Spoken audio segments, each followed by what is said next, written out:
Hi, welcome back guys. This is your friend, back with amazing fanfiction. This is the series of What If Young Deku Was Adopted by Aizawa. Now before starting, please give this video a like and subscribe to the channel if you want more videos like this. Now let's get into the fanfic. I wouldn't be able to tell you what I was thinking even if I tried my absolute hardest. I spent most of my time in the laundromat. Sleeping on top of the washing machines every night really does make a place like that your home. I wouldn't say it was very homey, though. I've been nearly jumped many times. I started sleeping there at 10, after some unforeseen circumstances. The woman who ran the shop was an older lady, very kind.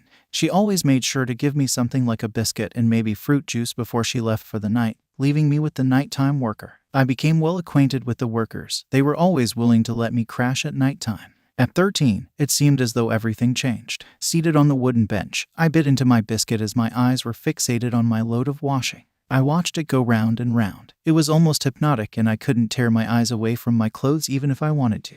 It was always cold there, despite the constant running of electricity. I shivered through most nights that I slept there, which weren't as many as you'd think. After all, I am a vigilante and I had places to be at nighttime. This particular night changed my life in ways I wouldn't able to imagine. My eyes were still locked on my clothes as I heard the door open. I didn't move to look. I did shift in curiosity. Nobody ever came in after 10. But tonight was different. Someone did come in after 10. It was a small change. Have you ever heard of the domino effect? I heard the beeping of a washing machine beside me. The load of washing in my own had finished. I stood awkwardly, pulling open the small door and pulling out the wet clothes. They smelt of lavender and fresh flowers. It reminded me of my mother. I pushed away the thought reluctantly, moving over to the dryer and putting all of the clothes in. Turning my head to take a glance at the person who had walked in, my eyes widened. It was a pro hero. And not just a regular one. It was one that I had worked with multiple times on patrol, to the point we had equal respect for each other and were, in a way, friends. Well, to be completely honest, he was kind of like my mentor. He had taught me a few things during our working hours, but not all. I learnt most of my skills from another vigilante. I spent a lot of time wondering what happened to him, and to be honest, I wish I kept wondering. Luckily, I had thought through my vigilante costume very well. Not to blow my own horn, but I'm quite the smart cookie. I had made all of my own gear myself, to hide my identity and to give me an upper hand in nearly every single fight I had. But I did decide to put in contacts, red ones. Not only because red is my favorite color, I'm also blind. I pressed a few buttons to get the dryer going, sitting down afterward and working on blueprints for a new tech item. I had spent years making prototypes and blueprints for the support course at UA. And although it seemed to be a dream I could never accomplish, I still did everything I could to make it as possible as it could be. Even if that meant blowing things up by accident, many times. I sat with my pencil to paper, sketching out the initial shape as I heard a hum from beside me. I turned my head to the hero, who was looking at my blueprints with pure curiosity and interest. He seemed to want a closer look, so I reluctantly handed them to him. That seems very advanced for your age, he stated bluntly. I looked at him confused. Not even third years at UA can come up with such a complex piece of equipment. I flushed slightly, turning my body in his direction. I sat in front of him, allowing him to look thoroughly at the paper. I saw shock in his features quite a lot. Keeping my civilian persona and my vigilante persona separate is hard. Very hard. Yet, I managed. Thank you. I grinned. I've been doing tech since I was 7, so I trailed off. My father was always tough on me academically and physically, no matter which aspect of my life it was in. I started getting into tech when I was 7, and after a few days of requesting and begging he said yes, though he never took as much interest as I did. In fact, most of the time he used to break the things I made and throw them at me. That's quite young, he said bluntly, as usual. Yeah, I quietened down, going back to my blueprints while keeping an eye on the hero. I wasn't nervous around him at all. I just needed a clear line between myself and my vigilante self. It's not necessarily a bad thing, he commented after some time. I looked at him with a raised eyebrow. You could start your own company, work with heroes. You could do a lot with it. He stood and took his own clothing out of the washing machine and putting them in the dryer. Yeah, well, I sighed. That was the backup option and here we are. I chuckled humorlessly. The truth was, I wanted to be a hero more than anything in the world. I wanted to force my body into having a quirk, yet I couldn't. I was just plain, rigid, sad. I don't know. Somewhere along the line, I gave up on going pro. I didn't see it as a priority anymore. Creating tech was my new passion. Or so I thought. Backup option? He asked. He didn't want to pry, I could tell. I relaxed my shoulders, putting my blueprints to the side of me. Yeah, the original goal was to be a hero. But, I wiped a tear away quickly. Not the goal anymore. He looked at me in confusion, yet I saw a hint of defeat behind his eyes. Well, why not? He prompted. You've surely got the spirit. It was out of character for Aizawa to say that, and I knew it. After all, I had many conversations with him about the potential of his students. He never seemed to have hope in them. Yet I was sat on a cold bench in front of a lot of dryers and washing machines, being told by the same man that I could be a hero. I had dreams, I muttered, just had to make them realistic. Yeah, realistic. I sent my application email to UA months before, and there I was stood in front of the huge, blue glass building. It was a building that would go down in history if it was ever to be knocked down. After all, it was huge and looked over the whole of the city. It took me most of my dignity to compose myself. It was a school of dreams, and as I looked at other applicants, it seemed as though it was also going to be a school of crushed dreams to most of those people. Despite my anxiety running through my veins, I made my way up the steps of the building and looked for the directions to the support course exams. I nearly died when I saw arrows pointing to the staircase. I may be a vigilante, but I hate stairs. I feel like I'm about to die when I get up 3 of them, which is ironic because I scale buildings for fun. I looked across the corridor, spotting people with huge, colorful hair like my own. Nobody looked the same. They weren't bland like they were in middle school. Can I really say bland, though? I mean, one person was a spray bottle. My eyes set upon a girl with pink hair. She wore a purple tank top, her jumper tied around her waist and hanging above her cream cargo trousers. She had goggles seated on her head and what seemed to be soot on her face and down her arms. In her arms, she was carrying a binder, which was stuffed with blueprints and a prototype that she had brought in. I looked at her in bewilderment. She looks amazing and so smart, even a bit wild. I followed her to the support classroom, and luckily for me there was one seat left and it was beside her. We began to take out our blueprints and prototypes, setting them up at our desks. I looked at hers. Her blueprints looked chaotic and unorganized. Her prototype was artistic. It looked professionally made and something unlike what a 15-year-old would make. That prototype looks amazing. She cheered loudly from beside me, poking at the tiny cube in front of me. I don't know where she got the idea that it was amazing. After all, it was just a small cube.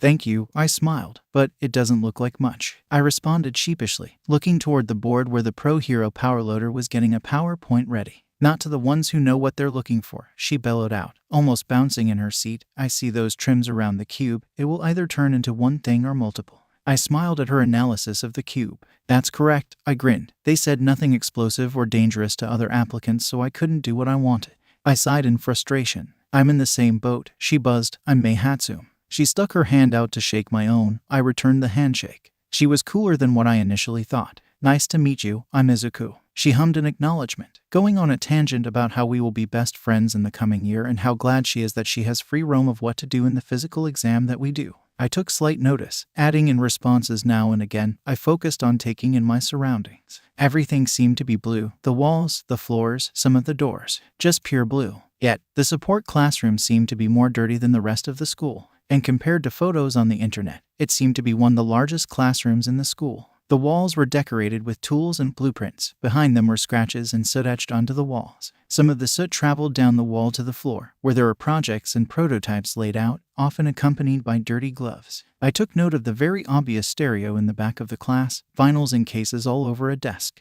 With that, there was a radio. One that seemed to be from pre-Quirk era. It was definitely well cared for. Good morning. I heard Power Loader speak. I directed my attention to him. Welcome to the support classroom, where a quarter of you will be doing your schooling for the next 3 years. I looked around, seeing 40 students. A quarter. That was 10 people. Then again, support courses were very undervalued and on average, 90% of people went to the Hero course and Gen Ed. I didn't mind. After all, working in smaller classes was my forte. Less people to talk to meant more work and more experimental aspects. In this exam, you will be given 30 minutes to create a blueprint of any hero item you have studied and then 3 hours to create that. That is portion 1. Your blueprint is worth 60%. I buzzed in my seat, May matching my energy. We were like little children when presented with sweet. Portion 2 is worth 20%. It's your prototype and is your written portion. You'll analyze it and discuss how you could have improved it further. You'll be given an hour. I wrote it down in his notebook, watching Power Loader intently. And portion 3, which is worth the other 20% and a few bonus points, is to create anything you want from scratch, blueprint and all. You will be given 5 hours to do this. I watched as a boy put his hand up, with an almost annoyed glare. Power Loader called out to him. So you're saying our exam goes on for 9 hours and a half? He asked. The Hero course students and the Gen Ed courses are only 4 hours. How is this fair? He exclaimed, making May and I roll our eyes at the same time. Power Loader gave us a strange look before asking for suggestions from the crowd to answer the question. May put her hand up, a joyful smile plastered on her face. She seemed happy to be in a place that appreciated her smarts and was open to discussion. I couldn't wait to be her friend. Powerloader gestured to her as she lowered her hand, her face decorated with dimples and a blinding smile. Our exam is longer because we have room for mistakes and we weren't told about the third portion of the exam. She grinned. Powerloader gave her a thumbs up. Yes, that is correct. Okay, shall we begin? Exams are effing hard. Not because it's difficult. Staying in silence for 9 hours is difficult. Even if it's not straight through, it's still effing hard to go through. But I finished the exam and I was striding out of the support course exam and down the emptied corridors. May had left a few moments prior to get her taxi home, so it was just me, myself and I walking out to the building.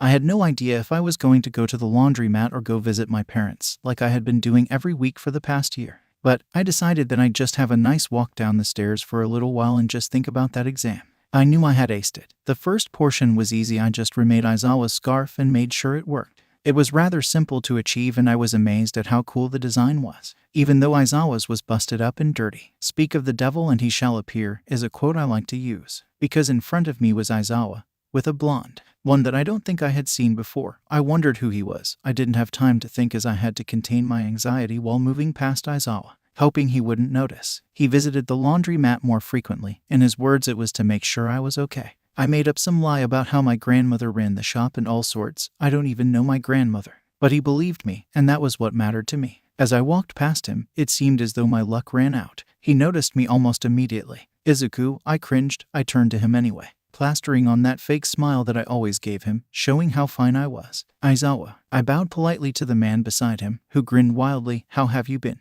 I asked as if I hadn't seen him in the early hours of this morning. It took me a second. I quickly realized that his friend was Present Mike, a limelight hero who seemed to be a pleasant man with strong values and a kind attitude. I had a brief interaction with him once. He was at the park with his corgi, Brian. He let me pet Brian. I like Brian. Shut up, problem child. He rolled his eyes. How was your exam? You think you did good? He asked like a concerned mother. Yeah, I'm getting in for definite. I said, as you would say, I have potential. He gave me a shit-eating grin. You're a little shit, you know that. I nodded, moving to walk with them to the exit. He ruffled my hair, which I was glad I was able to wash the night before. I don't know what he would have found in that matted mass if I hadn't washed and detangled it.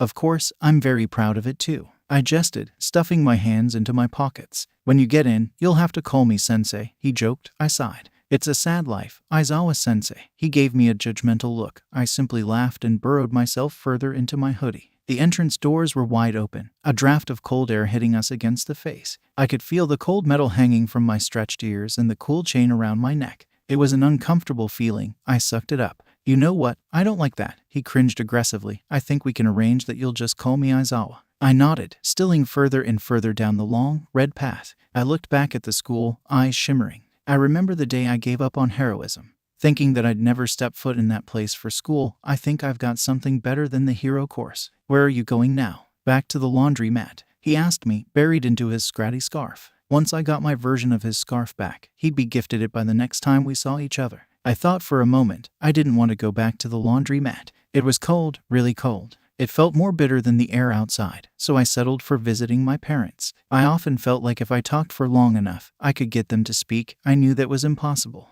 Going to see my parents. Aizawa gave me a dumbfounded look. I raised my eyebrow. What? In the 2 years I've known you, you've never even spoke of your parents. I sighed, chuckling slightly. They're not exactly dinner time conversation. Aizawa gave me a stare, which I returned with a grin. Shut up, problem child. He laughed, stopping at the end of the red path. The blonde stood beside him, stopped too. Noted, I joked. I looked around for a second. Anyway, I gotta go that way. I pointed my thumb behind me, holding the strap of my yellow bag in my other hand. Aizawa reached out and ruffled my hair, a contented smile on his face. Take care, problem child. I'll see you when I next see you. Enjoy your summer. I nodded, smiling widely at him. I turned on my heel, continuing down the path, a slight hop in my step. The pavement was cracked and worn out, concrete panels sticking up ready to trip me. I kept my eyes on the sky. It was fading into a deep red as the sun began to set. The clouds were orange. It looked like a painting. I made my way down a small snicket, which led into the park. I smiled at the dogs running after their ball, returning to the owners. The children laughing as they were hauled up onto their father's shoulders, their small hands seating themselves on their dad's head.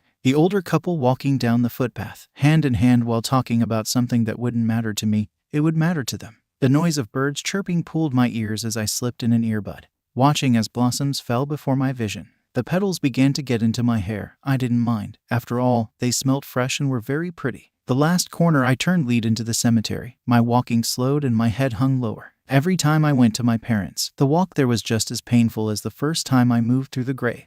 Seeing older graves void of flowers made me upset, especially when I was younger and I didn't understand. My dad, when he was being kind, bought many flowers and we distributed them across graves that had no flowers. When he was kind, he seemed to be the most gentle soul, one in touch with all of mankind. He seemed to be empathetic and angelic. I crossed a patch of grass, falling to the floor in exhaustion. I sat before 2 gravestones. Even in my parents' death, they were never separated. Much to my dismay, they lie side by side in death. Hey guys, I sighed, looking at the array of flowers on their gravestones. I usually visited them out of guilt. The guilt I had for my mother was completely different than the guilt I held for my father. My father killed my mother with no hesitation. She spent a couple of days being worked up, wrong in some way. She just didn't seem like my mother. She was violent, angry, and constantly pushed at me. But then, she wasn't there. She was burned, dead, and she was buried. I felt guilty a lot because I couldn't help her. I couldn't save her. To me then, she was a victim. She still is, but not to my father. She never fell victim to him, which I learned as I grew. Yet, I held hate for my father. As time went on, I forgave him, never for my mother's death. But, in some way, I had the idea that she would have forgiven him. So I did too. My guilt held for my father was much more rooted, locked under heavy layers. It wasn't until I got older that I understood what he did. And it was just a shame that he died due to unforeseen circumstances, and he didn't deserve it.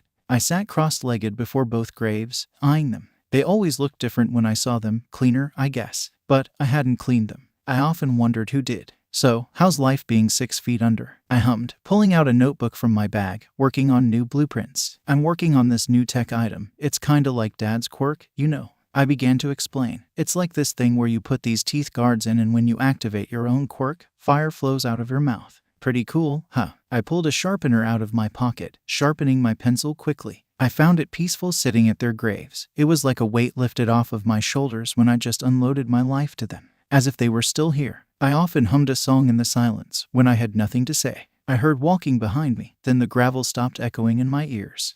Sorry, I looked over my shoulder, seeing a lilac-haired boy, around my age, stood awkwardly behind me. I flashed a smile in his direction, noticing his duffel bag and UA pin. No worries, don't mind me. I went back to my sketch. The boy sat at the grave to the left of me, putting a bouquet of lilies at the stone. He seemed to just want to sit and look. He also didn't seem to mind a bit of noise either, so I continued chatting to the decorative stones. My mother's grave was of the normal slate, her name engraved deep into the marbled stone. Leaning against the stone was an angel, sculpted into the face of my mother's. Her arm laid above the headstone, her other outstretched as if she was offering her hand. Over the year, I attempted to keep it decorated with fresh flowers, keeping it lively. My father's grave was a regular headstone.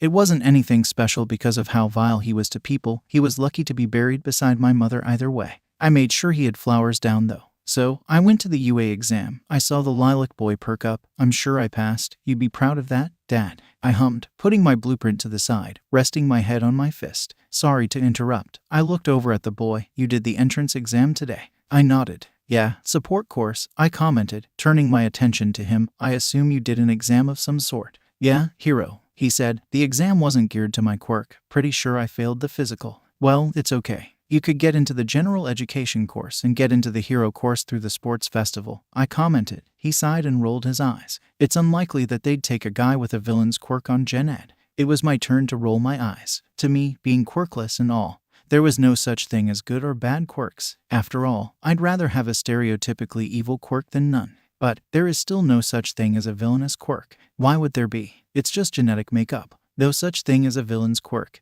And I'm sure there's someone on that panel fighting your corner. I smiled, thinking about Aizawa. The hero always supported me, even if he didn't realize that he did, and he always talked about people in a respectful way. I knew that Aizawa was always willing to give people a chance, no matter the circumstances. For that, I knew that sitting down looking through applicants, he would definitely fight for the lilac kid to have a choice. You don't think there's villain quirks? He asked meekly. I cocked my head to the side, sending a smile to him. Never, he hummed. I'm Izuku. Shinsu Itoshi. You know that feeling of pure regret? Yeah, well I felt like that standing in the corridor against my locker with my phone in my hand. I played with my cross-earring as Melanie Martinez blasted into that same ear. The corridor was loud and chatty. I wasn't used to school life as being out of education since I was 13 makes you forget what school is actually like. The noise was killing my ears and giving me a headache. I ignored it as best as I could. After all, it wasn't their fault they were giving me a headache. It just happened. My eyes darted around the empty corridor, feeling someone's presence moving toward me. My eyes set upon May, who looked at me with utter glee when she realized I noticed her. She ran over to me, her uniform already covered in soot and mess, goggles messily on her pink hair. "Hi, Izuku." She grinned, swinging her gloved arm around my shoulders, pressing her cheek against my own. I chuckled slightly. "I'm glad you got in, May." I smiled, pushing off the locker and walking beside her, her arms still clinging to me. We walked up some stairs and down a corridor, seeing some other students from the support course and very few from general education. Usually the hero course stuck to themselves, I had heard from older years passing through the corridors. But the support course and the general education course apparently mingled more because they had mixed classes. "Hi, I got Izuku," she introduced, falling onto the bench seats, falling into manic conversation quickly. I sat down awkwardly, next to a guy with purple hair. "Wait, purple hair. Shinsu." "Hi, Shinsu," I greeted, leaning my head against my hand. He seemed startled, looking at me in alarm. "You make no noise when you move, you know." I laughed, nodding. "I'm glad you got into UA." He smiled weakly. "I guess somebody did fight my corner." I smiled excitedly. I knew someone would. Shinsu just needed a little hope in people. "I told you they would. What class you in?"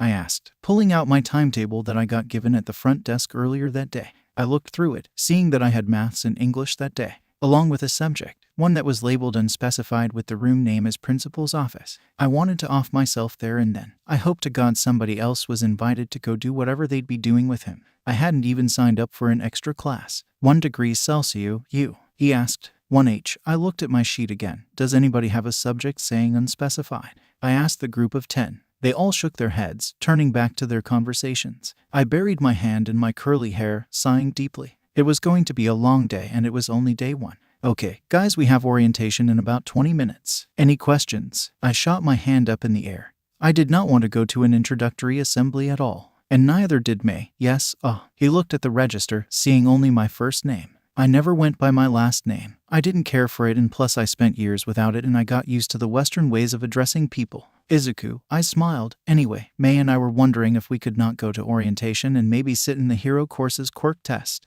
I questioned, gesturing to May, who was sat vibrating in her seat. "They'll be attending orientation too," he commented suspiciously. I rolled my eyes. "Sensei." With all due respect, he raised an eyebrow. "Aizawa has never gone to orientation." "Aizawa sensei to you." He sent me a pointed look. "How do you know that?" "We know each other," he told me. I lied. In my most recent project I had to hack into the UA systems, which were very easy to hack into surprisingly. I may or may not have stumbled across the UA attendance, seeing that Aizawa and his whole class were marked absent the last 10 years during orientation. "You know what? Sure. But take these worksheets with you." He passed us a questionnaire. "I want notes on each of the students and potential tech items you could make for each of them." He looked around before leaning into to us. "I'm only letting you go because you two are the smartest pair of first years I've ever had, and I would rather you do something like analysis than going to a stupid orientation." He turned on his heel and went back to his desk, gesturing for us to leave. They and I swung our colored bags onto our backs. Mine felt bare compared to hers. She had an array of pins.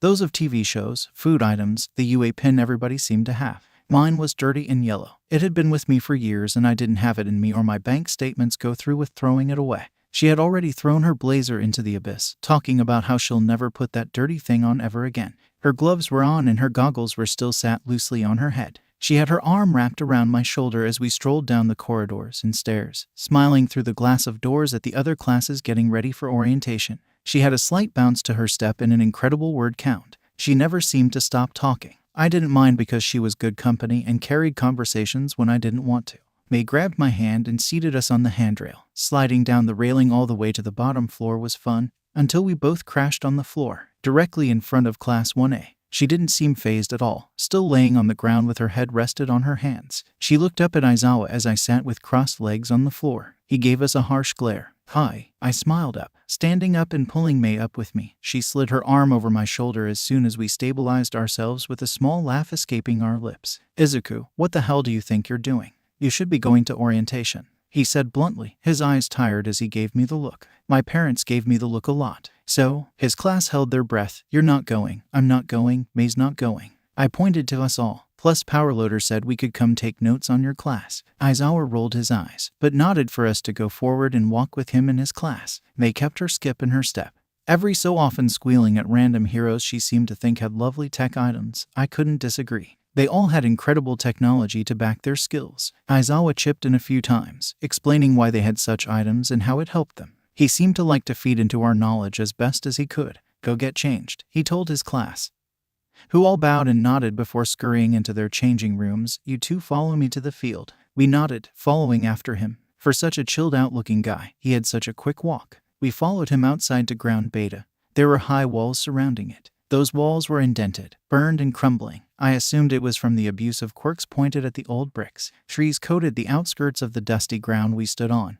Most had initials carved in them. Aizawa turned to look at us for a second, raising an eyebrow at Mei's uniform choice and eventually asking about it. She muttered something about it having no purpose. And you, he turned to me. I thought you'd want to go to orientation. I rolled my eyes at him, as if, I want to see if I see potential in your class. I said smugly, how could you see potential? You can't even hurt a fly. He waved his arm around. I quickly grabbed it and floored him, keeping his arms behind his back, twisted upwards while I sat on his legs. I counted to 3, letting him go with a slight chuckle. Couldn't hurt a fly, Mei sniggered, looking away as she stifled a laugh. Aizawa stood with a shit-eating grin painted on his features, looking down at me. Why didn't you try the hero course, kid? I sighed. I've already told you this, Aizawa. Not suited for it. Of course it would be almost a piece of cake to do. Being a vigilante and all, why would I want to go sit around quirked people who don't have an ounce of respect for anybody? That's what most heroes are like anyway, especially Endeavor. Liar. Anyway, go sit under that tree and take your notes. Mei and I rolled our eyes, her hand sliding over my shoulders again as she led us over to the tree, seating us against the oak.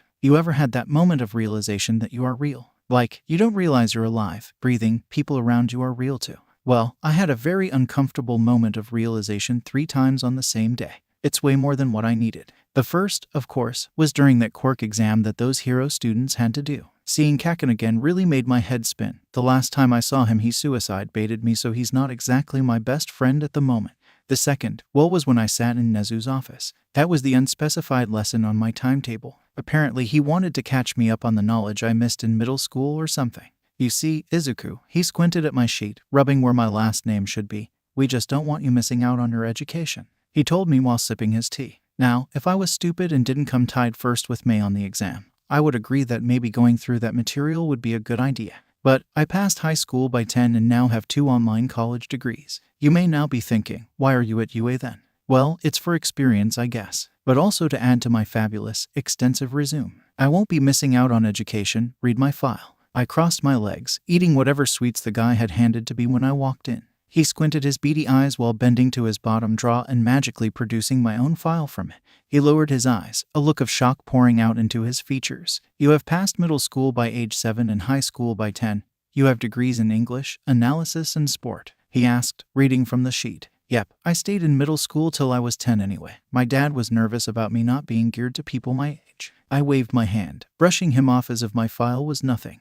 It was actually something I'm proud of. It's very nice. I see, and you're getting a technical degree here, and a higher level one at this time too. May I ask why? I nodded. Well, my dad pushed me to do all sorts of stuff. Being quirkless meant I didn't have the advantage I needed to survive in life, so he made sure I had plenty of skills. I explained. I asked to do tech. He agreed. My skill set right now is what a professional should be at, and I could pass your exam easy, but I'm doing an extra course. I see. Why don't you just take the exam now? What do you see to be in your best interests in staying at UA? We are below your level. He sipped on tea. The rat was testing me. He wanted me to slip up somewhere, something he could critique about me. And I wasn't having it. You are below my level, but I see making friends my own age, rather being out of school for another 3 years, very beneficial to my social growth. Plus I love doing tech when it's funded by other people, I said, a sickly sweet smile on my lips. He sighed, putting his cup down with a clash against the tiny plate. You speak about your father. Where is he now? I froze. He looked at me with sinister eyes, a devilish smile playing at his lips. Eyes widened and watered. Had he just asked that? I put on my file for this school that I had a guardian rather than a parent. It was a lie. He still had no room asking that sort of thing.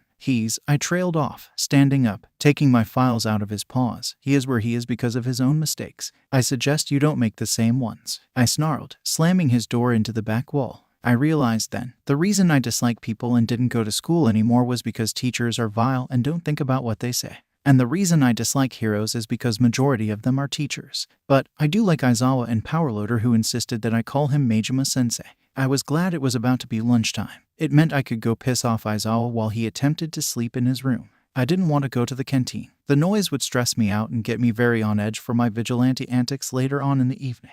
Poor Aizawa, having to deal with me all day without his own knowledge. The bell sounded and students came filtering out of their classes, excited chatter sounding from all of them. I ignored the burning in my eyes and legs as I walked past students, heading toward Class 1A. I had to tell Aizawa about this. He wouldn't be able to do much. He could give me advice. And by God, his advice is always incredibly helpful. My legs carried me down the blue corridors. The walls felt like they were caving in on me, slowly moving in until I couldn't move anymore. I pushed the feelings and thoughts to the side. I had to get to Aizawa. He could help distract me. The door was huge, decorated with 1A imprinted in the door. I pushed it open aggressively, seeing Aizawa stood at the podium while giving me a side eye. You will not believe, I panted, trying to catch my breath, what that rat just said to me. Aizawa looked at me in alarm as I slid down the closed door, my hands resting on my knees. Izuku, my class isn't dismissed yet. He rolled his eyes in my direction. I paled visibly as I made eye contact with 20 people. Oh well, I need to talk to you anyway, I said, standing up.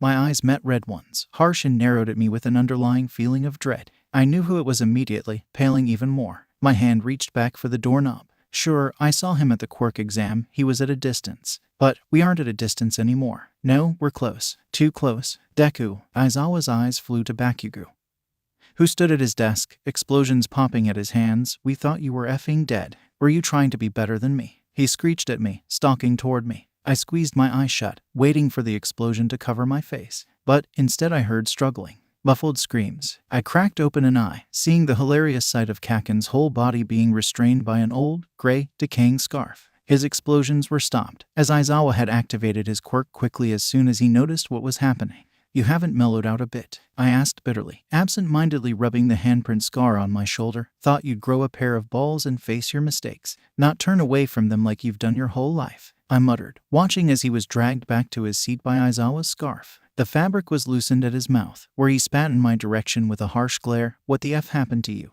You've changed, he growled out, tugging against the restraints. Of course I have, Kaken. I rolled my eyes, moving over to him quickly, not giving Aizawa enough time to react. I grabbed his hair, slamming his face into the desk under him. It felt almost good, seeing my old bully having the same treatment I did. Izuku, Aizawa shouted, wrapping me up in part of his scarf too. I didn't bother tugging or trying to escape. Without my vigilante gear I was basically hopeless. My mouth was uncovered, and so was Kaken's, meaning we could throw comments back and forth. What happened to you? He asked quietly, eyes still narrowed and harsh to look into. But mine were the same. I don't know, but nothing happened to you for sure. I smirked at him, his face growing red with anger. Aizawa quickly dismissed the class, throwing me into one of the seats at the front of the room. I sat intently at it, my finger tracing the engraving on the table. I bit my lip, feeling the piercings on either side of my bottom lip. Aizawa spent his time looking at me, as if he was waiting for me to speak. He seemed to wait for me to speak a lot. I don't know.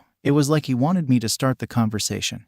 Maybe to make sure I was comfortable in the conversation. I had no idea. Sometimes I appreciated it and other times not so much. When I looked to the side of me, I could see the world through the window. And everything looked so small. It felt like there was nothing going on out there, because it looked so small. But I'd been around long enough to know time doesn't pause because something seems small. I saw colorful birds flying past. Colors I'd never seen on a feather before were in front of my face. The clouds were light and airy, hanging above everybody outside. I saw the small silhouettes of students outside. Most seemed to be quite enthusiastic. Izuku, he called with a sigh. I turned to him. You're aware we need to talk about that, right? I nodded. Yeah, if I say it's self-defense then it'll be fine. I grinned. Aizawa definitely had a mental facepalm moment. No, we need to talk about that name he called you, Aizawa stated, dragging his spinny chair to the other side of the desk I was sat at. He leaned back and crossed his arms. Deku, meaning useless. It had been my name since I was 4, if I'm correct. As soon as I was diagnosed quirkless, that was the name I was given by Katsuki Bakugo.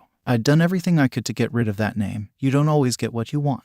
Deku, I asked, cocking my head to the side. He gave me that name when I was 4. There's no stopping him now, Aizawa. He let out a groan, pinching the bridge of his nose. He shouldn't call you that. Do you know what it means? I rolled my eyes. Excuse me. I do know, thank you very much. He ran a shaky hand through his hair. So you know why he shouldn't call you it? I nodded. And you still let him? I nodded again. Izuku, you know your worth. I know your worth. You're very far from useless. If I see him call you that again, I will be taking him off of the hero course. Okay, you don't need to do that. I waved my arms in the air. He's just a bit. I searched for a word. Dim. He's just a bit dim. Aizawa chuckled slightly. Do you understand what I'm trying to tell you? He asked, his tone firm. He didn't want me joking around that time. Yeah, I do. I lowered my head, looking down at the desk. In my eyes, it almost seemed to take the form of the old desk at my middle school. The wood becoming burnt and chipped. The indents often made my pen go through the paper I wrote on. Blood crusted at the corners where my head was bashed in at it. Letters engraved in the chipped wood were painted in thick maroon. I broke from the trance I was in, my mind racing as I felt a gentle hand in my hair, ruffling it. My eyes lifted to look at Aizawa, who slowly retracted his hand. Okay, what did Nezu say? He asked. My face grew sour. Well, that little rat. I swung down onto a lower building, standing beside Aizawa in my whole costume. He stood peering over the small ledge, watching as a drug ring was taking place. Unsurprisingly, he was waiting for me to ask about it before we swung into action. As a vigilante auxilium, Aizawa and I were a very good pair. He's a very good mentor while in the field. He realized early on in my unprofessional career that he had nothing else to teach me, so he allowed me to do big things with him when he was around. He met me at 13, both in the laundromat and on patrol a week later. My tech was very well developed and still is, meaning I had access to lots of things to cover my identity early on, so he never caught on. What's happening? I asked, my voice static and buggy. It was the way I programmed it to be. Drug ring, but I think there's more to it, he muttered, gesturing for me to get a closer look. I looked down, squinting in the dark through the hole in the wall, which is where the original window was. I saw the gaggle of people all huddled together, keeping their voices hushed.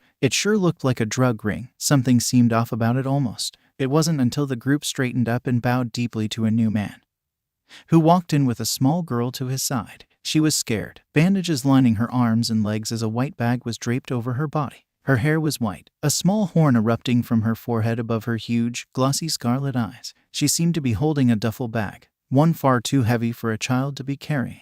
Not a drug ring, I whispered, pulling him further to the ground and out of eyesight from the criminals in the warehouse. Look there, guns. I pointed. Aizawa hummed. Guns are legal to buy. Why would they do this? He asked. We watched intensely at the duffel bag being opened. The things in there was unlike I'd ever seen before. Clear bullets were pulled out, all thrown in the bag like loose coins. DNA strands shot through the clear shell, but something was still off about the DNA, like it had been altered. Special bullets, he muttered.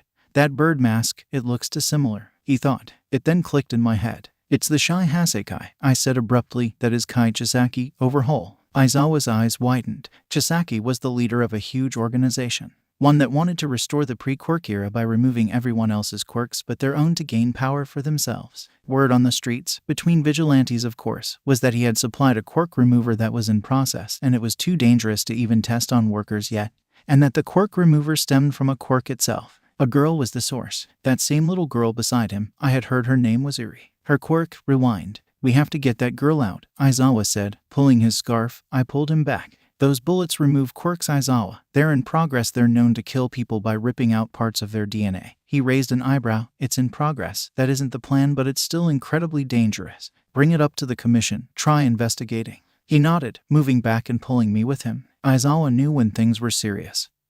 He gauged it off of two things: if I was willing to use my common sense and if I wasn't straight into fighting seconds after hearing about something. So, I guess you could say I was his serious meter, which is ironic, because with him in barely ever serious. After years of sitting alone at lunch and on a bathroom stall, it's nice to have people to sit with. You have a sense of relief when you go through a dramatic change and everything seems to be going okay. And usually I don't like change. I see that this change is necessary and nice to have happen. I sat at the lunch table with Mei and Shinsu. They were eating and chatting about their classes as I looked around the canteen. I had nothing to eat. I mean, I don't have much to eat outside of school anyway. Most of my money goes into deposits, so I sit at lunch hungry. Though Mei seems to hate her granola bars, so I get at least 2 a day. Did you guys hear? Mei asked, leaning forward excitedly. She still had soot wiped down her face and neck. Well, I have ears and I hear a lot, Shinsu replied sarcastically. Mei rolled her eyes as I chuckled. Yeah, anyway. Basically, the hero course's costumes are getting made by the top performers in the support course. I stiffened. Making costumes hadn't crossed my mind.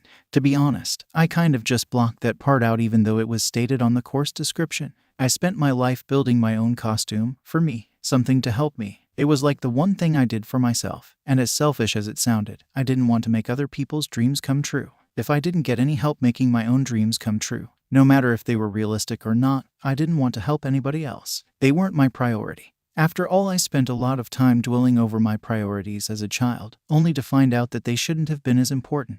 Izuku, you don't seem happy about that, Shinsu commented, slurping his noodles as he stared me down. I sighed, opening the packet of a granola bar. I'm not thrilled, I commented. I mean, I spent years when I was younger designing my own costume and now I have to build somebody else's before my own. It was kind of a lie. I mean, I had built my own vigilante costume as Auxilium. It wasn't exactly professional. I had just built it using scraps off of the junk beach near the crepe shop. It would have been nice to build my actual costume professionally before anybody else's. You don't always get what you want. Fair enough, he said, though I never knew that you wanted to be a hero when you were younger. Every kid dreamed of it, am I right? I laughed aloud, Mei joining and agreeing. Shinsu looked down slightly. I guess you are, I sighed at his sad expression. Shinsu, I'm not saying you can't. It's just some people dream and some people do. I'm a dreamer, I commented, chucking my wrapper at Mei, who caught it with ease and stuffed it back into her bag. As a trio, we fell into a pattern within the first week. We'd meet outside the support classroom, go to lunch, eat and talk, and then I'd pick on Aizawa for a little and then go to class and we'd all walk home together. The laundromat was near both of their houses, so it was great being able to walk home with people for once. I swung my bag over my shoulder, standing up from the table. Mei gave me a smile as she turned to Shinsu and talked about her new babies. Basically what she had started calling her projects, because I made a singular joke about treating my tech items like my children. I made my way down the corridors again. There were very few people in them. Most were third years making out with their girlfriend or boyfriend. I turned a blind eye to it because it wasn't my business. Though, there was a group of 3 third years. They were in 3A and according to Aizawa, they were the most promising heroes to come from that class. I strolled past them. I wasn't in the hero course, so they weren't exactly what I found interest in. I had heard from students in the hero course that they were like the All Mights of the school, which to me is strange because All Might works at the school now. So in a way, they're more like the Hawks of the school, because he is the 3rd ranked hero, and he isn't a total tosser. Their own eyes kind of lingered on me. I tend to keep to myself when I'm feeling antisocial, so the feeling of 3 pairs of eyes burning into my skull is very uncomfortable for a Wednesday afternoon. Pushing myself up the stairs and walking down a few corridors, I reached the 1A classroom again. I saw Aizawa curled up under his desk, napping as he always did. Surprisingly, he wasn't in his sleeping bag like he usually was, he was just there. Often, his classroom was empty. Sometimes there'd be students in there that either wanted to study a bit more, didn't like the canteen, or showed potential but weren't there academically. That was usually on Thursdays. I had begun to get to know those students. One of them was overly kind. His quirk was the reason he was challenged academically. I opened the door swiftly, seeing Kaminari working at the back of the room quietly. Hey, Kaminari. I smiled. Aizawa perked up from his desk and stood up, a pop in his bones as he stood. Hey, man. He grinned, going back to his work, which seemed to be English. Kaminari told Aizawa and I about him being dyslexic, so often we'd both help him with his work and he was always grateful, and he was a really funny guy to hang around. Izuku, what's up? Aizawa asked, moving over to a desk and tapping it with his finger. He made it a habit to sit with me at a desk, even when I wasn't doing work. I took my seat and relaxed. Nothing much, really. I grinned. I got a few more payments before I can move. Aizawa raised an eyebrow. You don't want to live with your guardian anymore? He asked. I shook my head. I'd done a good job at hiding the fact that I don't have a guardian, parents, or a place to live. Aizawa never suspected a thing. He just thought I lived in the laundromat and I had a room and stuff like that. I did live in the laundromat.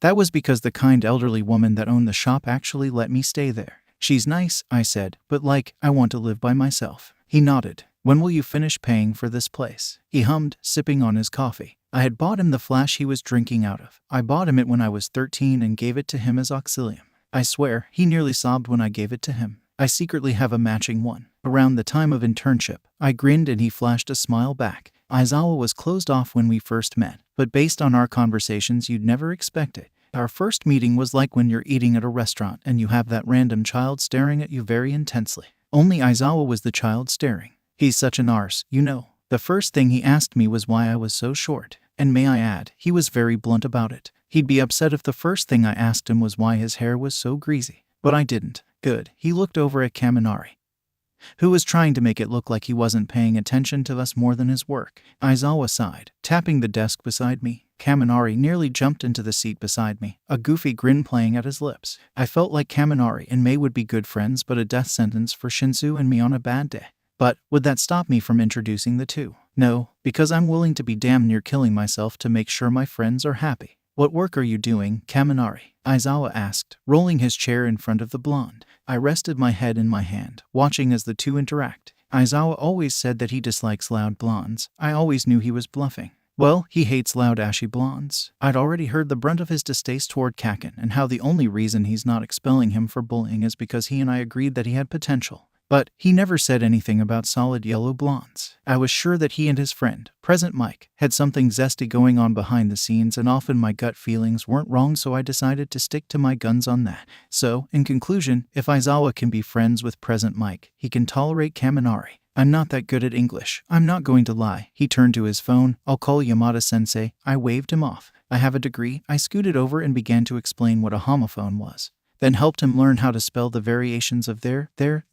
You have a what? He asked, eyebrows raised. It's so fun to say. I said to myself, if I like talking about my achievements, does that make me like Endeavor? No. Yes. Do you like Endeavor? Kaminari asked, leaning back in his chair. No, he's an arse, I shot back. Okay, enough about Endeavor. Aizawa moved the conversation. How are you guys finding UA so far? Great, Kaminari answered. It's great. I'm finally getting help from teachers when it comes to my attention span and spelling. He beamed like a child. I couldn't help but grin at him. I was glad that he was getting the help he deserved. I was happy that Aizawa was the one to help him. Deep down, I wished that Aizawa had noticed that I needed help by that point too. I couldn't be too disappointed because I had hidden everything so well to the point nobody other than me would know majority of the story. It's cool, my inventions are funded. I commented, means I don't have to go to that scrap beach. I remember when it was Clear Beach. It was so fun, man. Kaminari reminisced. I had been there once, with my dad. We spent our day playing volleyball and we both got a sunburn. As painful as the after part was, I think it's my fondest memory with him. So, Aizawa and I sat there all through the remainder of lunch, teaching Kaminari about English and biology. I've always said that when it is night time, the world is my playground.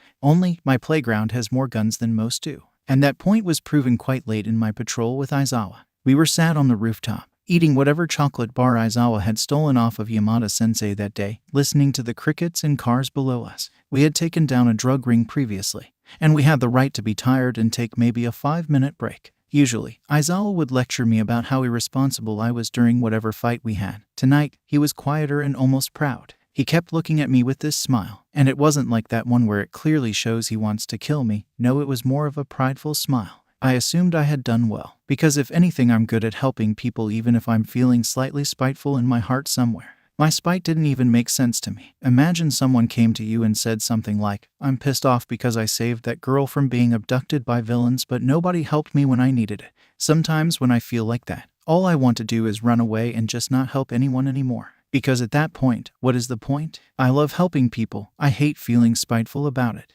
It's always so conflicting. What's on your mind, Eraser? I asked, leaning back against the ledge. Aizawa was sat beside me, keeping his prideful smile on his face. I'm proud of you. I froze. For once you were tactical about helping someone, rather than almost killing yourself trying to do so. I rolled my eyes, blinking away my tears after I'd done my moody teenager part. Well, thanks. I chuckled, resting my hand on my raised knee. You're welcome. And we were back in silence. I didn't mind the silence between us. It was always peaceful. It was like being in a bath. It's quiet and you kind of lose a sense of your time. Like you lose that control of your life. You're just with yourself. Oddly enough, I liked having control in my life. That was easily because I had no control over anything financially, emotionally, physically. Basically anything other than deciding where to sleep at night time. That's all I had control over. Hey, Eraser, he hummed, why are you a hero? I asked due to curiosity. Also because if he had an answer that could help me understand my own answer, maybe it would make things clear. Helping people is all I've wanted to do, he said. Then he turned to me. But, kid, you've got to remember something. Okay, I raised an eyebrow. Sometimes, helping people when you've received little help yourself makes you spiteful. My heart nearly stopped beating. It was like he knew what I was thinking about. Sometimes it's clear that's how you feel. Kid, I want to help you. You need to let me. Where the hell was that coming from? I assumed I covered how I felt easily. Aizawa could read me like an open book, even as Izuku rather than Auxilium. It was like he knew more than what I told him. I often felt like a wall was built between Aizawa and I, only this one was shorter compared to the other walls I had built to separate me and others. Yet, Aizawa seemed to have taken bricks off of the wall without me noticing. The wall was close to crumbling. When a wall begins to crumble, you have two choices: rebuild it or deal with the extra space you got. I was going to respond. I was cut short from a gunshot. A loud, close one that rang through my ears for the longest moments. My eyes flashed toward Aizawa. He was speaking to me. I couldn't hear him. At the realization, agonizing pain in my lower leg erupted, burning like fire. I could do nothing but swear down on God himself. I swear to effing God, I shouted, applying pressure to the gunshot wound. The bullet wasn't far in. It clearly had lost almost all of its power while flying through the air, meaning it wouldn't be hard to get out, but it would still hurt like a effing beach. Everything was still muted. The pain, Aizawa, the pigmentation of the world. Like everything had dulled. It was like I was in a dome, all alone. Nothing could get in and nothing could get out. I couldn't get out. I couldn't get out. Auxilium. His voice cut through the dome. I could suddenly feel his hand applying pressure to my leg, my own being cast to my side as his capture weapon began to wrap around my leg. He muttered the word shit more times than I could count, which was a lot despite the situation. This isn't even the worst injury I had gotten over the years. It's safe to say I've had to crawl to an emergency room and then jump out a window later on.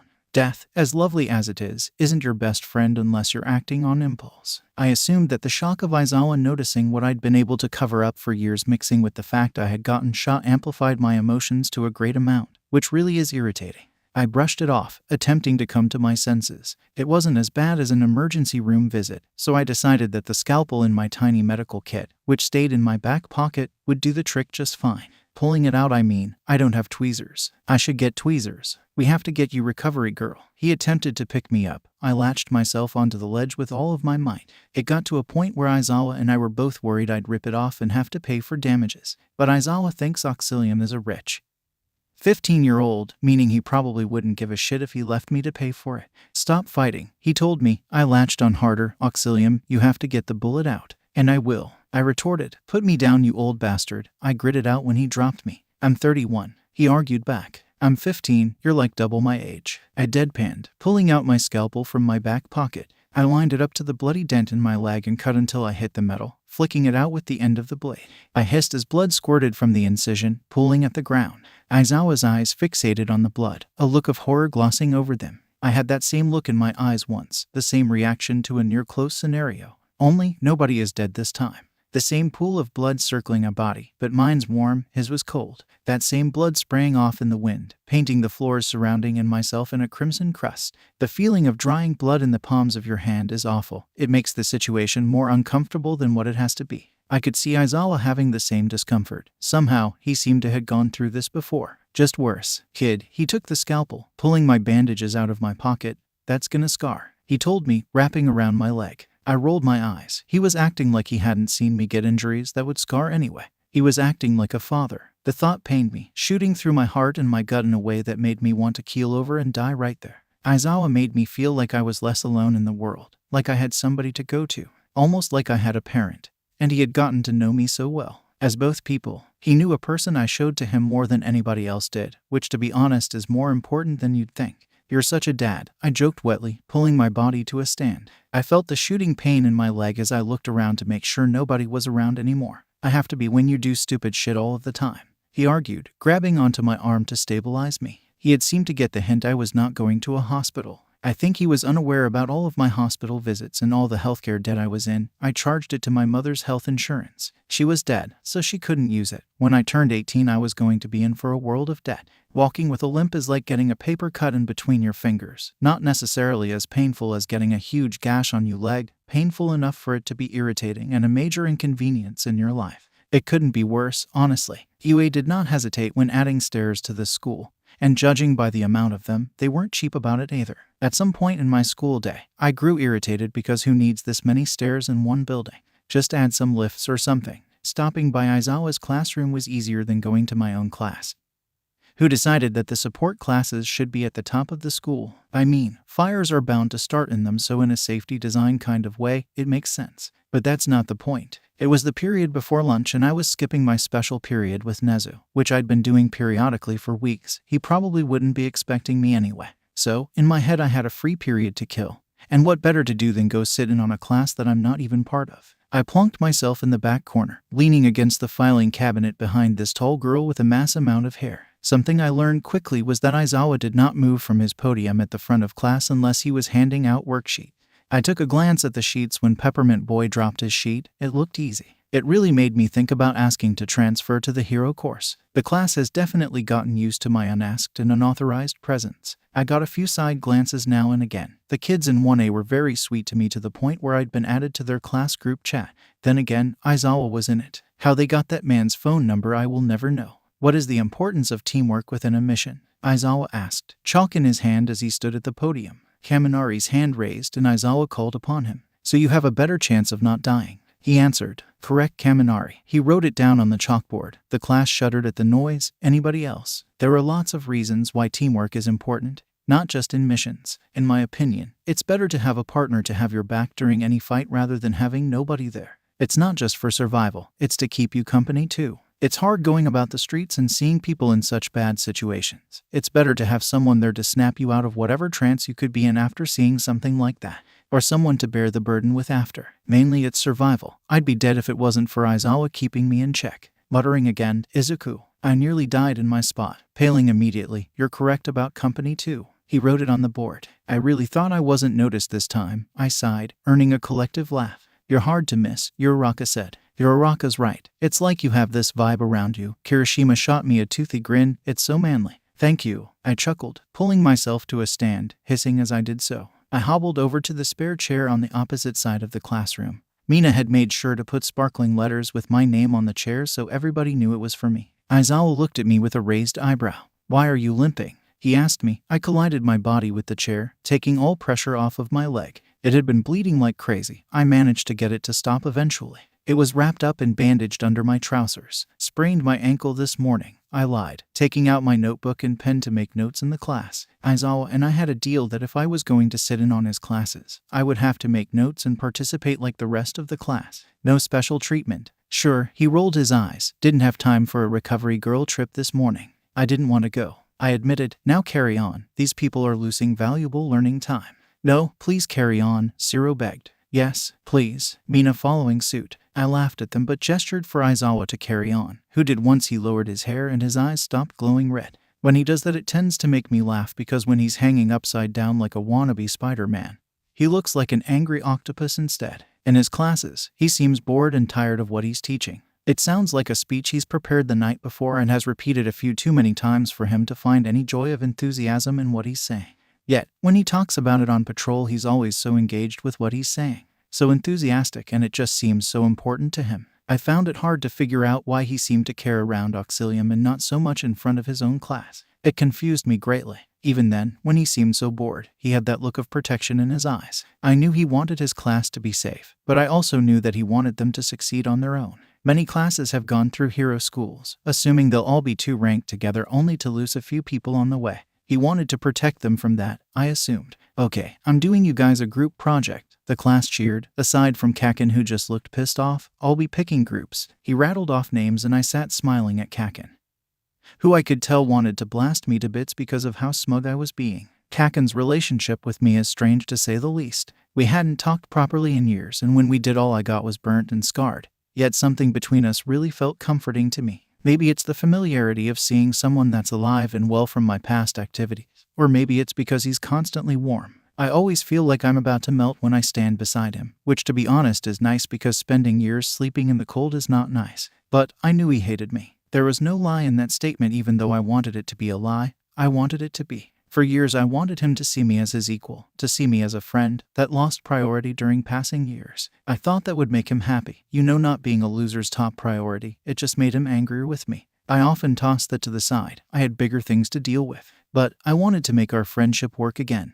We've known each other for too long. The lunch bell sounded and I took to a stand, thanking Aizawa for letting me sit in on his class. He ruffled my hair and let me leave, after making I'd go to Recovery Girl either during lunch or after school. I promised I would. I'm not good at keeping promises. I walked with the sea of students who were pulling out of their classes. I tried to look around for a purple head of hair. Or maybe pink. I couldn't see them and safely assumed they were already at the lunch table. Though, I felt a presence behind me, attempting to catch up with me. For a short guy, you sure are fast. Kaminari sent me a dorky grin. I rolled my eyes and slowed down to walk at his pace. Do you need help with anything, Kaminari? He shook his head and went a pink shade. I was wondering if I could sit with you at lunch, he said meekly, looking away. I cracked a smile and linked my arm with his, dragging him to the table I usually sat at. May was all for meeting new people and Shinsu. Well, as Shinsu, May seemed to be teasing Shinsu for something, as she did most lunches, while Shinsu waved her off as he stifled a laugh. It was common for those two to have a tease between them, and I thought it was really sweet that we'd become friends so quickly.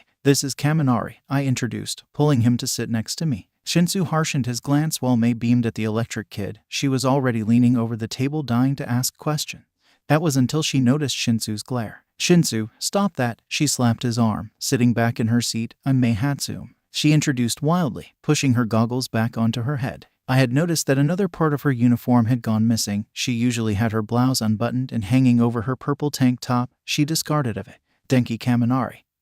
He grinned, sending a weary look toward Shinsu. Shinsu, for the love of God, stop trying to see if he has potential, I laughed. Shinsu had opened up to us about wanting to be like Eraserhead, talking about how cool he was and how badly he wanted to be mentored by the greasy guy. Every time I'd come back from his classroom, I'd be bombarded with questions about the guy. I was an All Might fanboy, but not to the extent that Shinsu is an Eraserhead fanboy. Okay, that was a lie. I'm sure Zawa has already deemed him to be a good hero, since he sat in front of us. Mei offered up, putting her hands up in defeat as Shinsu sent the glare her way. Aizawa-sensei only keeps people on the course if we have potential, Kaminari asked. Mei howled in laughter. Why do you think Izuku is constantly in that classroom? She asked. He's like Aizawa's potential meter. She joked. I shot her a look. I am not, I argued. R2. She shot back. If I had it my way, that short grape kid would be kicked out. I huffed, catching the granola bar being thrown at me. I looked over at Kaminari, who was gingerly pulling out his lunch. He looked completely lost in our conversation but seemed to be enjoying it.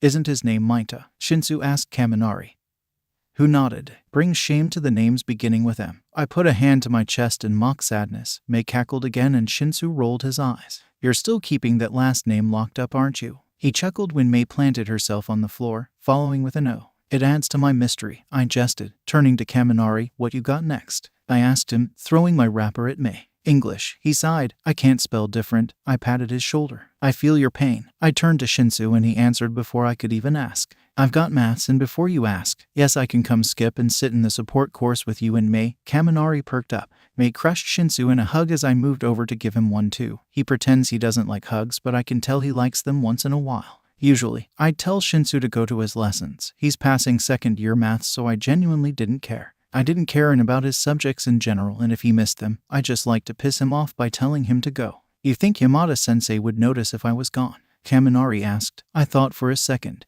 I could pull a few strings. Only if you promised to catch up the work. I sent a pointed look. Kaminari nodded excitedly and I thought his head was going to fall off. I pulled out my phone and texted Yamada. He had given me his number through Aizawa when he last came to the laundromat. I waited a few seconds and got a buzz from my phone. When I opened the message, he said it was fine as long as I caught up Kaminari. He's such a laid-back guy. I love him. He said it's fine. I told Kaminari, who was buzzing in his spot. Steam erupted from our prototype. Mei was backing up and hitting the deck, pulling Kaminari down with her. I was stood in front of it, attempting to stop the explosion about to happen. It was the closest we had gotten to making my design idea work. Yet we kept getting set back. Izuku, get on the floor, it's going to blow. Majima-sensei told me, so I hit the deck, just for it to blow up exactly where I was stood. Debris smashed against the wall and smoke clouded upward to the ceiling. Our teacher sighed, going to collect the broken prototype, shifting it into the bin. Why are you guys so hooked on this? He asked Mei and I picked up my wrench and put it on the table. It was Izuku's idea. I'm just helping him do it, Mei said, going to pick up scraps of metal from our metal pile in the back of the room. What even is it? He asked. Denki sat on the floor looking up at all the tech items. It gives the resemblance of a quirk, I said. It works like one anyway. I grinned, pulling up my blueprints and shoving it in my teacher's hand. He looked at them with a strong interest, which grew as he saw the detail in my designs, along with my reasoning for the designs. It was the same design I was working on when I met Shinsu.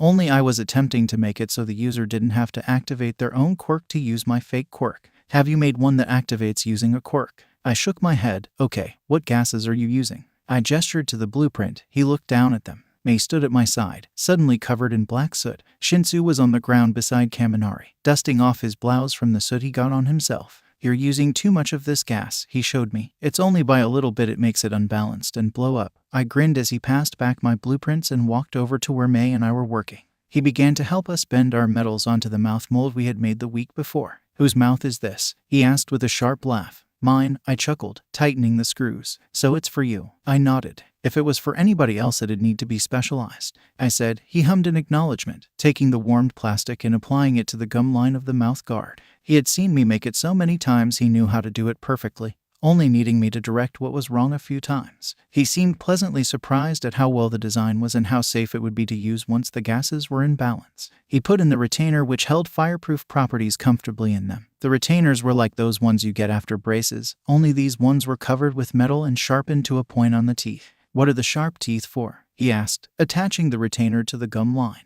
"So you can bite and burn." I smiled. He sighed and passed me back the prototype, explaining that I should begin building the gas chamber for the roof of the mouth and the tongue. Majima-sensei was reserved but kind. He cared about his students succeeding, just like majority of the teachers at UA.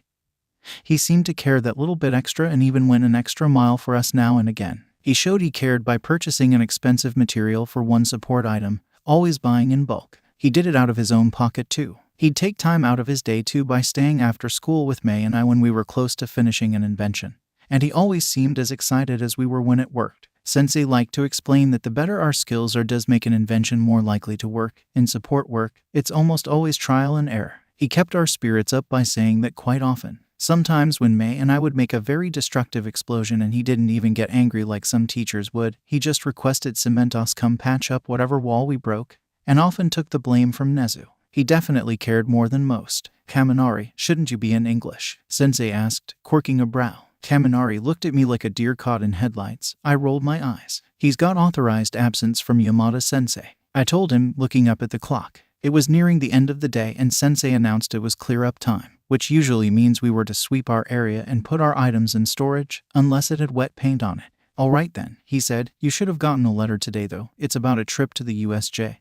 Kaminari lit up. "Universal Studios Japan," he cheered. Shinsu looked at me with a look that screamed really. "No, Kaminari, no." Powerloader laughed, putting things in boxes as he picked up a dustpan and brush to sweep up smashed glass, which was left by 3H students early on in the day. The final bell went, and Sensei waved us off. I had time to kill, so I offered to help clean the room. It had always been smoky in there, with soot lining the walls and chips in the floorboards. Majima-sensei explained early in the year that he never really had time to clean the classroom, so it'd be appreciated if we cleaned up as we went along. Of course that never happened, most people leaving heaps of mess which ultimately is always swept into the dirt corner. When I had support studies last, I tried to clean up as best as I could. I couldn't stay long as I always had a wash day or I was going on patrol earlier than usual. I decided to push patrol back slightly. I needed to help clean or I'd feel bad all night. "Izuku, you can go," he dismissed. I took a broom out of the storage cupboard, which May had added an automatic dustpan onto it to help cleaning go quicker. I began to sweep.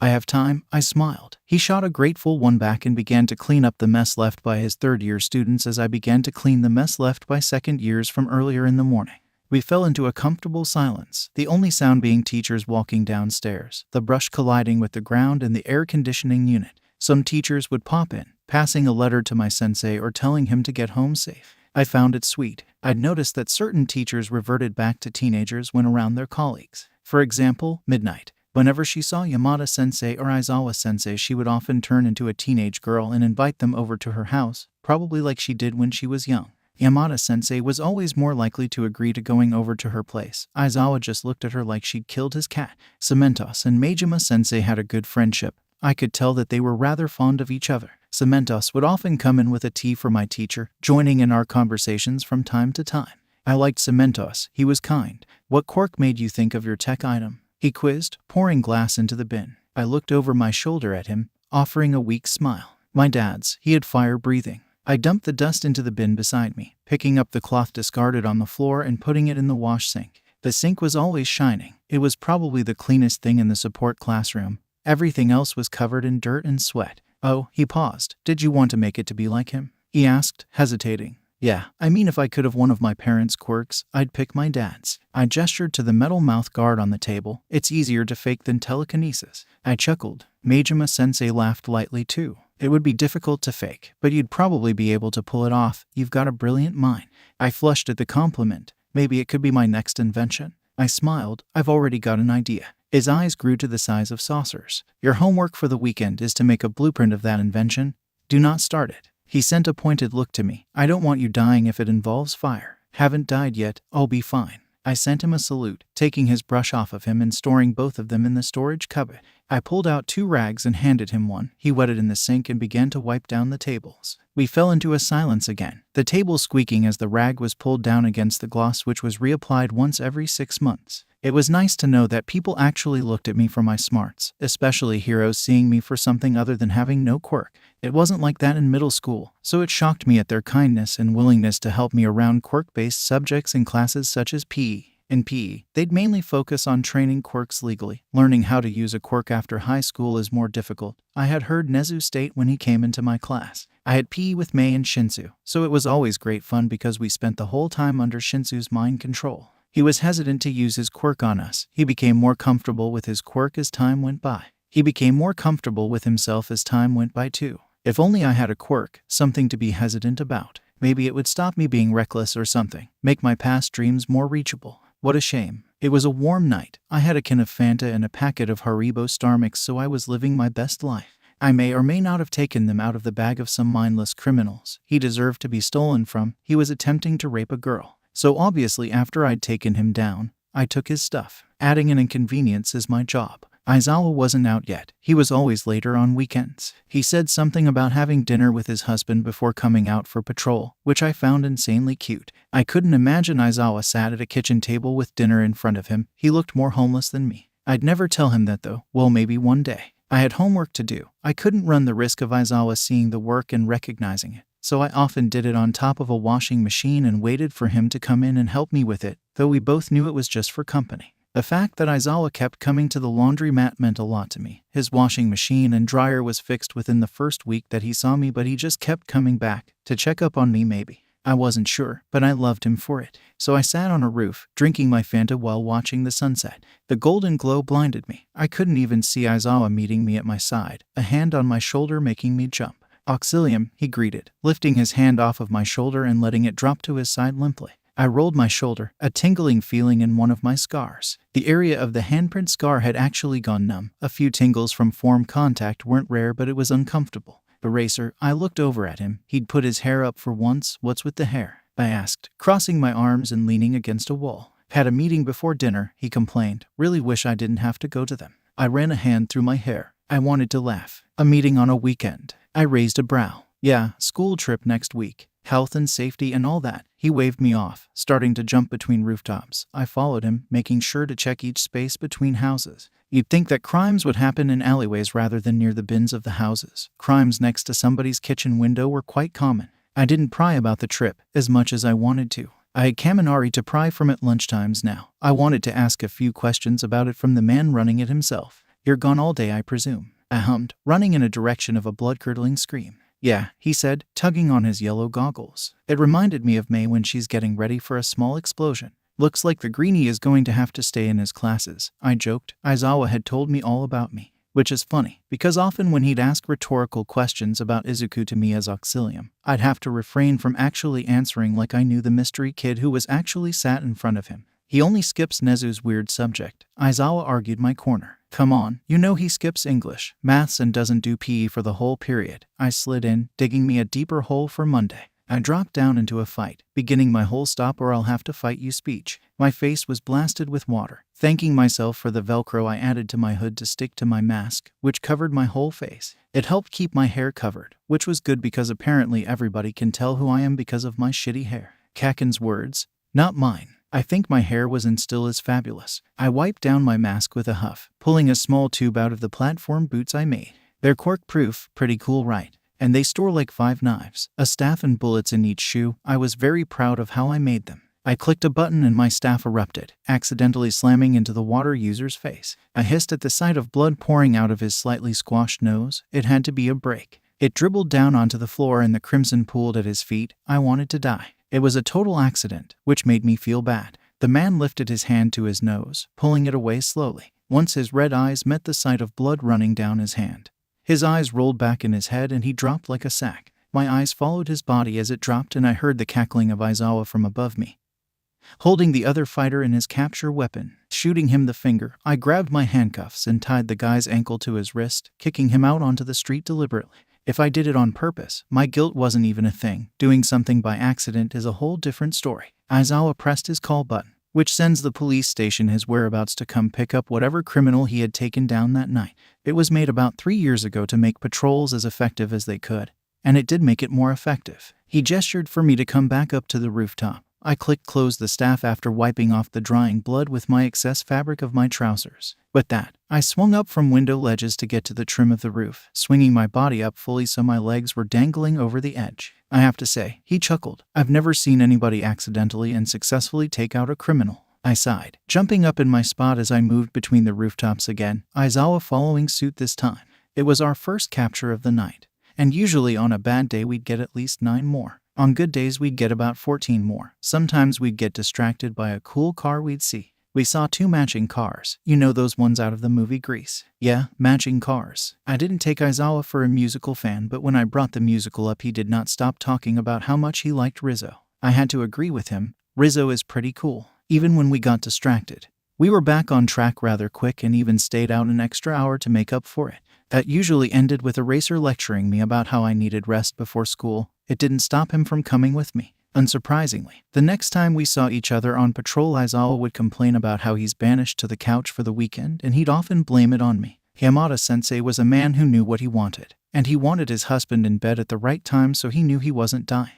How sweet of him. I just felt bad for Aizawa for having to be cold on the couch. Well, I didn't feel too bad. It was quite amusing actually.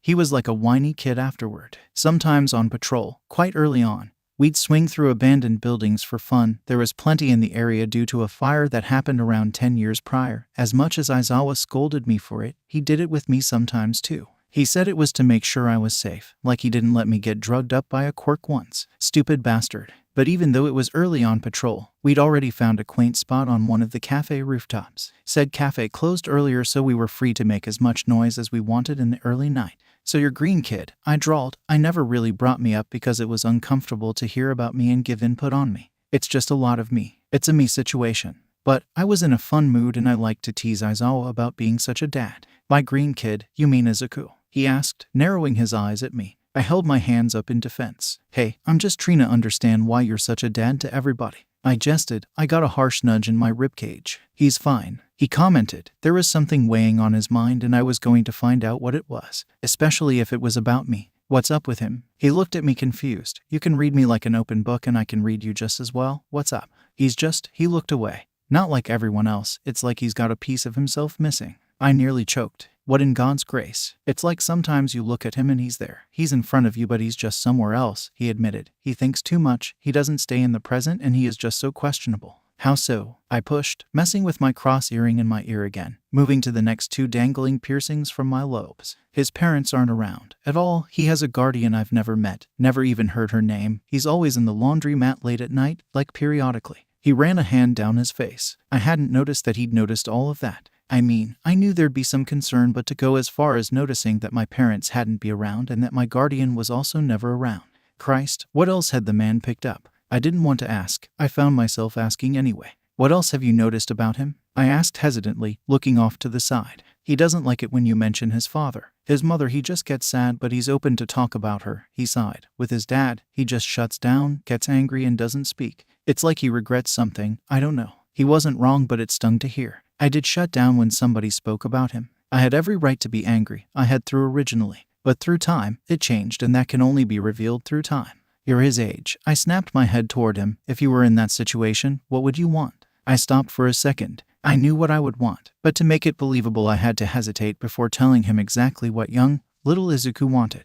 I would want somebody to notice, not ask but rather find out by themselves. Just be there, I guess. I made sure to sound unsure. Maybe he wouldn't do what I advised and it would all be normal still, or maybe he'd do what I advised and maybe I got help. Maybe he'd take my advice. Find out by themselves. He questioned, looking at me. I sighed. If I were in his shoes, I let my hand drop from my ear. I would much rather slowly tell somebody snippets rather than being asked. As the night moved on, we were moving toward the more dangerous parts of Waihi City. The city never changed. Most people stayed the same, but this part of the city was always changing and evolving. Very fast-paced. I liked that. It's what made it dangerous. It was unsheltered. Yet, there was almost something more comforting about this half of the city. Sure, it was riddled by villains and crime, but it effing moved. The night wasn't quiet. You could hear more than 1 or 2 cars and a few pretty birds. I assumed that where I lived was where I would stay, because it was the same and I had control over it if it was the same. But I found myself slowly realizing as time went by, I couldn't just be static. Aizawa helped, I guess. He wasn't static, he moved and he did things. I just felt stuck. Even on patrol I felt stuck. Like I was constantly stuck in a cocoon and I wasn't going to break out of it anytime soon. That's why I preferred the busy districts, like Hasu. It was really nice to go to now and again because it moved. But when you like busier districts, you're bound to find something more sinister right in the center and you don't even expect it. By God, I didn't even expect it. I'm always expecting something around the corner. Even years after this, I always have the feeling that something is going to happen. So, I don't understand why I was so shocked when I split from Aizawa at the district border. He needed to go home to his husband or whatever. He told me to be safe. Very dad-like, I must say. I did my usual swinging through apartments and jumping onto rooftops. I had gotten exceptionally good at it over the years. I could easily tell where the strongest parts of the roof were just by looking at it. But not on that rooftop. I took my chances anyway and I threw my body weight on the roof, only for it to cave in and I fell to the ground, landing on my feet. I was glad that my shoes were shock absorption platformed, thanks to my brilliant mind. So the fall really didn't hurt, but what did was seeing that dry skin. It was almost like I couldn't control myself as I looked at this man, who had greasy blue hair. It was longish and unruly, and quite frankly I'd rather die than have that much grease on top of my head. And I know I've already said this, but I was quite literally homeless, and even I could find a shower once every few days. His red eyes caught mine and we just looked at each other, wide-eyed. He couldn't see my eyes obviously, so I just looked at him. But he was most definitely shocked seeing a teenager fall through the roof of his. Whatever that was. Shampoo? I asked, cocking my head to the side, chuckling humorlessly. He narrowed his eyes at me, scratching his neck vigorously while side-eyeing this mist guy next to him. I had my own theoretical views of the mist man, like what if he was just a collection of dandruff off of Blue Guy? Maybe that was Blue Guy's quirk. I'd rather be quirkless, so I was glad I was quirkless at that point. The room was stuffy and I still blamed that mist guy because, to be frank, he could probably give an asthmatic an asthma attack. Turajiri, he croaked out, get him out of here. He told him. I just looked at him confused, still crouched on the ground. He had to be older than me. There was no way that amount of grease could have built up in my lifetime.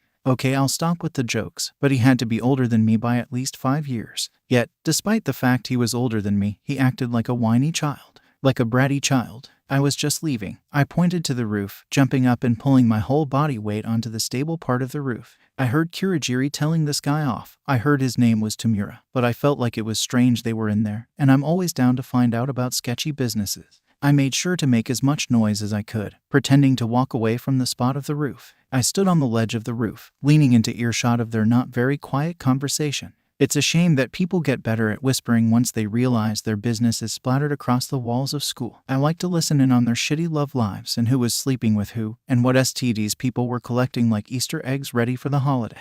Tamura, we must stay within our goals. I heard Mist Man attempt at reasoning, only to be shot down moments later. I want All Might dead. He hissed. He sounded like a snake spitting venom. I'm sure the only thing he was spitting was the grease that slid into his mouth.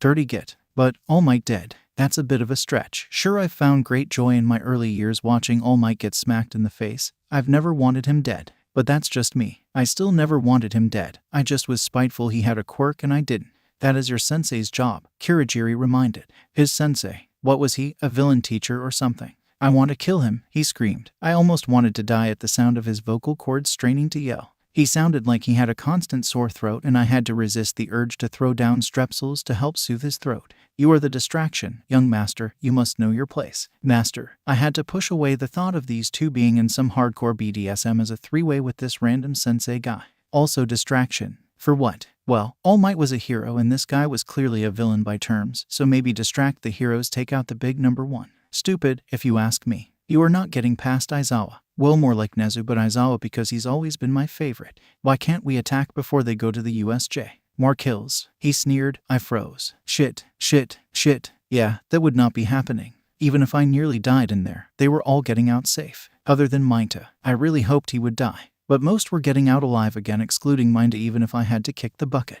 I then moved, not needing any more information than what I had been involuntarily given. Aizawa had to know. They could not go on that trip, so I ran. I ran until I got to a point that was near where we'd started patrol. Aizawa went across the rooftops slower while going home, something about night times being peaceful. I was only gone, say, 15 minutes. He had to be around somewhere, so kept running, swinging into apartment blocks whether they were empty or not. I jumped up fire escapes, hurting my left hand in the process. I had ripped the skin on a stray piece of metal while climbing the ladders. Once on the rooftops again, I kept looking around in circles. He was nowhere. Until he was there, in an apartment, kissing his husband goodnight. He was about 2 blocks down. I knew an Aizawa when I saw one, so ran again. faster this time. I had time to tell him I like sneak attacks, so I needed to get through that window. Luckily, the window was open, so when I reached the final ledge before my jump, I prepared myself to impact the sofa. And I did. I collided with the leather, knocking over the coffee table to the side of me. I heard mugs roll off onto the floor. No smashing, which was good. The coffee in them definitely was going to be a beach to clean up for them. Eraser. I breathed out, standing up and dodging Present Mike's hand, who was definitely going in for the slap. He paused slightly, taking a look over me, gasping once he saw faint blood dribbling from my hand. I moved my hand behind my back, looking at Aizawa, who just looked between me and the window. Hisashi. He looked at his husband. Kitchen table. Hisashi seemed to have no problem moving to the table, taking my injured hand swiftly and pulling me along into their quiet and small kitchen. The kitchen had a wine rack. I knew Aizawa was a red wine man, I just knew it. But the whole kitchen was dark, with specks of gold and dyed black wood. It was an elegant place, and bigger than most apartments. In fact, it was huge in comparison. The kitchen had a set of stairs to get upstairs. To me, it was a penthouse, too nice for normal folk, I'd say. I saw the counters decorated in plants and used coffee mugs, which reminded me that they'd just ignored the coffee spillage in their living room. It peeved me slightly that the coffee was seeping in between the floorboards. It wasn't my apartment, so it wasn't like I could say much other than offer to clean it up before I left for the night. Yamada-sensei pulled out a medical kit and placed it on the table in front of me. I looked at the cut on my hand, and then at him. To show my confusion, I cocked my head to the side. Usually I just let hand injuries heal after putting it under clean water. I didn't bother with that disinfecting stuff. Take what you need, he told me, almost pressuring me to take something out of it.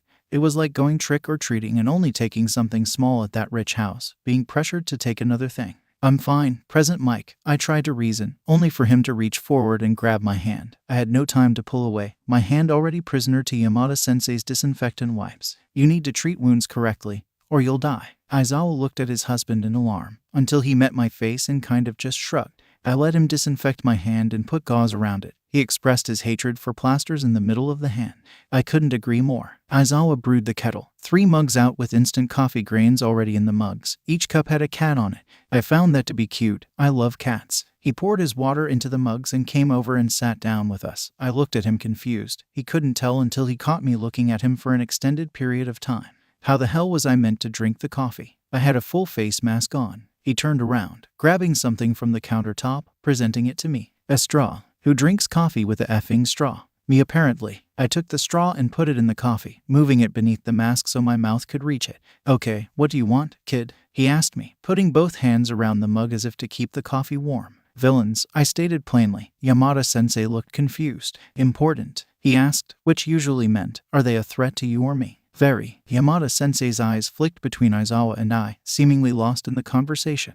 Death? He asked, taking a panicked swig of coffee. Possible. Too early to know. Can you guys stop talking like a riddle? I need to find out. Run the story, kiddo. Yamada told me. I sighed, leaning back in the chair. I went to the bar district, rooftop jumping as usual. I saw a roof that didn't look as stable, but I went on it anyway. Fell through the roof. I got looks of alarm at that. Aizawa attempting to look at my back by leaning. I waved him off. 2 guys were in there. I climbed out through the hole in the roof, listened in. They want to kill All Might.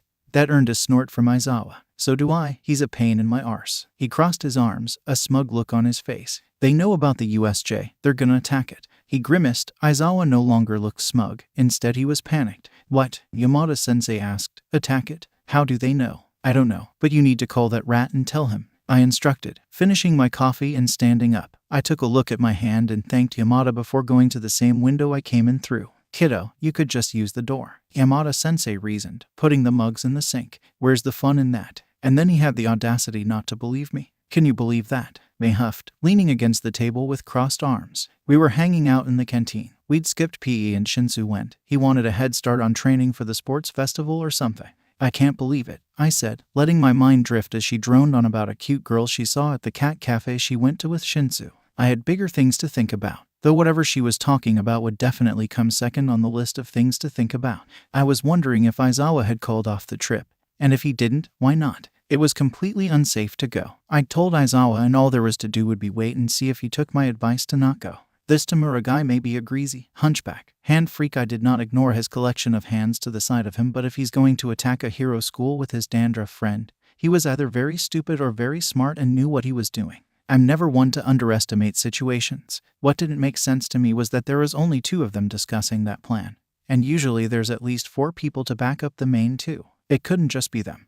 There had to be somebody else at least, somebody better than them, because Kurogiri was basically a lapdog for Tamura and Tamura was a beach with a sensei. Maybe Kurogiri was Tamura's beach. The master thing was a bit strange to hear. Made me blush and shit. Joking, I'm joking. But I wouldn't rule out the possibility for my own laughs. Of course, sitting in the canteen during classes was a bad idea. We would get caught, but that obviously didn't stop May and I, and being told off by the #1 hero wouldn't stop us either. He was just another old man to us, with a side of social status that we didn't actually care about. So the man stood in his big yellow suit, hands on his hips like a drag queen, and pulled some shit about how we should be in class. I was fully aware he didn't care either and was only doing what another teacher told him to do. Young Hatsune, young Izuku, you should both be in physical education. He boomed. I swear the world shook at his voice, and not because he's rather large. No, it was because he had no idea how to control his effing volume.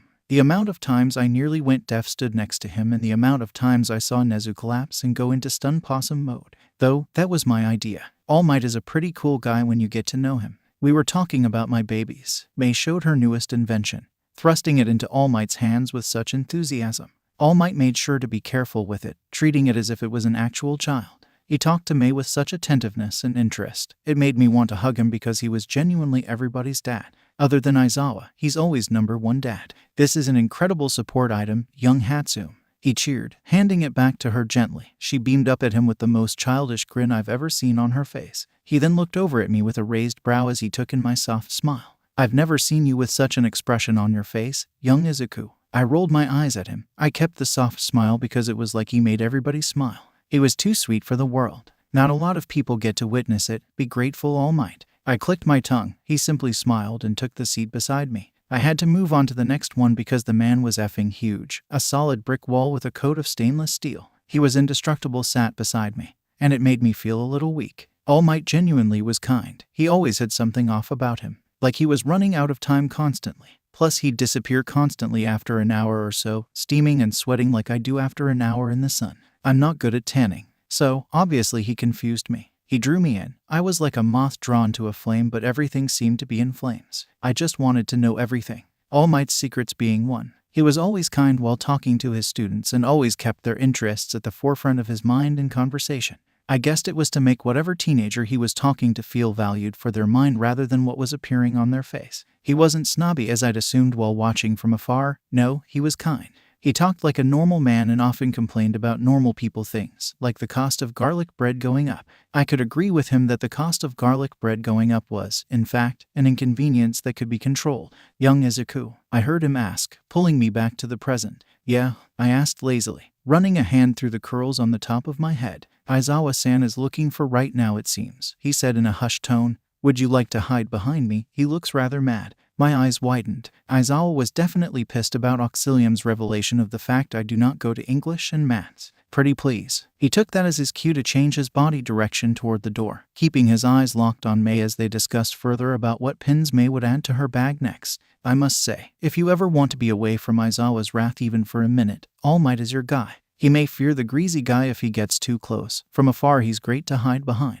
Aizawa wouldn't even know, had he not had Izuku senses, as Yamada-sensei had stressed the previous week. Izuku, if I knew you last name you'd get full named, he shouted. Come here right now, we're going to have a talk about how you should attend your classes. I peeked from behind All Might, catching the eyes of Aizawa's, who stomped angrily towards the muscular wall that was defending me. But I have a degree, I whined, throwing my whole body to the other side of the table, landing against the wall. I had to dodge his capture weapon 3 times before rolling down the small 3 steps going toward the sea of tables on the lowest platform of the canteen. Having a degree wouldn't save me. Aizawa always stressed to me that brushing up on topics was good. Then again, the man doesn't brush his hair. Yamada-sensei has to do that shit for him. Grotty bleeder. Degree my arse. Did you brush up on English recently? He snapped, throwing his capture weapon at me. I jumped onto a table as to dodge it. Did you brush your hair recently? All Might's eyes widened and he paled in worry for me visibly. May was trying to keep her snorts down, clutching at her stomach to keep her from doubling over. I saw the tears streaming from her eyes. She found anything funny. I jumped to another table, avoiding the scarf again. If you carry on, you'll be going to that subject with Nezu. I gaped at him. You wouldn't. I looked at him deadly. I would, and I will. I mocked. If I had my gun in my hand, he'd be a dead man, but no. I leave it at home when it's school so people don't think I'm about to blow up a effing school. If I did, Kaken's first on the list. Then the rat bastard. If Tamura went to UA too, I'd take him out too. His skin really irritates me. Oh, and those big 3 people from 3A, they kept looking at me. Well, aside from that Amajiki guy, he seemed too awkward to look at someone. He was saved. Oh, and that Minta guy. I still would shoot him. Nearly 10 years after graduating UA, I still have the same feeling about killing of Minta. He didn't finish the course, but I still should have shot him dead. Anyway, after being berated in front of the #1 hero in May, who was finding it extremely funny, I sat at the table with Shinsu and Kaminari. He made daily appearances at our table. Sometimes he'd go sit with the self-proclaimed Baka squad or whatever the hell. He almost always came back because they said something about his short-circuiting. Shinsu was blabbering about a guy in his class, Kaminari chipping in at some points as May added things to her Pinterest mood boards and took the piss out of Shinsu for nothing. I caught my usual granola bar, ate it and tossed the wrapper back like we did every day. It was like every day until I heard sirens, screaming and footsteps charging for the door. I heard about press outside of the gates, people having to fight their ways through the reporters, begging them to tell them what it was like to be taught by All Might. They'd been there for weeks, so I just came earlier in the day and did a bit of training and gym beta before they turned up. Then I listened to the complaints about them from Shinsu. When I heard the alert of a security breach, I assumed it was the press. But when I assume, sometimes I'm wrong. I can proudly say my gut feelings are never wrong, like an extra sense. And my gut feeling was telling me to follow those kids through the corridor. So I followed my friends, hanging back slightly to see if anything was dodgy. Well, dodgier than Aizawa. I need to stop taking the piss out of him. As I was following, I turned my head towards the closing of a door in the file room. There weren't anything but old files from 50 years back. I had looked. They were teacher manuals in there, old staffing lists, yearbook photos, those kinds of things. There weren't going to be anything else but that. Every other important file might as well be a mile up Nezu's arse. It's very hard to find and impossible to get. Unless you stalk people on Instagram, you basically learn everything on there anyway. I felt uneasy at seeing the door close, so I made sure to slide my way in afterward. I moved away from the commotion, pushing my back toward the door when I heard the rustling of files. Tamura, that motherfucker. You're not going to find anything in here, I said plainly, looking at my nails that had black nail polish chipping off of them. Tamura looked at me with wide eyes, pulling his hands out of the files to his sides. Oh, he sent me a sinister smile. And where will I find one, hero? I rolled my eyes. You do realize that not everybody here is a hero, right? I quirked my brow. I'm literally part of the support course. I told him. How do you know where the files are? He asked, raising an eyebrow at me, going through the files again. I don't know where they all are, but I know that they're not in here. I told him, leaning against the doorframe. I needed to make sure I didn't say something as rude as I did during the weekend. My cover would be blown immediately. But I did want to ask him if he shampooed since then. He probably didn't because his hair just got worse and his skin was cracking more. So we could rule showering out of his to-do list. Where should I look first? He hummed, reaching his hand out to me. I regret what I'd done next. I still want to die. Check up Nezu's arse, I snarked, biting his hand that reached out to me. He looked shocked, confused and pained. And I was the same. I was shocked because I wasn't expecting to bite him. I was confused because he wasn't trying to kill me. And pained because I basically ate his dry hand and it definitely had not been cleaned for a while. I wouldn't be surprised if his piss was still on his grimy hand. So I pulled back straight away, reaching into my pocket for chewing gum, gagging as I did so. Wash you hands, mate, and get the F out. I grimaced as Kurogiri's mist opened up around Tamura. He moved back with his hand against his chest, eyes unmoving from my body. Effing freak. I still think he's weird even now. I scurried out of the file room, gagging still. The crowd had dispersed and the corridor was now quiet, holding an Aizawa at the end of the corridor talking to this tall bastard from the hero course and some short, round-faced girl from the same course. May was still stood against the wall with Shinsu and Kaminari, as if they were waiting for me to appear from somewhere. Shinsu took one look at me, realizing what was about to happen. I felt bile rushing up my throat as I slapped a hand to my mouth, May running to the canteen to get a bin while Kaminari freaked out. They caught the attention of Aizawa, who ran in my direction and rubbed my back as I threw up into the bin that May and Shinsu were holding. Kaminari took it as his cue to do something, holding my hair away from my eyes. I wanted to thank them, but hot bile was still coming out rapidly. I will never bite anybody again without a mouth guard. I've learned the lesson my mother tried to teach me when I was little. When I'd finished my dramatic act, I took 3 mints off of Kaminari and promptly popped each one into my mouth. Trying to forget the texture of his dry skin was one thing, but the idea that he hadn't washed his hands in forever really did make me worry for my health. You want to go to recovery, girl? Shinsu asked, handing the bin to May, who yelled in protest. She took it anyway, walking into the canteen to hand it to Lunch Rush. I don't know what he'd do with it. I wasn't thinking about that. I've been violated, I gasped. If I bit him, did I violate him, or can I still say he violated me? I wanted to cry. What the hell was happening? You bit a guy. In the time span of 5 minutes you've bitten somebody? Kaminari asked, stuffing his hands in his pockets. Yeah, he was greasy as F and he was reaching out to me, probably to kill me. And I bit him and then he F'd off. I replayed the events. I don't think he's ever washed his hands. I turned around and gagged again, hearing Mei sigh and run back to the canteen to get another bin for me to be sick in. Who? Izuku, tell me who was trying to kill you? Aizawa asked, crouching in front of me. I don't know, man. He doesn't come here, but he was old and stunk and was greasy. I don't think he's ever washed his hair, I said in horror, clutching at my throat as bile rose up my throat again. I spat it into the bin as Kaminari freaked out again, fumbling with his mint packet. Once I'd finished my dramatic scene, I took the whole packet of mints that Kaminari was offering to me in a state of panic. Mei ran off with the bin again as Shinsu stood leaning against the wall, patting my head as if I was a dog. Aizawa stayed crouched in front of me, making sure I was okay fully before standing up to stand next to me. Let's go to the teacher's lounge, he told me, swinging an arm around my shoulder. We'll flush your mouth out with the water in there, he muttered, pulling me along with him as I waved to my friends. They waved back, a look of worry on all of their faces, aside from Shinsu, who called out to me to tell me to stop biting people who have rabies. I couldn't agree more with him. I decided in that moment that I should go to Recovery Girl and have a full checkup because honestly, I could have died. I made my way with Aizawa to the teacher's lounge, who disappeared for a few seconds and seemingly had grabbed his bin from his classroom. It was quiet walk, which I was glad for because I was traumatized, but it wasn't uncomfortable. It was more peaceful than anything. He slammed the door open with such force, I felt the need to keel into the bin and throw up my worries again. I stopped myself as I was put on one of the couches beside a teacher I didn't pay attention to just yet.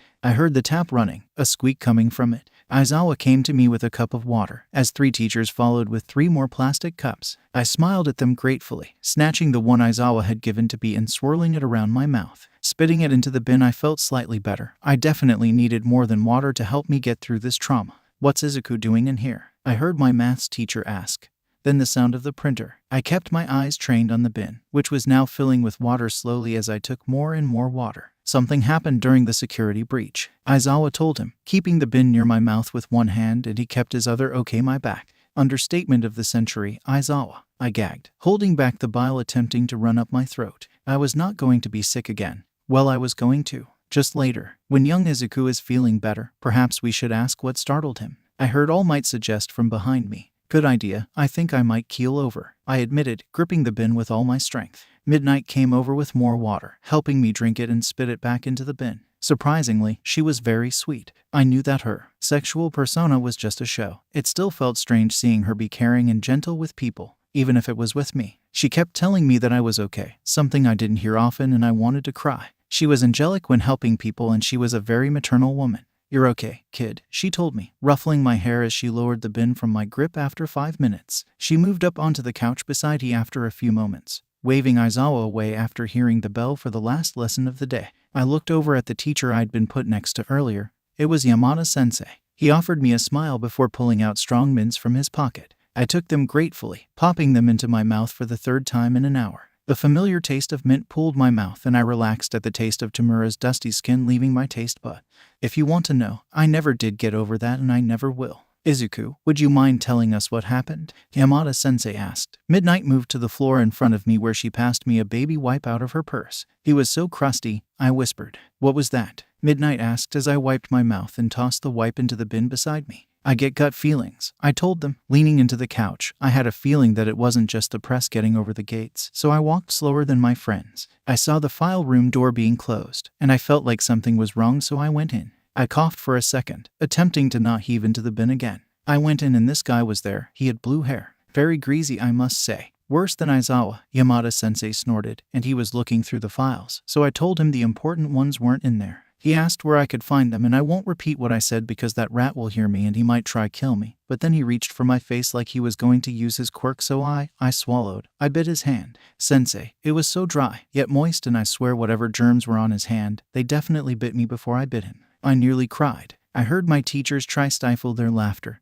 All their self-control was lost when All Might began to cackle. I started to laugh too because only I could instinctively bite someone and throw my guts up because of how greasy said person is. When their laughter died down, the bin had been taken by Snipe and I felt much better. I still cringed at the thought. But I relaxed and I felt more comfortable on that couch than I did in the canteen. It was nicer. As funny as it is, kiddo, Yamada-sensei chuckled. Since it is an intrusion, you are going to have to give a statement. I sighed, rubbing my face in exhaustion. Statement this, statement that. Always the police are heroes getting in my business. But please, what did you say regarding Nezu? Snipe pressed from behind me. I sighed. I told him to look up Nezu's arse for the files. But now I'm scared he might try it because he seemed a bit dodgy in the sexual sense. Later that evening, I was sat on top of the washing machines again. Nobody came in during the weekdays other than a British lady called Sharon. She said she liked going to the laundromat because it felt less lonely. So I sat on my laptop, which I may or may not have stolen for convenience purposes, and began to do research on Tamura Shigaraki, until I came across an idea. It was revealed to me earlier that the USJ would be going ahead, and that they couldn't take a lousy vigilante's word when it came to a hero school such as UA. I called bullshit on that mentally, because they're quick to stop anything going ahead if there's even a rumor of a threat to the precious school. So as a final stretch, I decided that I'd hack into security cameras. More specifically, the one in the room that I bit Tamura in earlier that day. You'd assume that a hero school would have excellent security measures put in place. No, I could hack into it within a 30-minute time period, and I was not even that advanced in code and hacking at the time.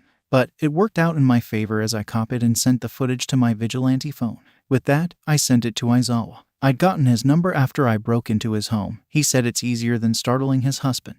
I say otherwise. I waited a few moments, hearing a notification found from my phone. I picked it up, seeing that Aizawa was asking how the hell I got that video. I answered honestly, of course. I like to point out the flaws in UA quite often. After all, they held really shitty people in them. I'm not going to lie, Kaken was one of them. I hate blondes, sometimes. Then, I got a call. So I reached into the vent behind me, pulling out my voice changer like I was something out of Scream. Auxilium, how the hell did you break into the security systems of UA? He practically bellowed down the phone. It seems as though your greenie has met my friend from the other night. I chuckled. Also, a little birdie told me that you're not canceling that USJ trip.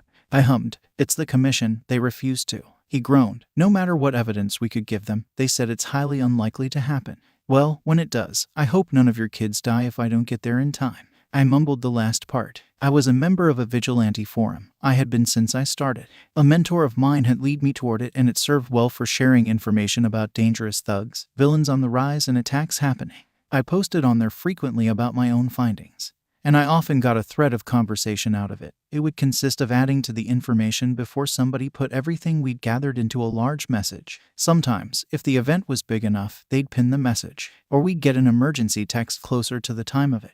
Get there in time. Kid, you can't come drop in a fight, he laughed. You pinky promised me 2 years ago that we were partners until the death. I reminded. I'm willing to hold my end of the promise by dropping by any fight you're in. How kind of you. He chuckled. Do remember though, I'm aware you're only 15. Like you said, I'm double your age. I can take care of myself. He reminded. Are you sure? You do complain about back pain a lot. I joked. But then, he quietened. I don't want you getting hurt for me, or those kids. I sighed. Aizawa, I'm just doing everything I can. The laundromat has always been lonely and sad. It's like the place that sucks the life out of you. It was home. I was surprised that the place hadn't shut down years ago. The little old lady never got business. Well, that was until Aizawa and Yamada-sensei came in. Yamada was a new addition to our weekly visitation. I sat on top of the washing machine again, drawing out my blueprints again for the support class I was going to have the day after. Sharon was sat talking to the night worker. A low conversation between the two was common. They'd known each other during high school, I had learned.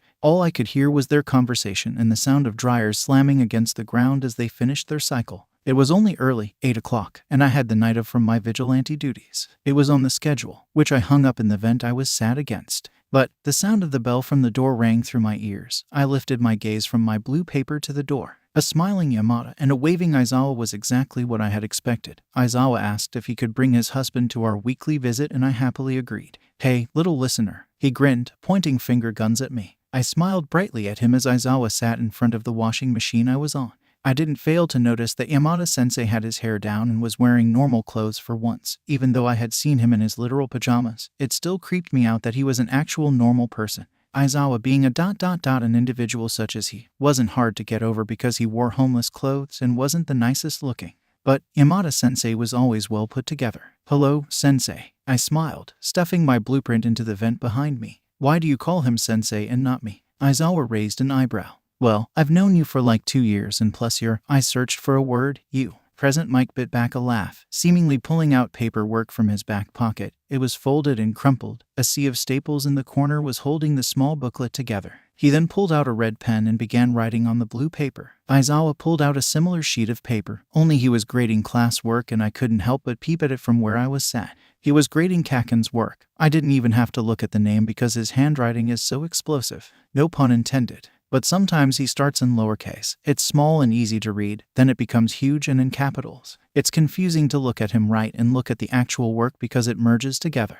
Azashi, can you read what that says? I heard him ask. I quirked a brow looking at Kaken's work. Not even gonna try. His English is way worse and I'm not putting myself through that. Yamada-sensei chuckled. Pass it here, I told them. Aizawa shrugged under his husband's gaze and passed the paper toward me. I grabbed it and began to read it. By that point in my life, I was fluent in Kaken language and handwriting. It was like a third language. He was good at writing, for sure, but he just wasn't good at actually physically writing. Either way, I could read the work and it was well done too. The topic was choices, which made me chuckle slightly because Kaken only goes for the brash choice and it seemed as though he thought being aggressive was his only choice. Yeah, so that big loop there, I pointed out, is a B. That one that looks like a C is actually a G. I pointed out letter after letter, almost as if I was decoding the words on the paper. To be honest, his writing made anything a riddle. Even the way he acts is like a riddle, such a confusing individual. Kaken and I were at a stage where we avoided each other. Of course, that was hard because I constantly hung out in his class unapologetically. But he didn't look at me and I barely looked at him, and when we did, I'd tease while he insulted. And it hurt. I often found myself wondering when zoning out. How did we go from being so close and in sync to being past bully and past victim? At times like that, my heart felt heavy and the shiny scar tissue stretched over my bones felt tighter and aches like overused muscle. The burn scars that littered my skin made me want to constantly bathe in ice water, hoping that reversing the way I got them would make them go away. And of course, they never did. I love my scars and hate them at the same time. And the one I hate the most is the one painting in my mind with splattered blood and chunks of flesh being removed. I have many on my face. It's littered with tiny lines but also a large handprint from my jaw to my temple, which I cover with concealer every day. I take the attention away from the slight off color by littering myself in piercing. I'd rather be at the stage of slight teasing than being back in hell, a hand constantly burning into my flesh. How do you know how to read his work? Yamada-sensei questioned. We grew up together. I hummed, picking up my pencil to sketch on my blueprint. I was making a contraption for the hand, more specifically the fingertips. It was button activated, the button being at the wrist of it.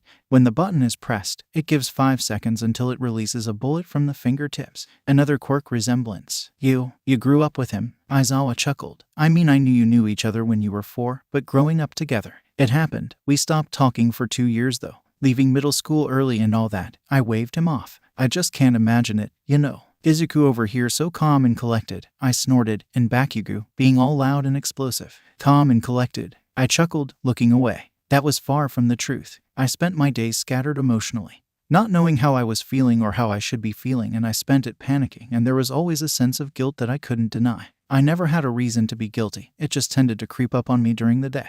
Yeah, I mean, you're so chilled out. He shrugged. He wouldn't be saying that if Aizawa knew who I was and he had told his husband, but there we were, pretending I was something I most certainly was not. But my whole life I was pretending to be something I wasn't, so I guess it was fitting. Izuku, are you taking part in the sports festival? Aizawa asked me after a couple minutes of peaceful silence. I guess so. It'll be fun, I think. I said. If I was going to do the sports festival, I wasn't going to do it to win, more so to have fun and take part in school events for the giggles. I never really was in anything to win anything, even when I had hope for myself, which was a long time ago. But the sports festival was a public event, could be fun or could be painful. It depended on how I wanted to play it. And by God, I played everything the fun way at the beginning of my year at UA. So, taking part would probably end up with me getting out within the first round.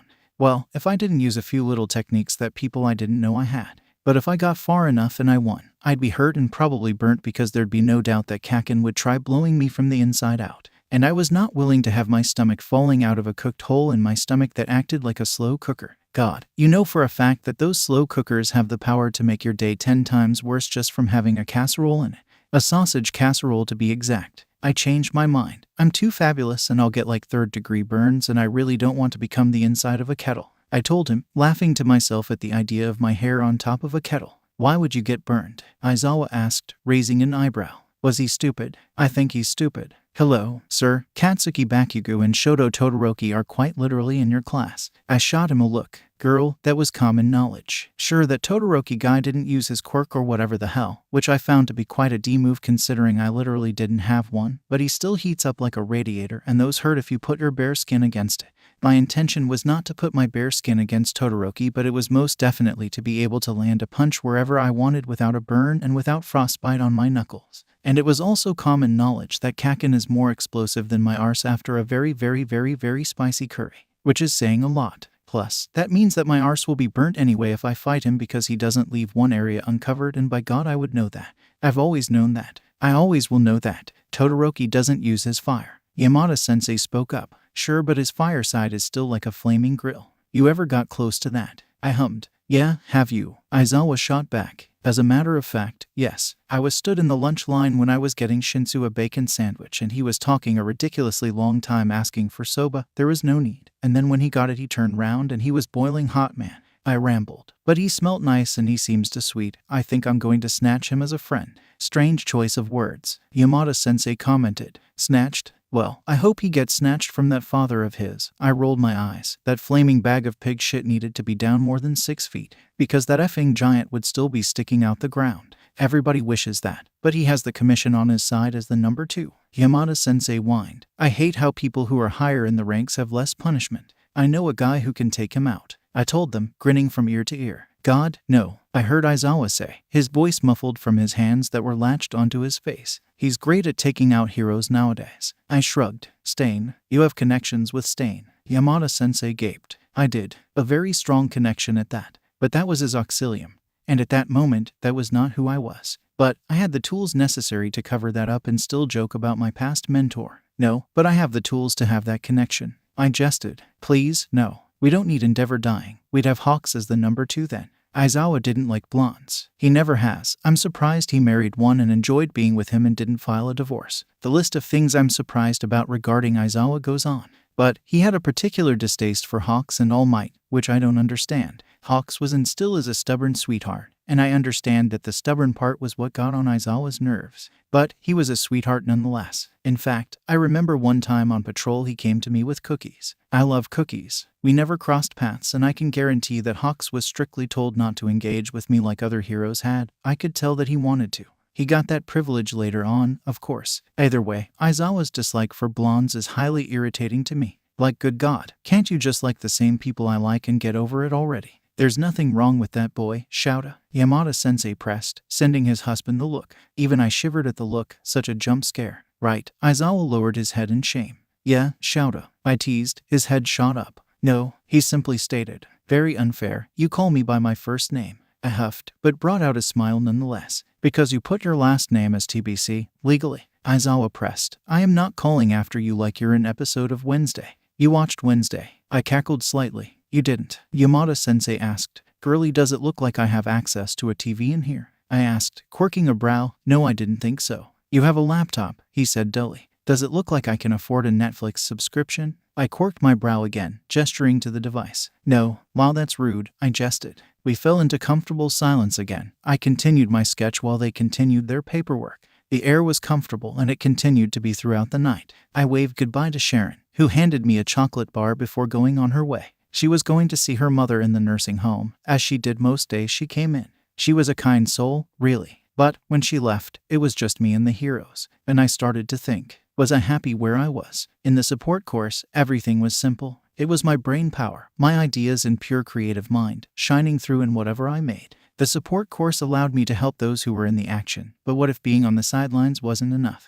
The idea of sitting on the side, watching as the hero course went on and stood in action while not giving a shit about who did what for them, boiled my blood. I wanted to be them, a person who stood in action while giving a shit. But sometimes you can't always be in the action and care. Being caring is a weakness. And the hero course, God, the hero course, my life would be taken up by it. No more room for experiments, and I'd be taught the basics of the things I already knew. Sure, there's more people I like in 1A and 1B. What's the point of liking them if I'm not actually doing things important to my own growth as a hero? Plus, heroism as Izuku Midoriya was completely off bounds. It wasn't allowed and was in fact impossible. That's what I thought at age 15 anyway. You're mumbling, Aizawa commented. So you don't think the support course is enough for you? He smirked. It'll do, I commented. You should be satisfied with what you're studying, Izuku, Yamada-sensei told me, giving me a comforting smile. Midnight was actually studying drama at Katsubutsu, but got transferred over to UA for the hero course because she wasn't satisfied with what she was doing. He offered up to make me feel better. It kind of did. I learned later on that Midnight was actually able to take her drama classes at the same time as her hero classes. It helped her false persona that she carried within the media. I'm satisfied, I assured them, but mostly myself. If you want to do both, Nezu can arrange it. You may not get along, but he's never done something to stunt a child's growth educationally. Aizawa then commented, putting emphasis on the word educationally, which worried, but I'd probably find out later on in life. I do want to do both, I admitted, but I won't do it if I don't win the sports festival, but I'm not trying for the hero course either. It's not what's most important at this point. What is most important? Aizawa pushed and I froze. What was most important to me was making sure my identity was covered, making sure I better myself as a vigilante to less people die and crime rates drop, making sure that stupid grease guy didn't attack and harm any of my friends. But I couldn't tell him that. I couldn't tell anybody any of that because then what happens? I wouldn't be able to go back to normal. No, I'd be guiltier because then somebody else would have to bear the burden of me going out and almost dying nightly, knowing that I don't have a home, knowing that everybody around me has effing died. But not saying anything would prove his point and further dig me into deeper shit. Getting my next college degree, I told him, avoiding his gaze. He was able to see straight through my eyes and directly into my soul, and it freaked me the F out. Liar, he shot. Try your best in the festival and we'll see what happens, he said, changing his washing over to the dryer. Waiting to see what happens is sometimes fun if you're an adrenaline junkie, but other times it feels like being in a roller coaster ride but you're not properly strapped in. So there's a chance you die, and a chance you don't. You might like the roller coaster ride because you're suicidal. I'm not sure of your circumstances, but mine were in between wanting to stay alive and genuinely not caring if I'm dead or alive, so that's a loss on my behalf. But I felt like I was on a roller coaster ride the whole morning that I sat in the support classroom. I eventually got tired of waiting for something to happen at the USJ, which they had most definitely not called off, so I decided to go to Hound Dog, tell him I was having a bad mental health day and get wrote off to go home. I wasn't going home. I was going to get my vigilante costume and go to the USJ just in case. And that just in case was a good idea. I jogged my way back to the laundromat, saying hello to one of the daytime workers before retrieving my things out of the vent. I took it to the public bathroom, which was on the outskirts of the park, and changed. I usually put whatever clothing I was wearing prior to my vigilante costume in the vent that was hanging above the out-of-order cubicle. I liked putting my clothes in vents, that's all. So I put everything on, checking my phone for notifications on the vigilante forums, making sure to have my knives and staff slotted into my shoes, which I had upgraded to be unable to conduct electricity, meaning that I could happily walk in some water that Kaminari has shocked and be perfectly okay. I secured my mask finally, tapping into its new AI signals. I had done a lot of stress upgrades the previous week, meaning now I had Linda in my ear during my patrols, telling me what was behind me and was able to give me a map of the city. Everything you'd want from a phone was on my AI, and I've never been so proud of an invention before. Then, my phone buzzed and I could have cried. USJ attack. Leader Tamura Shigaraki with the Quirk disintegration and sidekick Kurogiri with the Quirk portal. Danger status is unknown. Please keep safe if approaching the scene. It read, but then followed with multiple messages of vigilantes saying they're unable to attend or help, so I sent a message letting them know I was going. And I did go, quickly. I climbed onto a rooftop and began dashing for the USJ. It was so little in my line of sight, and that just made me worry more. They could all be dead by the time I got there. Aizawa could be crushed and mangled or dissolved. The roof could cave in before I got there. Kakin could have blown himself up. Okay, that last part was highly unlikely, but I overthink to make sure that the worst possible scenario doesn't happen. There's always gotta be something worse than death. Living in whole body paralysis probably would be it. But I ran faster, almost slipping off the tops of houses as I went. I never went out in the daytime as Auxilium just because it was safer. When duty calls, it calls. My mind wondered why I didn't see heroes moving across the roads beneath him. Why the news wasn't swirling in distress. Why the commission hadn't let out an official alert. But I chalked it up to communication being breached. But how could the vigilante forums know before the heroes did? I wondered that until I saw one of my favorite vigilantes to work with stood alone on the rooftop. Everybody called her Rex within the vigilante community. Her bow and arrow locked in her hand as she prepared to release the arrow into the glass of the building. Panic left my body slightly seeing her there. It came back full force as soon as I saw the purple mist wrap around her as she fell, our eyes locking together as she descended into the portal. But I was making it closer. I needed to help, so worrying about Rex wasn't a top priority. She could take care of herself, she always told me. Dropping down from the last building with a slight crash, I rolled toward the dome of glass. I wasn't going to try the door, that'd be stupid. So, I reached into my shoe compartment, taking my staff and releasing it from the tube it was capsuled in. The good thing about my staff is that it doubles as a window breaker, and that's exactly how I used it. I took my aim, running toward the glass and pummeling the staff straight through the middle as my AI yelled out about a glass shard alert. I really did need to program her to not speak about my own actions. It made me feel bad for breaking public property. But I got through, startling a few thugs as I slammed into them with my staff without meaning to. I was really out of practice with my staff. I noticed quickly, then wasn't the time to worry about that. I had people to injure. That sounds really bad, but when you dumb it down, it is the explanation of the job. It comes with it, so don't get pissy with me. My eyes darted around the arena, looking over, noticing unconscious thugs in a pile and blood scattered around the main floor of the tiered building. I saw the open portal, then that musty, dusty beach that made me want to throw up and pull out my own tongue. But as I looked over, I saw Rex's body lying limply. It was then that I noticed Kurogiri had allowed her to fall to her death. Her legs were bent out of shape and her arm was clearly broken and covering her unmasked face. She was one of the most badass vigilantes Japan had been blessed with, and I knew if I was leaving the USJ with one thing, it'd be her body, and I would pass it to Everlight. Motherfucker, I mumbled, prodding the unconscious thugs with my staff before moving on into the main arena. Eraserhead was destroying these villains left and right, and I joined happily. He seemed surprised that I'd been there, but let out a knowing smile before continuing to batter a thug in the same way I'd beat up a rapist on patrol. Blood was spewing from his fists.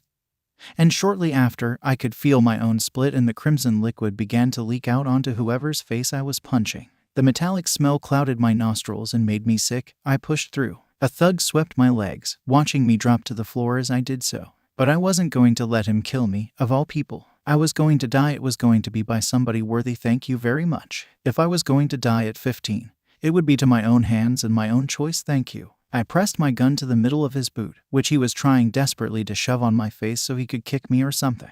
But I pulled the trigger, watching as the bullet tore through his skin and eventually embedded itself in his bollocks. Holy shit, I need that to be my super move. I gasped out a laugh, hopping up and sweeping the legs of two thugs at the same time. External force detected. Linda repeated in my ear. I groaned, realized that I was either being affected by Uraraka's quirk or Misty Dandruff's quirk, and I knew that with my luck, it was not going to Uraraka's quirk. This covered my body, and I felt like I was being gassed. My lungs were fighting for air only until I realized that the mist surrounding me was breathable and I didn't feel like I was dying so much anymore. So I relaxed in the void of purple and dashes of gold for a few moments before I was dropped onto a boat. My arse landing first, meaning I impaled the boat with my katana. Not too deep to make it sink though. Most likely too deep to activate the rescue mission it was programmed to illustrate. It's a villain. I heard Minda scream, trying to grab onto Tsuyu's chest. I simply grabbed him and put him beside myself. No, I'm a vigilante. I'm a good friend of Eraser over there. I've been dropped here and we need a plan. I rattled out, watching as villains were swimming about the boat with hunger in their eyes. It wouldn't surprise me if one of them wanted to eat me. My quirk is frog. I can jump high and my tongue extends. She told me without asking, a sight of ribbit coming from her sentence. I can take balls of my head and they stick together. I wanted to make a sex joke very badly, but I couldn't. I wouldn't.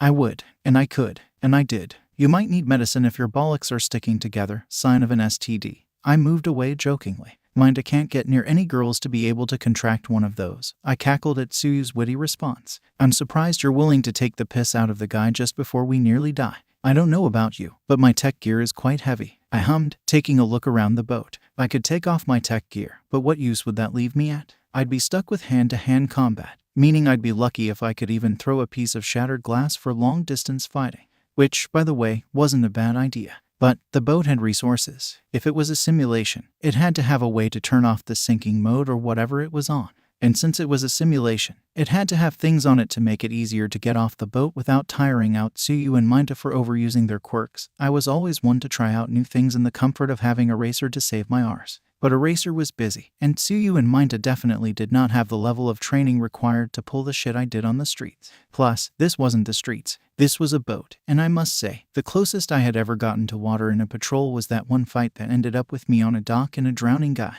Don't move. If at any point they reach out for you, do whatever you can to get them off of you. I handed them a knife each. Stab them if you have to. It's not illegal. It's self-defense, which was my answer for anything when Eraser would try take me to the station at the very beginnings of our weird friendship.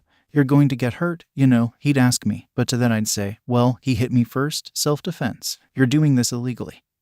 He'd tell me now and again, but to that I'd say, well, he hit me first and I'm not using a quirk, self-defense. Loopholes are my thing. With my shoes feeling 2 blades lighter, I made my way into the inside of the boat. I checked through cupboards, finding fireworks signals, molding food, toilet rolls, and finally, a singular apple. Now what the F? How did they expect first years to come up with an idea on what to do on a floating boat with a few shitty things? But I had an idea, like always. I gathered everything up, pulling it out to the main deck with a few glances from the low-level thugs in the water, whose fingers were definitely pruning, and the idea of that itself made me want to die. Suyu shot me a look as Minda shrugged, panic on his face with a hint of trust within me. If I saw me, I'd trust me. But I did drugs in an alleyway and almost got HIV, so knowing me, I don't trust me. But if I saw me, I would. As the fruit and molding food splattered on the deck, I kept the fireworks signals in my hand as I began to wrap them up in the toilet roll. To be honest, the idea I was going to try probably wouldn't work, but if Minda died, it wasn't my biggest problem. And it wouldn't take much time to cover my tracks about it either. The molding food stunk of effing shite. I watched as the thugs groaned at the smell, submerging themselves more, their noses just hanging over the waterline. I wanted to gag but held it back. If I bit Tamura again though, Christ, I probably wouldn't hold it back. Hold this. I slammed the fireworks into Tsuyu's large hands, who just watched in complete confusion. I chucked the toilet roll into the water just because. It had done its job drying the fireworks, and that's all I needed. They were quite slim and didn't exactly hold much gunpowder. If it's in somebody's gut when it erupts, it's bound to kill a guy, right? The difference between the regular fireworks and these ones were that these were bullet fireworks, designed to slot into a gun but would still crackle and pop like Rice Krispies if heat was absorbed into it. So by stinking them out with molding food, they would have to breathe through their mouths. Why is this good? Creates a great tunnel for the bullets to travel through. It didn't matter if they landed in the villain's mouth, eye, nose, ear, in the water beside them, or if it even penetrated their skin and landed in flesh. It was still gonna explode, and when it did, it would kill them or injure them. Hopefully. Listen, I'm going to sound my gun around the back of the boat so they don't expect it. When they look up, I want you to throw one of your balls at their face, somewhere between their nose and mouth, I said in a low voice. That way, when I shoot these bullets, they'll either get stuck to the ball or it'll land in their open mouth and blow them from the inside out. Minda looked scared shitless, and I guess had I not been used to being covered in guts and blood, I would be scared too. Imagine some random guy you've never met telling you to help them in a mass murder. Untrustworthy, I tell you. Suyu, on the other hand, looked at Minda, and I could tell she was interested on a test run. I emptied my real bullets into my pocket, not very safe I know, and changed them over for the gunpowder. I noticed they didn't do a good job covering the whole boat, and the behind was completely empty. Who was I to judge? I wasn't a villain wannabe. They had their reasons for being shit at their jobs. So I cocked the gun, pointing it at the sky and pulling the trigger, releasing the bullet. It exploded within 6 seconds, snagging the attention of people in the USJ. They all went back to their fights within seconds. I heard Minda screaming like a madman as the sound of his hair ripping off his head. I guessed it was hair, but I wasn't ever gonna touch that shit, so I would never know. I'd rather deep throat Tamura's hand. Suyu stood still, no movement, while she watched her peers' quirk take place. I must say, Minda had excellent aim. The thugs had their mouths wide, and I decided to take a few that would give the worst trouble out before the rest. I cocked my gun again, firing out bullets like rapid fire either on the ball or in their mouth, and watched as their head exploded. It was disgusting. I had to stop myself from gagging at the smell and the sight. I had a few more to get rid of, but in a less brutal way. I shot the bullets into the water and watched as the thugs were burnt by the powder and tried to protect themselves in the water. The fireworks continued, which made a few drown. Of course, I felt bad about it. Their lives being taken was not on my to-do list, and because of it, I'd definitely served time. I had a whole class to help, so I needed Suyu to get me the F off that boat. I'm sure Minda could make a raft out of his hair and paddle to the shoreline. I'm joking. Don't take it to heart. Oh my god, I heard Suyu mumble as she tugged back a gag. I was gonna say we could swim through that, but that looks effing rank, I admitted, my eyes watching as a finger floated in the crimson liquid. Without warning, Suyu had trapped Minda and I in her tongue and launched herself off of the boat, thus following suit as we dangled in the air. I must say, in my vigilante gear I think I look very attractive, but being hunchback with a tongue wrapped around my middle was bound to have some sort of ugly factor. We slammed into the ground just seconds later, my knees catching the water as we dropped. My hands were in the water too, a red crust forming on them. I could tell that would be difficult to get out of my nails, but I huffed and moved on, looking for the next set of thugs I could get rid of. And that's when I saw him, Tamura. That cunt. His eyes were piercing and red, his hair falling over the hand on his face as his limbs were covered in the same. That black, long-sleeved shirt was too small for him, and it irritated me. But his trousers were too small too. finishing at his shins, leaving that pale, crusty skin until his shoes were at it. They were red, bright red like the ones I sported in my youth. They were clean though, which shocked me because his trousers and shitty shirt was painted in stains of whatever the hell was on there. Aizawa was still beating down the final thug. And there was still nobody from the outside here, aside from one of my friends from the streets, Knife. He was trying to protect the students from a villain, only to be covered in what looked like a white blanket of sorts, leaving Denki outside of it. It had to have a plan of some sort, so I moved my attention back to Tamura, who was now stalking toward Tsu, Minta and I. "Auxilium, we meet again," he said with that scratchy voice that makes me want to offer him a cough sweet. Tsu and Minta looked at me in alarm. They looked at me as if I was going to give him a effing hug. If I was going to do that, I would have swam through those thugs in the water and gone and give him a cuddle. "Conditioner?" I asked weakly. He hadn't used anything since my original shampoo comment, but that doesn't mean he couldn't use conditioner, or any hair washing product for that matter. He hissed at me like a cat. "Furry," he hissed at me, his hand reaching out to my face, and it pissed me off. But then he said something, just before he was going to make contact with my gear. "Namu, kill Eraserhead." And it got my blood boiling. I hadn't a clue what a Namu was, but it wasn't important. What was important was taking down Tamura and taking down whatever the hell a Namu was. My curiosity didn't last though. A big monster stomped out of Kirigiri's portal. It was fast, bigger than All Might, and horrifying to look at. Its brain was exposed and leaking pus. Wounds ran down its arms, legs, and stomach. They were gone as quickly as I saw them. So I made the connection that it's a product of Quirk testing, as the wounds were healing quicker than they should. It had bird-like eyes and feet of the same. Its hands were huge, big enough to clasp around my head and crush it in seconds. I could tell that happened recently from the crusted blood on its huge palm, and I didn't ignore the rope of a brain stuck in its huge fingernails. It stunk of burnt flesh too, making me want to gag. "Motherfucker," I said for a second time, but wasting no time ripping an electrifying blade out of my shoe. I had rubber coating inside of my gloves, which made it so I could use the electrical factor without hurting me. His hand was coming toward me while his face had a cold smile playing at his lips and his eyes were crazed and wide.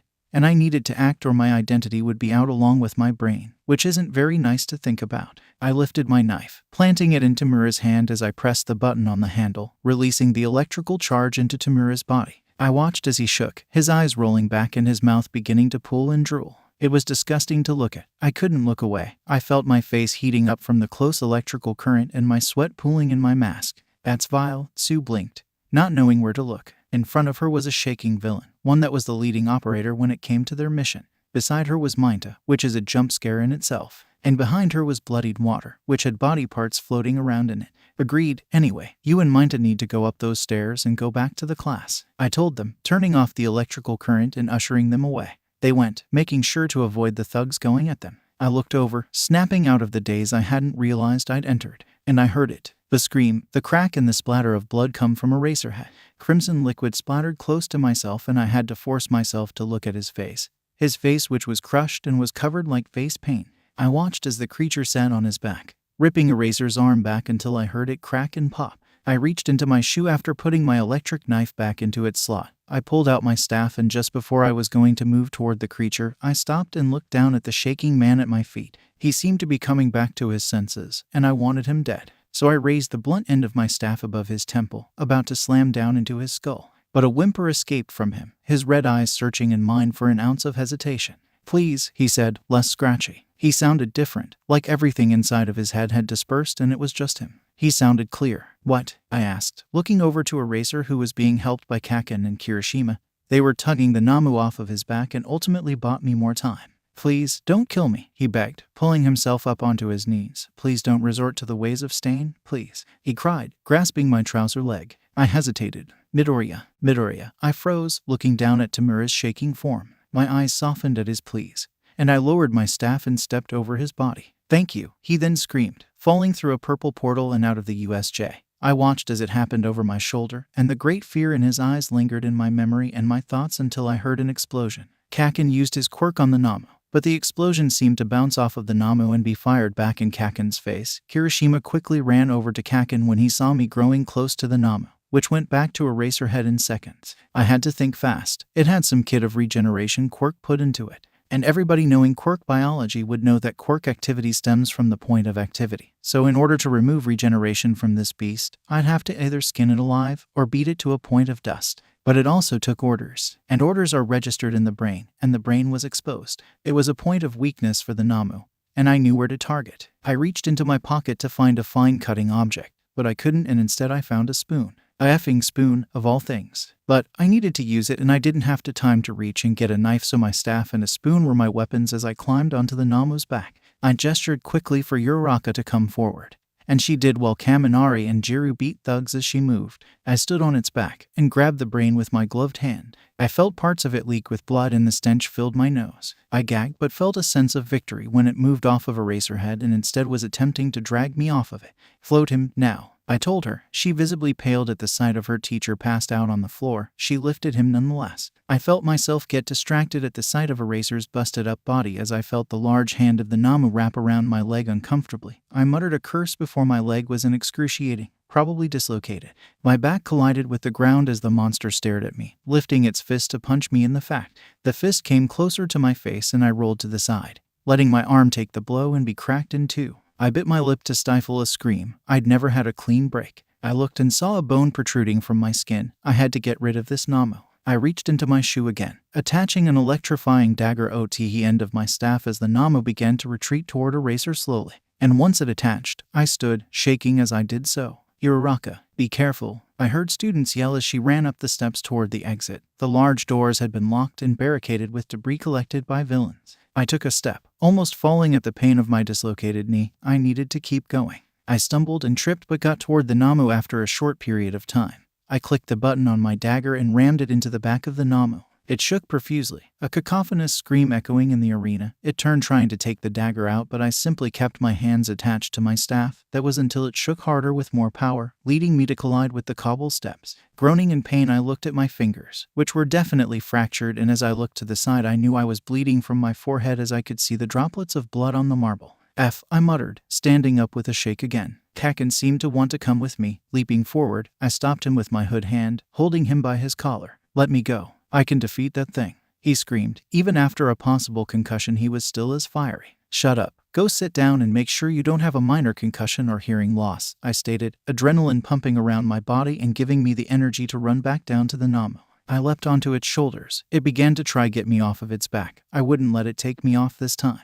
Digging my hands back into its brain, I began to rip out the organ in chunks, blood spraying onto my mask as my AI recorded everything to hit the mask. I heard multiple gasps and then the doors slam open. The heroes. They were too late. I saw Recovery Girl run over to Eraser, telling somebody to get a stretcher. I had to make sure he was alive before he was taken to hospital. I wouldn't let him die without being able to see him again. I refused. The Namu had collapsed and broken down, and my staff was discarded to the side. I made light work of grabbing my materials and pulling myself up the steps as the adrenaline ran low. But I made it to Eraser, whose eyes were farting around and his mumbling was about his students and myself. All Might, you might want to break its bones and make it all dusty because it could regenerate, I said sluggishly, using my staff as a walking stick. Eraser, I grinned down at him. I walked along beside him as the medics took him to the ambulance. Auxilium, he muttered, eyes wide. You're not meant to be here. Oh God, your arm, he fretted. I ran a hand through his hair as the stretcher was about to pull into the van. I said I'd be here, didn't I? I chuckled, patting his head. Go rest. Everything's taken care of, I muttered, only to be spun around by the famous Recovery Girl. Young man, sit down. An ambulance is coming for you too. She told me. I froze. Not today. Not any day. I'll be all right, I assured, feeling slightly drowsy. Sit down, she glared. But I just walked back into the USJ, eyes scanning the lowest platform and seeing Rex's body being covered by a blanket. I promised Elle would get her body out of the USJ. In the state I was in, how could I? But, of course, I managed somehow. I always managed. I managed to get her out and back to Everlight. I managed to climb into an abandoned building and sit there for a while. So there I was, screaming in the public bathroom at the dead of night. I'd taken my clothes out of the vent I'd shoved them in before the USJ attack, and I was attempting to get my arm into my shirt. The bone got caught on it and blood was spewing out faster than I'd seen it before. I decided that the blood was getting on my nerves and the bone needed to go back into place, which I knew as soon as it broke through my skin I just avoided it. So, I took out the first aid kit from the vent. Vigilantes across Japan started to store first aid kits in the vents of public places, along with pills of sorts and spare clothes. It was as if the world had become a locker room for vigilantes, and if you went to the vent in the sushi bar on Corey Street, There'd be food in it, somebody would clean it out daily and add fresh foods. Surviving was a team effort. I took out the stitches and the needle, bracing myself for the excruciating pain about to fill my arm and then my knee. Taking a breath, I cracked the bone back. I felt it scrape against the bone it detached from, and I gritted my teeth in at the pain and the blood flowing from the open wound. It was going to leave a nasty scar and would probably damage muscle and cause mobility problems in my upper arm. I didn't have the time to go to a hospital, and I most definitely had no money to go. I was in debt enough already. I moved my attention to my knee, not stitching yet, and closed my eyes before snapping it back in place, gritting my teeth once more to suppress another scream. My eyes glazed over as I relaxed for a moment, but then got to work on sewing the deep gash in my arm and the one under my knee. My fingers had gone numb, meaning I could do everything with minimal pain. They definitely were going to be straightened out and splinted whether I liked it or not. I'd also have to bandage my arm as tight as possible and keep it still by putting it in a sling to limit movement. I was sure I had a sling spare somewhere and bandages were already supplied. The splint was going to be a problem. I had no idea how to make one, and I had no idea what I could use to keep my fingers straight. I eventually decided to tape them up together and move on with my life. I sat alone in the bathroom, my legs tucked up against my torso. I could hear teens outside, doing whatever they were doing. My eyes were swimming in tears, and I thought they'd spill if I moved an inch, so I stayed still, my vigilante costume resting on my legs and my support items scattered around me. Blood was drying on the floor and my med kit was emptied out onto the floor. And I wondered, Aizawa, I wanted to know how he was, if he was doing okay after the recent attack. He was looking far worse than what I'd assumed he'd look like. His pained and worried face upon seeing me hurt me. He was so scared for everybody but himself, and it hurt me that he didn't have any sense of selfishness within him. But then Kakin, how was he? He'd taken the Namu on 2 with Kirishima, and they both looked hurt afterward. Had I moved faster, that monster would have been dead sooner. Kakin and Kirishima wouldn't be injured, and Aizawa could have a shorter hospital stay.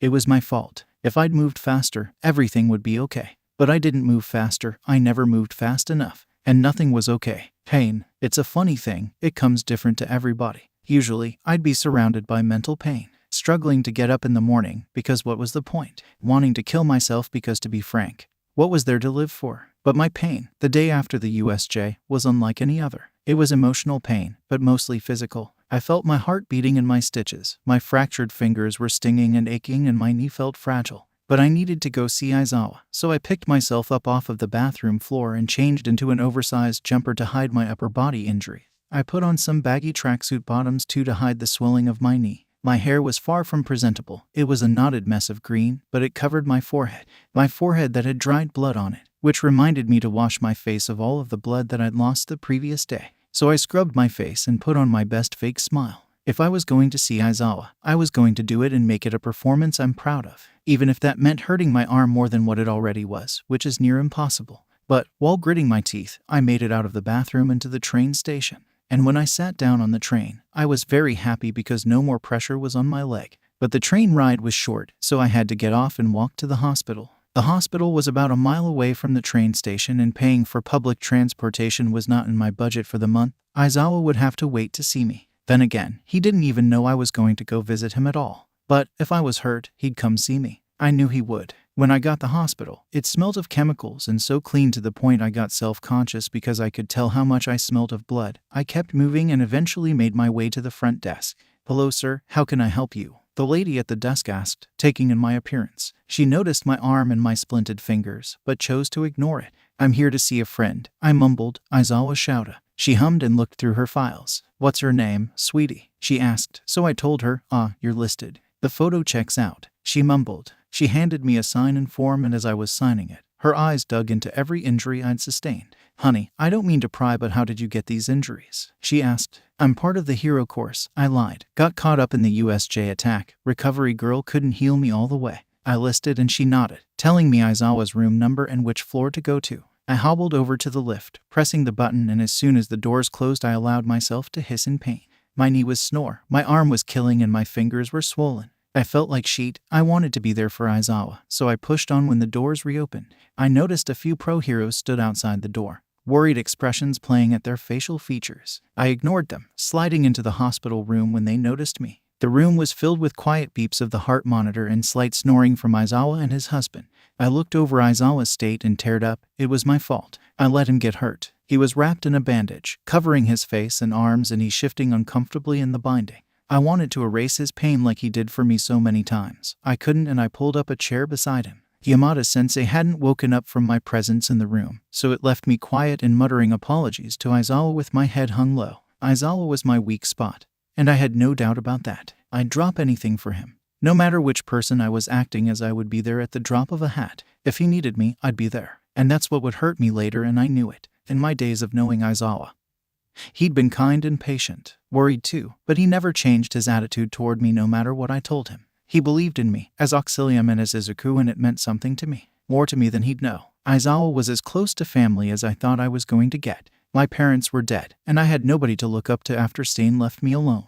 But then, Aizawa came along and gave me a sense of hope that I needed. The times I would think about making a mistake on top of a rooftop, I would think about him, and I'd make sure to calm down and get away from the edge. He saved me, in every way a person could be saved. I loved him. He was as close to a father, as close to a friend, and as close to family as I could have gotten. Izuku, I heard Yamada-sensei mutter, rubbing his eyes behind his triangle glasses. I sent a weak smile to him, which he returned sadly. What are his injuries? I asked, leaning back in my chair. I felt my arm bash against the wood. I cried internally. Broken nose. Both arms were shattered, and he had a concussion. If the vigilante wasn't as fast as he was, my Shadow would be in worse condition. Maybe dead, he said, his head hanging lowly. I bit my bottom lip, repeating in my mind that it was my fault. I see, I hummed, looking at his resting face. If Auxilium hadn't acted so quick, I don't know what I'd do. The man let a tear drip down from his eye. I felt horrible. Here he was praising me. I hadn't done enough. I stood from my seat and moved it next to Yamada-sensei. Seating myself beside him, I wrapped myself around him in a comforting hug.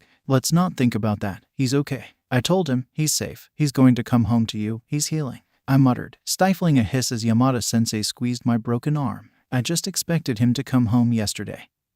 He bit back a laugh. I always tell him, come home before patrols, and he does. I guess he decided I need to say it to him before school trips too. I chuckled lightly. We heard him shuffle, and we let go of each other. Yamada-sensei took in his husband's features, moving to hold onto his thigh as I sat staring up at him in shame. I watched as his eyes flickered open between the bandages. How's my class? He asked immediately. Oh God, how is Auxilium? I felt a twinge in my heart. Both are fine. The class are mentally harmed, not physically. Auxilium found me and told me to tell you that he's okay, and that he wishes you a speedy recovery. I lied, but I did wish him a speedy recovery. That doesn't sound like my brat. He chuckled before looking at me, a fond look in his eyes. Why are you here, Izuku? School's shut down for the day. Shouldn't you be with your friends? I would be with my friends if I didn't snap my bone cleanly in half. I wanted to bite back. I stopped myself and just shot him a smile. And why do you look guilty? He asked. I could have been there, I simply stated, but I wasn't. I could have been here last night when you got out of surgery, but I wasn't. He sighed. Not your fault. Anyway, Zashi, call for a nurse. Yamada-sensei did so, and called in shortly that he'd be going to get some water for the three of us from the vending machine. I groaned, realizing I'd forgotten my wallet to pay him back. I shifted through my pockets, finding 300 yen. I was meant to get instant noodles for the week with that. I could just find another way to get food. What are you doing, problem child? He asked me, getting money so I can give it to sensei. For the water. I quirked a brow. He doesn't mind getting you it. He commented casually. Heck, he'd get you a whole car if you'd let him. I snorted. I hesitated when putting my money back in my pocket, but Aizawa wouldn't stop staring me down until I did. Then the nurse came in and checked over his vitals, telling him what medication he'd need to be on and when they'd discharge him, which was said to be in 2 weeks' time. Your father will be out in about 2 weeks, sweetheart. Would you mind telling your other father when he comes back? She asked. I sputtered but nodded nonetheless. Aizawa simply watched the interaction and didn't interject when the woman called me his son. I shifted uncomfortably when she left, looking over at the door and practically praying that Yamada-sensei would come back. Izuku, he called out. I hesitated when turning to him. This isn't your fault. You couldn't have been there. You're not in the hero course and you have no training. It's not your fault. You hear me? I nodded, but I didn't believe it one bit. Part of me wanted to tell Aizawa everything, tell him I was Auxilium,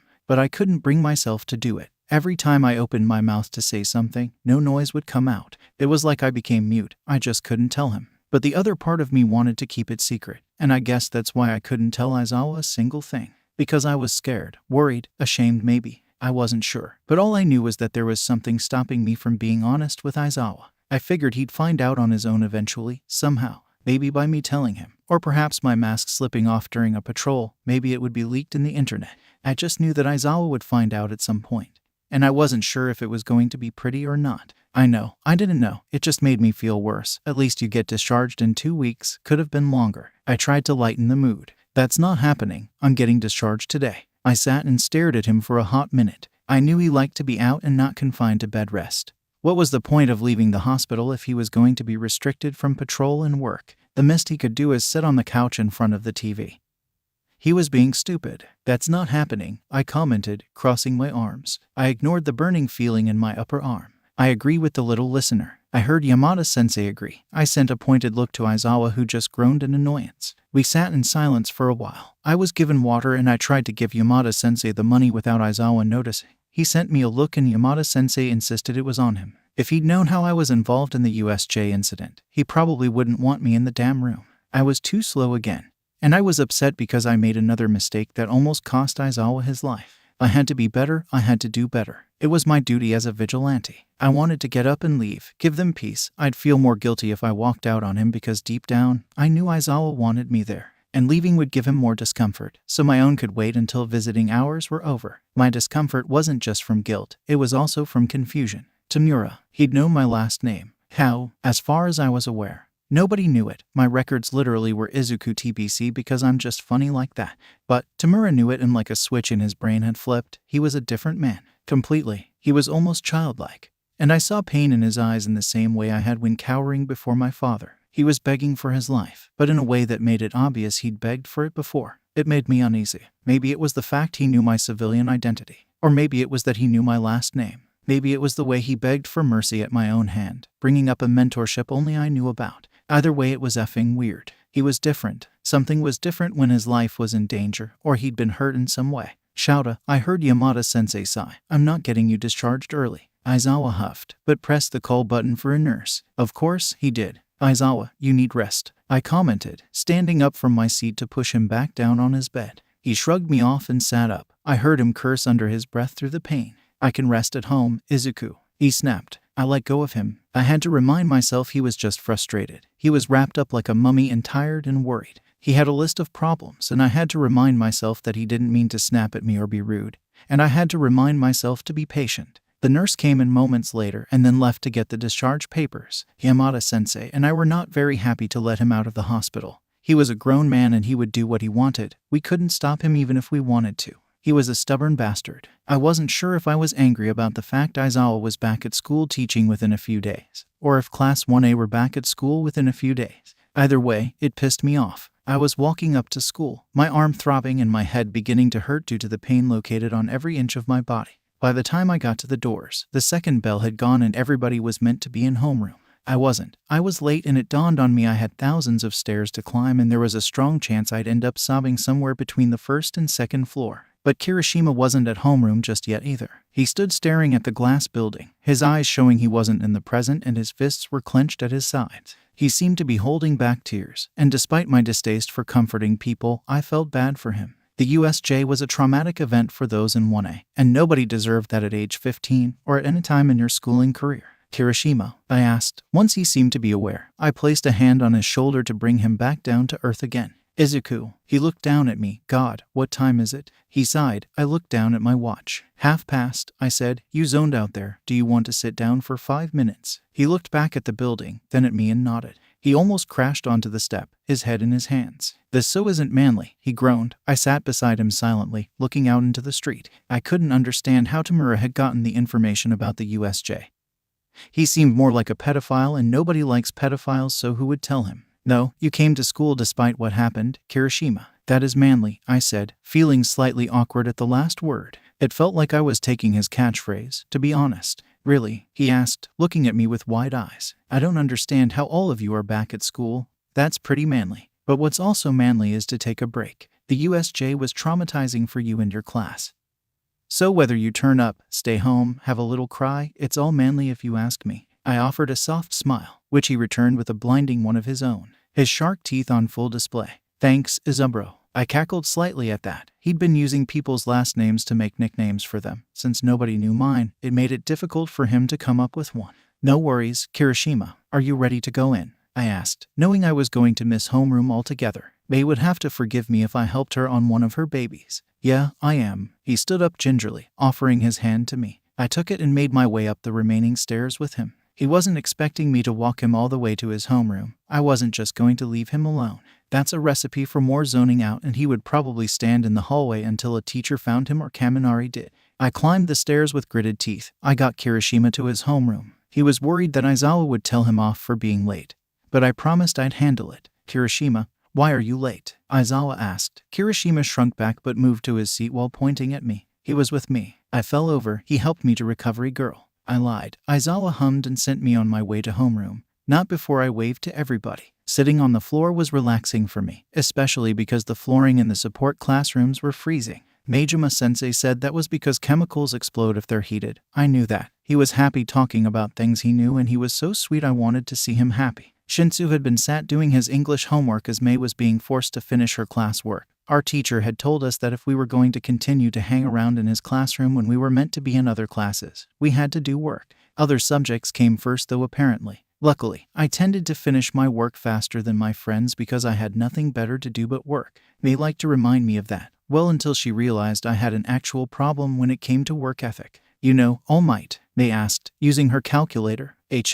Let me think. I don't know, I really don't know." Shinsu hummed, sending a smirk in Mei's direction. I rolled my eyes but chuckled to myself. "Don't be a D, Shinsu." "What about him, Mei?" I asked, popping a screw in between my teeth as I used my screwdriver. Mei began to blabber on as she always did, leaving my mind to go wondering and think about the recent events. Due to Aizawa being completely unable to patrol, I ended up having the privilege of him dropping in on my own patrols and judging every step I made. Who knew the guy could be such a dramatic teacher? And I was taught by Stain. He'd thanked me the previous night, telling me about how he wouldn't have survived without me. And to be frank, I didn't think that was true. If I'd moved fast enough, just a little quicker, he would have been okay. He would have been better. Maybe we would have lost Minto along the way. I'd be doing everybody a favor. Aizawa seemed to think otherwise. He did laugh at the Minto comment. I assumed he wanted him dead too. Who wouldn't? Little perving bastard. Izuku, I heard from my teacher." I hummed. "Aizawa wants to see you. He's in the teacher's lounge." I groaned in annoyance. More stairs, more strain to my pissing knee, and more chance of knocking my effing arm. I knew if I went to Recovery Girl, the amount of questions would nearly kill me off. First of all, I was a child in the system to Aizawa's knowledge, and everybody knows that quirkless children in the system are more likely to get beaten the shit out.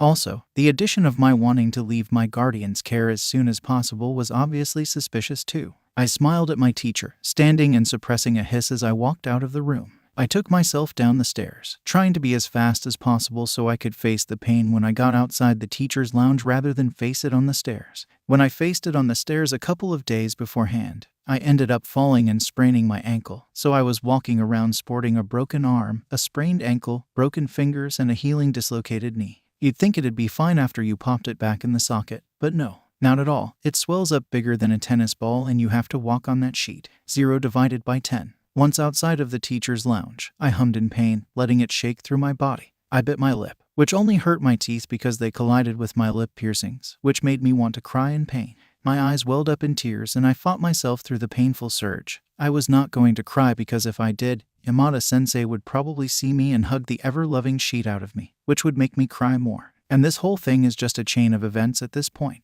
Grabbing the doorknob, I swung it open and looked around the room. Kayama-sensei was seated at the lounge chair, drinking coffee with Vlad King. Aizawa was stood with Yamada-sensei.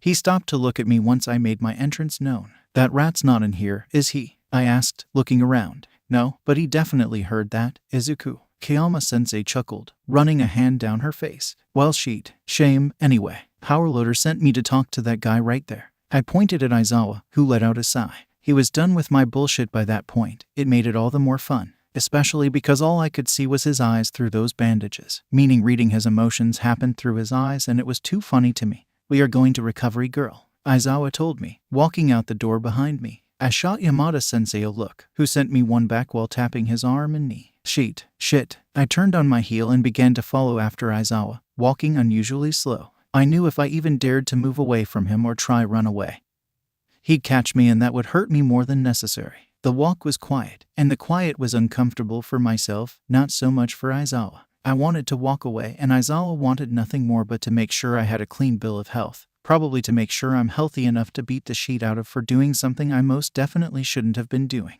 Now that I think about it, the worst I'd done that week was get into a shopping trolley and ride down the empty road with some guy with black hair. He had pretty skin though, it was purple. Very cool. So, I definitely didn't have anything to be in trouble for. Well, not yet anyway. Aizawa led us into the nurse's office, and I took a seat as soon as I walked in, knowing that the bed was where I was going to end up anyway. Recovery girl turned in her spiny chair with a clipboard in her hands, placing her signature syringe in her hair. "What are you two here for today?" she asked. Her eyes narrowed at me. I shifted uncomfortably. "Scary lady." My gaze turned to Aizawa, shooting him a look as he rolled his eyes. "Problem child over here. Has been injured since his hospital visit with me. He's trying to hide it." I gasped. How dare he accuse me of something so true? "Really, what are your injuries, young man?" she asked, walking over to me. "Nothing serious," I mumbled, looking away. My eyes shot back to her when she decided to hit me in the knee with her effing cane.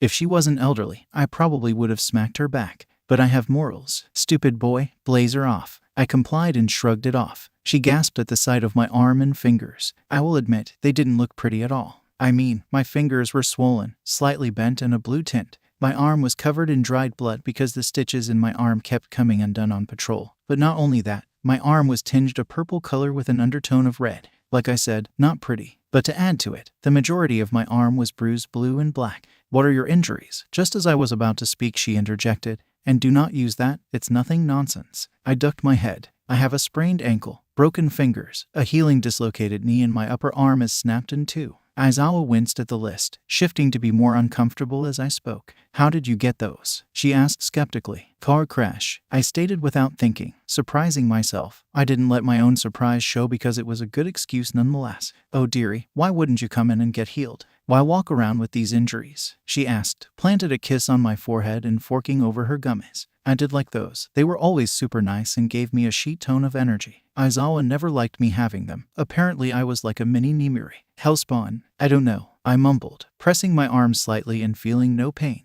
I sighed a sigh of relief, but made sure to take a deep look at my newly acquired scars that actually looked quite cool. "I can get you scar cream for that," Aizawa commented, looking at the large ripping scar going down my upper arm and the ones circling my fingers like rings. "No, I think they're cool. Look, it's like a lightning bolt. I'm like Harry Potter but better," I said smugly. Aizawa rolled his eyes. "Harry Potter is an orphan whose parents were killed." I raised an eyebrow. "My parents were killed. I am an orphan, silly man," I said, catching recovery girl off guard. She grew annoyed at Aizawa for him comment, batting his knees with a cane. "You be Harry Potter if you want to be, dearie." She smiled, sending Aizawa and I on our way. She basically threw us out of the door and showed no remorse for it. I didn't mind. I wasn't hurt and I was living my best life again. The thugs on the streets were going to have to fall back in line because I wasn't going half-effort anymore. "Izuku, you know the sports fest?" Aizawa asked, looking off to the side. I hummed. "Well, I saw you sparring with Shinsu last PE lesson, and you have amazing skill. I was wondering if you'd be willing to take part. We talked about this before. I'll do it, but I'm not putting in effort. I have other priorities," I repeated, but then sent him a sheet-eating grin. "Did you just say my skill is amazing? Does that mean I have potential?" I cackled at him. "Yes and yes," I squealed, slapping Aizawa's arm and grinning up at him. He side-eyed me through his bandages. I could see the faint smile behind them. "He still tells me I have potential to this day, even if I'm just changing my daughter's clothes for her day at school. She's really fussy. I love her though. I hated school activities in middle school. Anything big had my dinner coming back up, and that meant I had a lovely day off. But sometimes, they liked to spring big sport days onto us and everybody was ecstatic. Well, everybody but me. But UA was different to middle school. And it was hard to see the difference because I was out of school for a couple of years before attending UA. Everything from middle school seemed to be hazy and I couldn't remember much. I remember it being stressful. UA was stressful too. However, the sports festival didn't seem to be as scary as I first thought it was going to be. Sad at age 7. Numb after my mother's death watching as future heroes battled on a small patch in the middle of a huge arena. It was terrifying to me.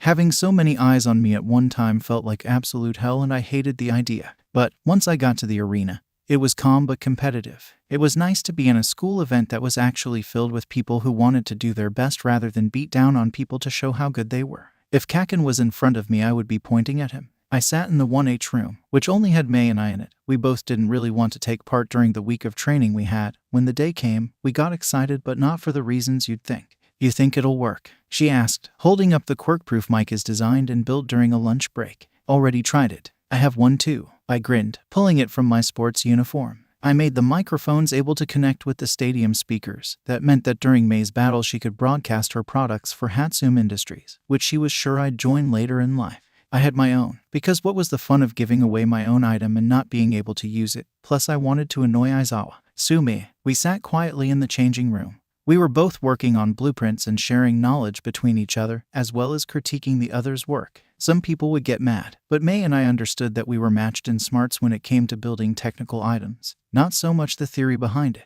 I'm the genius when it comes to that. What can I say? May's a rambler. It was a warm day. It was way too warm to be wearing such a thick shirt. I understood it was UAS uniform, but would it really matter if I just took off the first layer and left a tank top underneath? To May and I, it didn't matter. We both wrapped our jumpers around our waists and kept our tank tops on. I immediately felt better because I wasn't warm.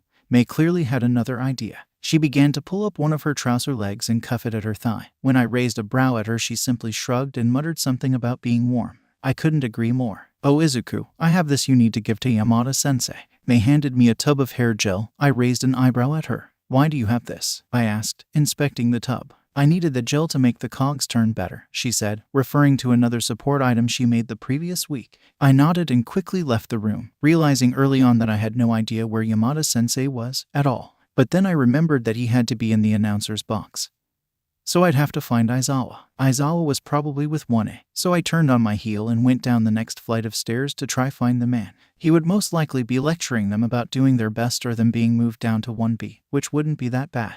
1B students were actually super kind, well aside from Monoma. Monoma and I had very few conversations, but when we did he was kind, but not as nice as everybody else in his class. I could accept that and move on, but some people wanted to break his tough shell, like they had been trying to do with Kaken for the first few weeks of UA. Either way, I walked down some more steps and lo and behold, there was the rooms labeled 1A. The door was still monstrously big like all the doors at school, and sometimes I did wonder why couldn't it be smaller. It was logical to be big, but sometimes I wished it was smaller. I grabbed the knob and turned it, revealing an intense class all sat around or stretching. Kaken was making small explosions to build up sweat already. Uraraka was meditating and Kirishima was stretching his muscles. Everybody else just seemed to be having plain conversations. Izuku, I was wondering when you'd appear. See, you said from her seat at the table. I chuckled and looked around the room. No Aizawa. You guys seen Zawa? They all shook their head. Shit then. It immediately got on me about my language and I wished I could slam his face into a table. Shut up. 4 eyes, Kaken sneered. The nerd doesn't give a F. How sweet of him. Kaken could be kind.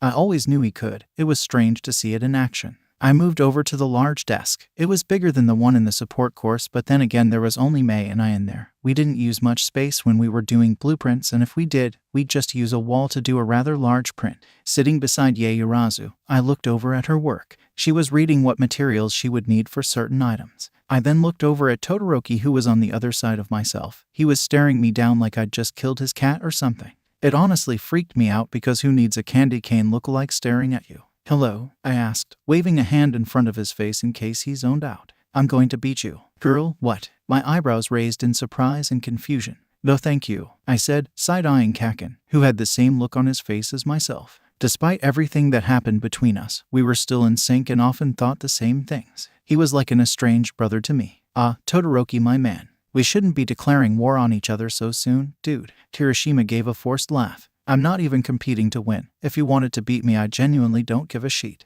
I muttered. Todoroki was strange to say the least. But I guess you end up being that way when your father is an abusive guy and a hero that sends your mother to a mental hospital and your older brother is dead. Man, Todoroki had more baggage than I assumed he had. Then again, his dad looks like a plastic bag. Izuku, this event is very serious. He'd a cut through. Did that guy ever shut up? Future heroes are taking part in this festival and being here might take away their chances at getting scouted.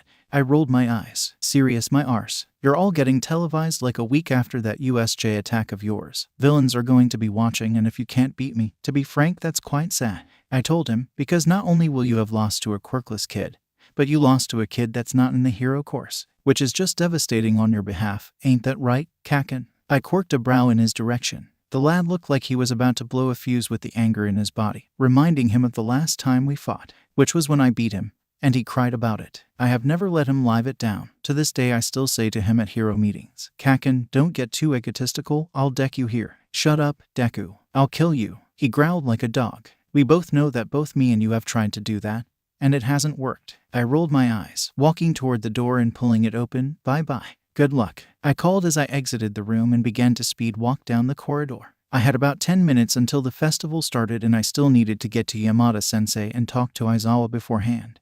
Because there's nothing better than an Aizawa pep talk. A pep talk that includes comments about how shit you were at something. I climbed some stairs, knowing the announcement box was going to be on something stupid like the top floor because nothing is ever easy. And it was on the top floor, because where else would it be? I didn't bother knocking, I just turned the doorknob and there they were. The gays, having a quick blissful kiss before they started to announce the festival. Clearly, the best spot to have a kiss would be in a room that looks out to the whole arena. Clearly, the best spot to have a miss would be where everybody can see you. Doesn't matter if you're underground and your whole career is protected as long as you don't kiss your limelight hero in public. Good going, Eraserhead, good going. Good morning, I said, chucking the container at Yamada-sensei, who caught it with ease. Problem child, I swear, Aizawa warned, his hair lifting and his eyes glowing. Excuse me, gay to a gay, I would never do that to you. I crossed my arms, plus I need an Aizawa pep talk, cause I'm probably gonna get destroyed by Kakin later. I laughed. Good God, what have you done now? Aizawa ran a hand through his long hair, tugging at a tangle. Literally nothing. I argued. Now you give me a pep talk or I'm failing. This isn't examined. Yamada-sensei was quick to defend. You will not fail. And you know that because you're too stubborn to even dare back down at a fight. Even if you take this jokingly, you know you'll win because you're you. You're smart and you're good with reflexes. If you fail in the first round, at least make sure you have them. Hell. I grinned. Thanks, Zawa, you're ever so sweet. I patted him on the head and then made sure to do the same to Yamada-sensei. The blonde smiled at me, joy radiating off of him before he turned around and began to announcing the 5-minute warning. It took everything in me to not scream at the top of my lungs into his mic. But I had morals, thank you. Not enough though. Okay, get out, Izuku. You've got 2 minutes to join Mei and get onto the field. I nodded and began to dash out the door. When I joined Mei on the field, I did scurry out a little late. In my defense, I fell down the effing stairs and I got a nosebleed, so when I joined her, my nose had blood running out of it faster than tap water. But I couldn't let that stop me and I waited for something to happen. And it did. Kayama-sensei called Kakin up to do a little UA speech, which everybody knew he was going to be Shida. And we were right. I'm going to win. You're all stepping stones in my victory, he had said, and to be frank, I believe he thought that in the literal way. Being stood on so many times by his effing Doc Martens made me feel like a literal rock, so much to the point I was expecting him to change the name Deku to something a little more nerdy. He did like geography. What a bastard, Mei muttered at the sight of me. I had suppressed a cackle, as did Shinsu. He was stood in front of us with class 1 degrees Celsius. 1D was behind 1H for some reason. The three of us stood trying to hold back our giggles as Kayama-sensei announced the first event, which was decided via a giant spinning wheel. Fun fact, by the way, to make difficult decisions, I use a wheel spinning website on Google, put in my options, spin it, and then I choose the one it lands on. 10/10 would recommend, guys. He always has liked to stand on people, I commented, my voice cracking as I whispered. This made Mei and Shinsu laugh slightly more. I could hear the laughter humming at the back of their throats as their eyes welled up in tears. The wheel began to spin and everyone sucked in a breath. Kinky, Shinsu breathed out. I snorted just as the wheel stopped and revealed our fate. An obstacle course. How lovely. Please make your way through the gates to your right, she said, snapping her whip against the stage. The students began to move toward the gate. Mei, Shinsu, and I began to plan. We said beforehand that we would all help each other because teamwork skills were something Shinsu lacked in, mainly because he was too pussy to befriend people. So, we're helping each other. Mei asked, I want an opportunity to show off my babies. She got a few weird glances, which were immediately shot in a different direction when Shinsu glared at them. Scary dog privilege. But he was more of a cat. Yes, Mei, we're helping each other. You okay with that, Shinsu? I mucked. Itoshi, he stated, walking ahead of us. I took that as a yes, and a sign that he really loves Mei, and I blessed Hitoshi. Whatever would he do without us? Mei squealed, running up to Hitoshi and launching herself on his back. Luckily, he had gained muscle from doing extensive training at the gym since the beginning of UA. This meant he caught her with ease and even carried her through the gate. I stayed back slightly, looking up at the announcement box. I could see Aizawa looking down at us, and I couldn't help but feel my heart melt slightly. He was so kind to me all the time, and I wondered how I could return the favor. He told me that I could win against anybody, and I didn't doubt that at all, and he told me I was smart. So, I changed it from being a silly game to something I wanted to dominate, make him proud of me. Sending a mock salute to him, I ran to my friends and made it through the gate with them. Hitoshi still had Mei on his back, who was pointing wildly around the tunnel like she was a young child on her father's back. Hitoshi sometimes went on his tiptoes so she could properly reach something. Todoroki's at the front, I began to mutter. If he was at the front, it meant he had a plan, as I'd noticed he'd do anything to be at the back to take opponents by surprise when he moved past them.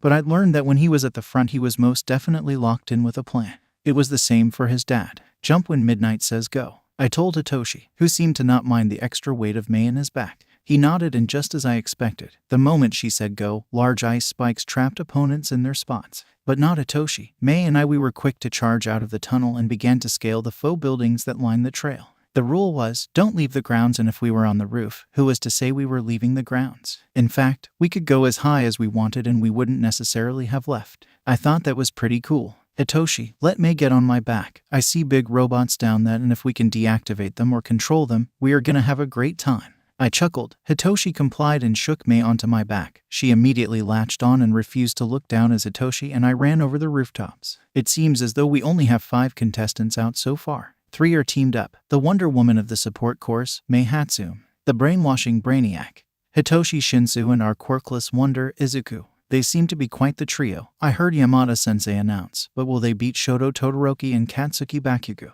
Yes, they will. Well, I assumed so. With Mei and I's brain power and Hitoshi's pure strength, we were going to demolish Kaken and Todoroki, and I'd make sure to enjoy it. Deku, I heard Kaken yell from below, clearly only now noticing that I was above him the whole time. This time, I was carrying an excess weight, and that just proved to Kaken how much better I was than him. I'm joking, no I'm not. Kaken, I yelled back just for the giggles, sliding down the side of the building like I loved to do on patrol. I forgot that I didn't have my shoes, meaning I could feel my bones rattling as they hit the ground. Mei just laughed loudly at Kaken's confused face, yelling about how stupid he looked. She promised Hitoshi and I a granola bar after the obstacle course, only because we were physically carrying her. Did you see that? Eraserhead. Izuku just skidded down a building. Were you aware he could do that? I heard Yamada-sensei's voice ring out. I readjusted Mei on my back and continued running, meeting the huge bots. She climbed off of my back and I began to climb the large metal structure, sitting on its shoulder and working on the motherboard located at its neck. And I already knew that because I'd heard Majima-sensei discussing it with Nezu. I pulled out a bobby pin from my hair and began to use it as a screwdriver on the board, pulling it apart slowly to get into its controls as Mei got into its communications. You got it, Mei, I yelled down. She yelled back a yes and then moved her way to be in front of the robot's large metal hand on ground. I said. The robot did so, allowing Mei to stand on the metal and be slowly lifted to eye level with Hitoshi, and Hitoshi was leaning against the side of a building, preparing to jump onto the other shoulder of the robotic structure. He landed on its shoulder with a loud clash, but got himself comfy. I could tell if he had been allowed to bring his flask with him, he would have been drinking coffee rather comfortably on its shoulder while watching Mei in amusement. She decided she wanted to stay in its hand and look down at the students like an evil mastermind. Her words, not mine. So we controlled it to walk us to the minefield, which was about 2 obstacles after the robots. Do you see that? Eraser. Izuku and Mei have taken control of a robot. I didn't even know they could do that. Yamada-sensei screamed. The 2 of them can do anything. Izuku has quick planning skills and Hatsume is always prepared, Aizawa said over the mic. Then went on to discuss where Class 1A were. Mei, Hitoshi and I were having a great time as Mei told it to lower her. Then Hitoshi and I were lowered just after. We were at the minefield and were having a good time until we realized we actually had to get past the mines fast, as Kaken and Todoroki were catching up and squabbling as they went. I had a plan, but it was necessary that I tested it out first. I didn't want either one of those to die or get hurt. I pulled a scrap piece of metal off of the robot's leg, only a small panel which could hold about 4 people on it. Izuku, what are you doing? Mei asked curiously. Obviously creating a plan to get over the field. I'm gonna slap the mines on top of each other and jump on it, I explained, already digging up the mines. Oh, it can fit all of us. Come on, Hitoshi, help us, she said as she began to dig up mines too. I was going to protest, but to be honest, Hitoshi was smart enough to say to Mei it'd kill her if we did it wrong, and Mei was smart enough to see if something was going to kill her. Hitoshi did end up helping us, and we quickly gathered a rather large pile of mines that would definitely send us over the finish line if we did it correctly. Once we had enough, according to Mei's calculations, the 3 of us jumped on the mantle and the pile, erupting into the air with a huge bang. The explosion was huge and it threw us up with such momentum that we felt as if we were floating in midair, due to being so high up. Hitoshi grinned sadistically, jumping down before Mei and I to get to the finish line.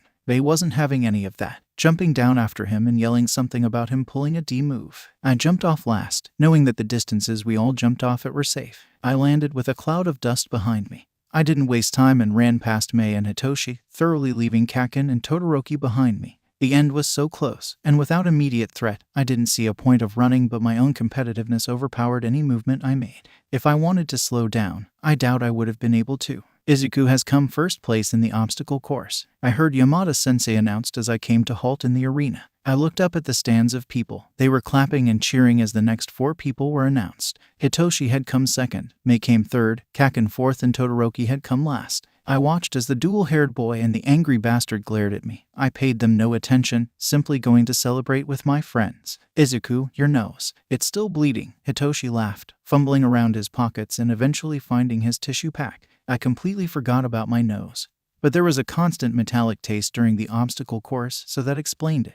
We're going to take a quick 10-minute break to get those who are injured some medical attention before the next round, Yamada-sensei announced, beginning to play whichever song was playing. I laughed slightly, wiping at my nose as Mei dragged me to Recovery Girl to get more tissues. Shit on it, I yelled, pressing a third tissue to my nose in the last 2 minutes. Did you break your nose or something? Hitoshi asked, grabbing onto my hair and pulling my head back as he attacked my face with another tissue. Mei stood in the corner with a bin. I noticed that their roles in my bloody nose situation were the same as the throwing up situation. It made me have a little giggle. Hitoshi was always worried when I was either throwing my guts up, bleeding, or looked like I was going to go kill myself. Otherwise, he'd leave me be to do whatever I wanted. In his words, if you die for doing something stupid, I will name and shame you to the media. Hitoshi is such a good friend. Mei just stood to the side and was my second brain cell. We were both as stupid as each other when it came to our actions, hence why we ended up jumping on mines that could blow us up. Being blown up by mines would be better than being blown up by Kaken though. No, I literally just fell down the stairs. I whined, we should put a hazard sign on you, you're a danger to yourself. Hitoshi sighed, throwing away the last tissue into the bin. Shut up, man, I glared, which he rivaled with his own. I decided that he'd be good at a staring competition.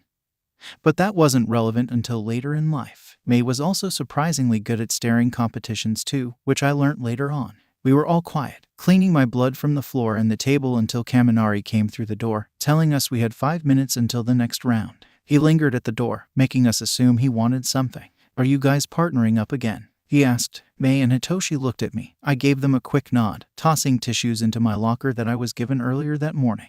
The arena actually was huge. It wasn't even on campus either. UA was huge in itself. The arena had a room for all classes and stadium stands going on for about 200 rows, which had space for about 60 people per row in each division. Yeah, we are. Mei smiled, fixing her goggles on her head. She was very fond of Kaminari, even if he stopped sitting with us as much. He started sitting with the self-proclaimed Baka squad because he was good friends with Kirishima. I was a bit upset that he didn't sit with us as much and left us often for Kirishima and Kaken.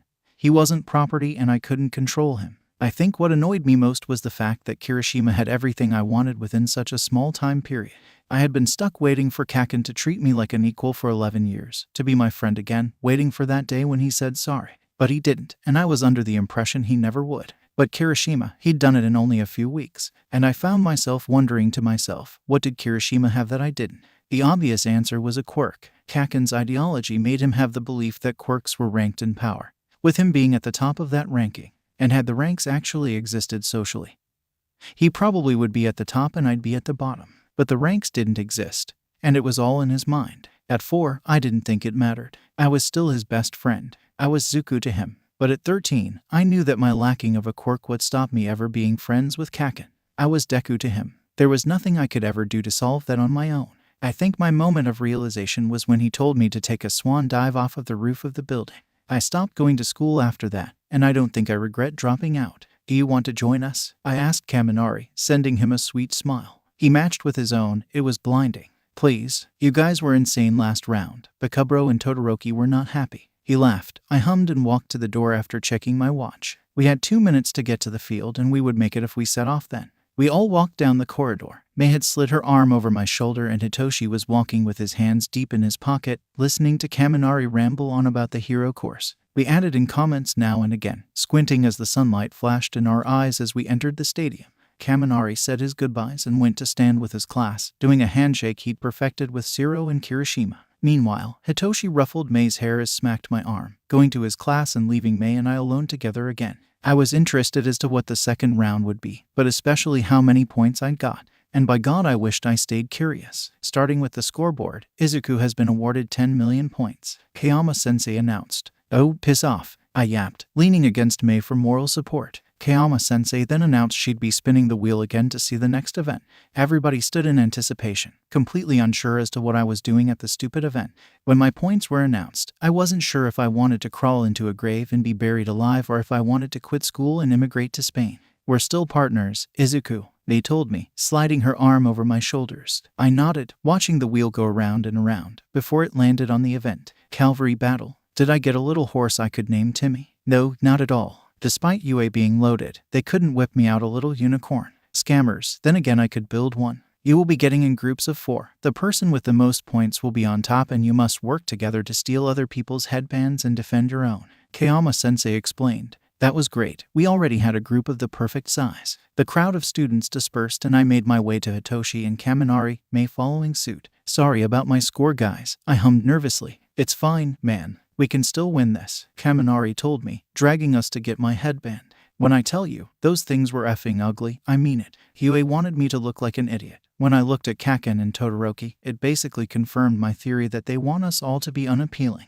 I was sure I looked the worst. And I didn't mind because that would probably scare away most of my competition, right? Wrong. No matter how horrendous I looked, it seemed as if everybody wanted me. I knew it was because of the points my headband had. Let me live my dream. But, honestly, they definitely needed better style choices. Even the uniforms were effing shit. Who puts green trousers with a red tie and gray blazer? Nobody. Nobody does that by choice, and if they do, they need to go home and think about their life choices. I climbed on my friends, sitting comfortably with the sun glaring down at me. My bare, freckled shoulders already were taking a tan and would soon become a burn. It wasn't as bad as mine because he was already burnt. Our plan was to deflect. As long as I didn't fall off, it was fine, meaning I could do a backflip as long as I landed on my friends again. Hitoshi wasn't happy about my backflip idea. May and Kaminari were down for it. "Begin," Kayama-sensei yelled. And I felt like I was prey immediately. Kaken and Todoroki wouldn't give me a break, and I knew that from the moment the buzzer sounded, mainly because they were looking at me like starved animals. My friends moved to the outskirts of the grounds, and Hitoshi seemed to have a plan that I wanted to be part of. When Hitoshi had a plan, it was genius and often dangerous for the people involved on either side. It made it more fun though. "What's the plan, Izuku?" Kaminari asked. Hitoshi seemed to deflect slightly at the question. "Yeah, Hitoshi, what's the plan?" He lit up, already explaining his plan. Since his quirk is mind control, he decided it'd be a good idea to control one of the other teams. A team that could protect our own. Hitoshi wasn't sure which team to go for. Kaken's or Todoroki's. Todoroki probably would be our safest bet. But it would probably hurt us in the end of it, mainly because his quirk is effing dangerous. But Kaken didn't have such a protective quirk, especially if you didn't mind getting burned. He would be unable to protect us either way, so Hitoshi decided on Todoroki. "Oi, Todoroki," he shouted, gaining a grunt in response. "What's your mother's name? She's quite attractive, isn't she?" I cackled at his question, but Todoroki seemed to do the opposite. He was angry, very much so. "Watch who you're talking to, Shinsu," he called back, only to be put under mind control. I heard a little, got him from Hitoshi, and it made me smile, because he tended to do that whenever he used his quirk. It was one of his own little quirks that made him one of my favorite people ever. Plus Todoroki effing deserved it. He was such a rude guy, and for what? All I did was eat, sleep, fight, cheat, and repeat, in that order, by the way. He wasn't involved in that by any means. "Protect us with your ice," he commanded, and within seconds, a large wall of ice protected us, keeping us in the corner of the arena where nobody could get to. And if they tried to, they'd be out of bounds. It was the perfect master plan, but I wanted to have a little more fun. "May, do you still have that screwdriver?" I asked. She nodded, fishing it out of her bra and handing it to me. I grabbed it, smacking it against the ice to create a large hole, where I could possibly grab people's headbands if they came close enough. They had another 2 screwdrivers for whatever reason, so she handed them to Hitoshi and Kaminari. They both made light work of doing so. The ice cracked and then crumbled to the ground, leaving a large gap. Do you want to know who was on the other side, sporting a few too many points that what he deserved? Kaken. He was confused by the crack of the ice, distracted for a second. It was long enough for a stash to be in my hand and placed on my head, just as the buzzer went off, signaling the end of round 2. Izuku's team is in first place, Yamada-sensei announced over the microphone, the crowd roaring with excitement. He rattled off the rest of the teams that would be in the matches later on, which were after lunch so they could properly organize the arena and so that students competing could go talk to potential mentors. That gave me the cue to jump off of my friends. I didn't make it very far because I was effing lunged at, my body slamming against the grass with Kaken on top of me, his hands popping on my wrists. "What the F?" I ceased, bringing my knee up to kick him in the balls. With the impact, he fell to the side of me as I jumped up, looking at him in horror. Live television? Really? Stop looking down on me, Deku. Fight me, right here, he yelled, standing up too. My eyebrows were so raised they might as well have been in the clouds. My eyes were widened as I stared down at him. Looking down on you. You're taller than me, I retorted, shoving his arm back and then walking with my friends to the lunch hall. When I was walking with them, I felt their glances at me, as well as a lot of students who were walking with us too, especially Todoroki's eyes. I knew it'd be a matter of time before Todoroki and I had a conversation about whatever the hell he clearly wanted to tell me. And I knew there was about 10 minutes until Aizawa came to get me, probably to tell me off about shoving him.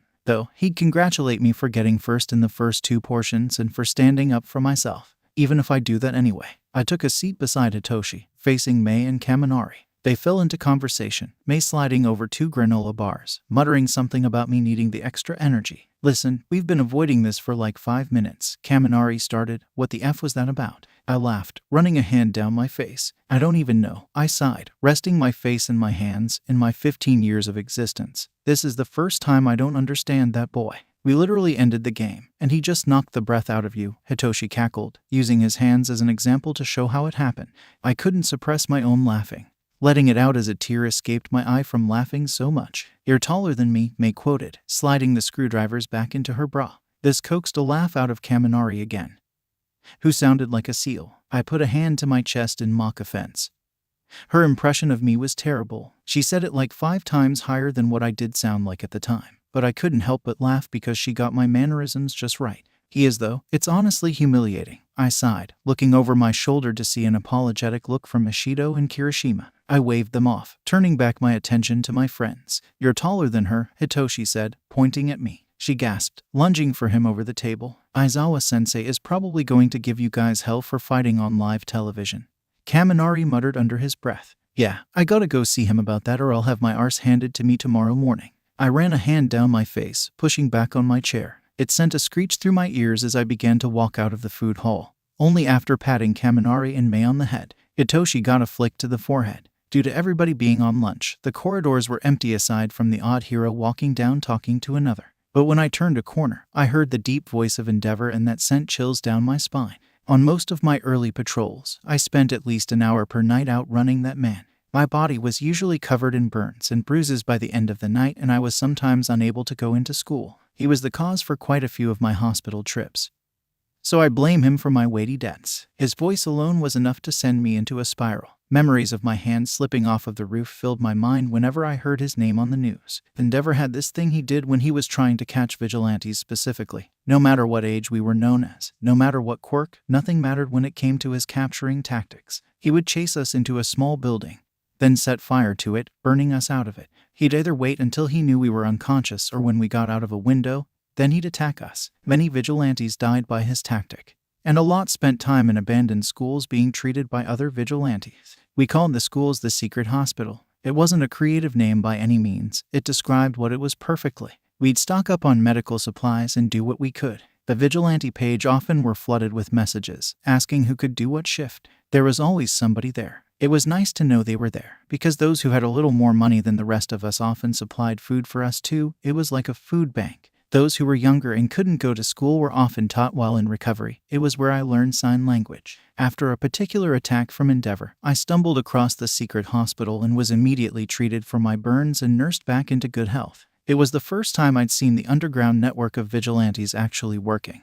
and all they asked in return was that I did what they were doing. So I took up shifts now and again, contributed the food that I could, taught younger vigilantes how to do maths and standard Japanese. We often lost the little ones. You'd be surprised how many young kids wanted to be heroes but ended up vigilantes instead. There was this one little girl, Kira. She was Mexican and didn't know a word of Japanese, but she was burned out by Endeavor. He killed her. Your performance on the last 2 rounds were terrible, Shoto. I heard him say. I began to see that as words. Okay, I heard Todoroki respond back, like he didn't care. I wouldn't put it past him to not care about what Endeavor was saying to him, but honestly, I knew it had to hurt anyway. It was like with my dad. He trained me so much in fighting techniques and mental exercises. It got the point I couldn't perform the way he wanted me to anymore. Sometimes he'd look worried, like he thought I'd die. Other times he was angry, incredibly so. I wouldn't know which dad I would get until I couldn't do it anymore. Until I was laying on the cold floor with tears running down my face. As time progressed, I pretended I didn't care as much. But when he died, it hurt a lot. but I pushed it down more, but it did hurt. Whenever he said something, it hurt even if I didn't want it to.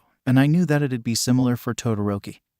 He had to hurt in some way. He couldn't just be emotionless. I'd say it was pretty good. Endeavor, I chirped, sliding out from behind the wall. His gaze snapped to me and sharpened. You lost to a quirkless Shoto, he said loudly. I would have been offended had I not been angry for Todoroki's sake. So, he's 15, he's bound to lose to somebody. Nothing is stopping a quirkless from shooting you in the brains, NG. I sharpened my gaze. He looked taken aback at the use of his first name, and he was clearly not used to such disrespect from a teenage. Come along, Shoto. We don't want to be associated with this filth. I laughed bitterly. You stink of effing burning flesh. Have a shower and talk to me. Christ, I was homeless but I could still get a shower every 2 days. What was stopping him? He smelt like sheet. He looked angry, but decided to bite his tongue and turn away, leaving Todoroki and I stood staring at each other in the corridor. Todoroki was looking at me wide-eyed, mouth slightly agape, and he looked like he wanted to ask something. Why did you help me? I was rude to you earlier, he said quietly, his hands clenched at his sides. Just because you were rude doesn't mean I'm going to sit by and watch that thing abuse you, I commented, stuffing my hands in my pocket.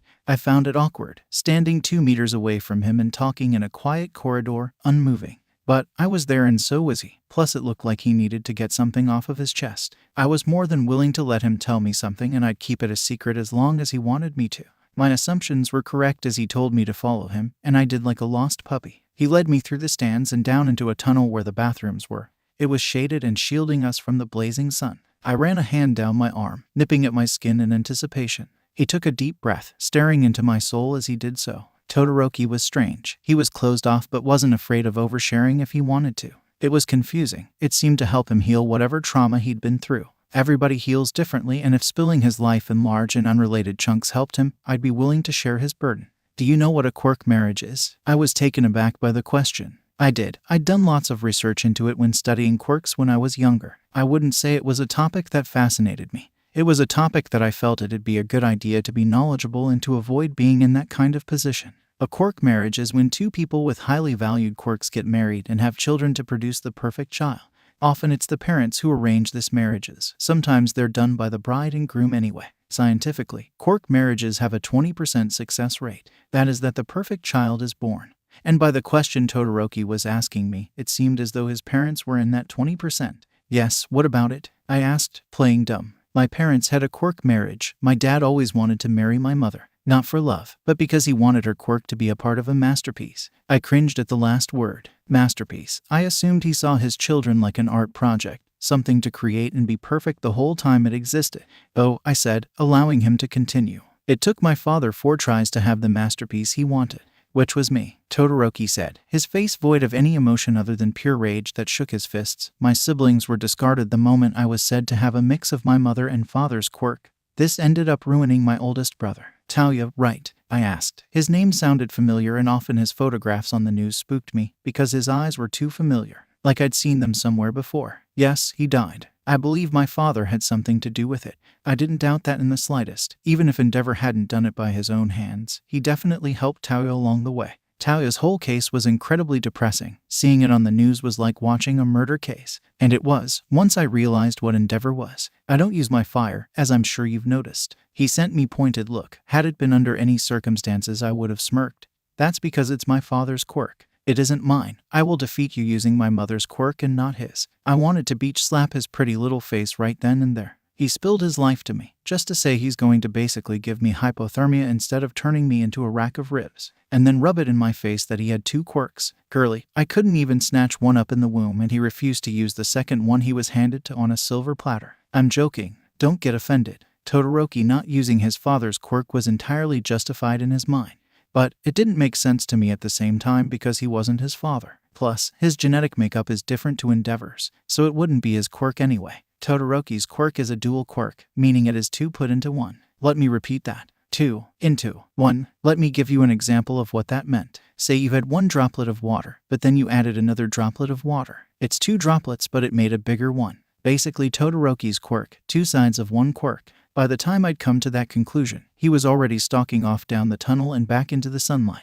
I heard a door creak as I watched him, and a snort, coming from my attacker from earlier. Still on about beating you, he said, leaning against the wall beside me. Most definitely got something wrong with him, I hummed. Wonder why he's declaring war with me. You have the flashy boom boom quirk, I said, imitating what he does with his hands when threatening people. He snorted at my impression. He fell back to his usual scowl moments later. He's convinced you're that hobo's secret love child. What? I whipped my head to the side, looking at Kaken with wide eyes. Aizawa, I don't even look like him. I reminded. Deku, your eye bags are big enough to carry the hag's weekly shop. Shut up, he said, pushing past me and walking out of the tunnel. Kaken was confusing. One minute he's jumping me, the next he's like my brother. When I got to the announcement box, I decided to take a turn around and go back to the lunch hall. I didn't make it very far because Yamada-sensei announced the beginning on the matches. I didn't even have time to look at the matchups. I slid into the student stands, which were just below the announcement box, and sat beside Kaminari. He was cheering for Kirishima,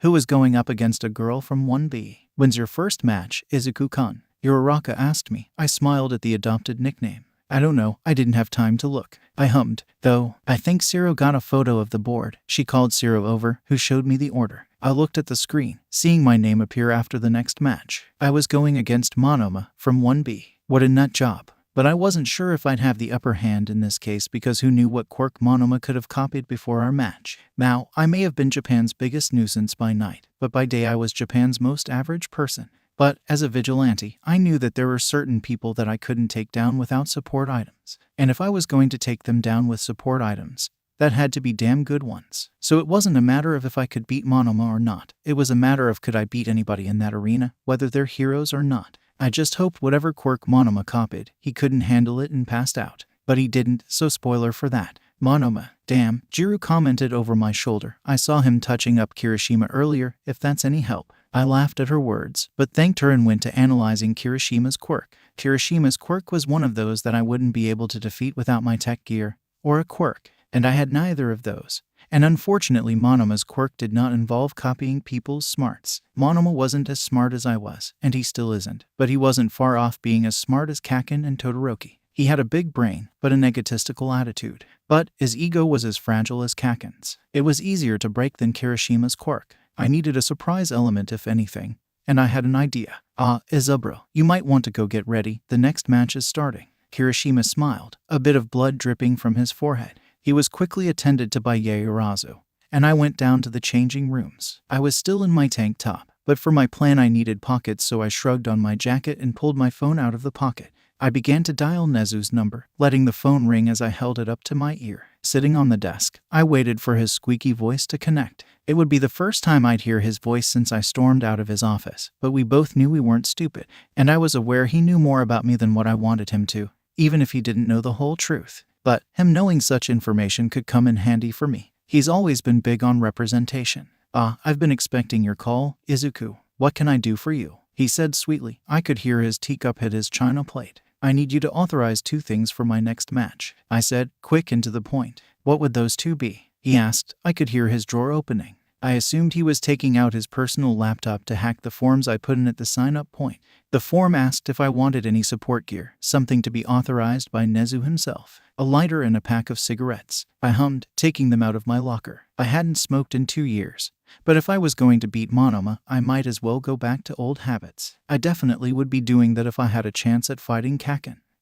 What can you give me in return? He asked. Nezu was smart, and we both knew it. If he wanted something, he was expecting it on a gold plate. But if I wanted something from a higher up, I expected it on the same accord. Knowing that Nezu would ask that question, I already had an answer. Nothing. But Nezu, I chuckled. I know you know a little too much about me. You know so much but not enough. That must hurt your head. Now, I know you love the idea of the first quirkless hero coming from your school. I'm listening, he added immediately. And wouldn't it just be a shame that someone with such potential such as myself wouldn't be that quirkless hero? And if I got into your hero course, you may be able to find more out. Wouldn't you? I questioned. Done. Your lighter and cigarettes are authorized. I expect we talk again, sometime soon. I could practically smell his joy. Of course, sensei. I ended the call, tossing my cracked phone back into my locker. With my new items pocketed, I took myself out of the changing rooms into the official waiting area for my side of the arena. There were already students waiting in front of the tunnel, rather than watching future competitors. I found that stupid, but what could I say? I just picked up cigarettes and a lighter to beat someone with a bigger ego than I'd wanted them to have. What they were doing was not my business. I leaned against the wall,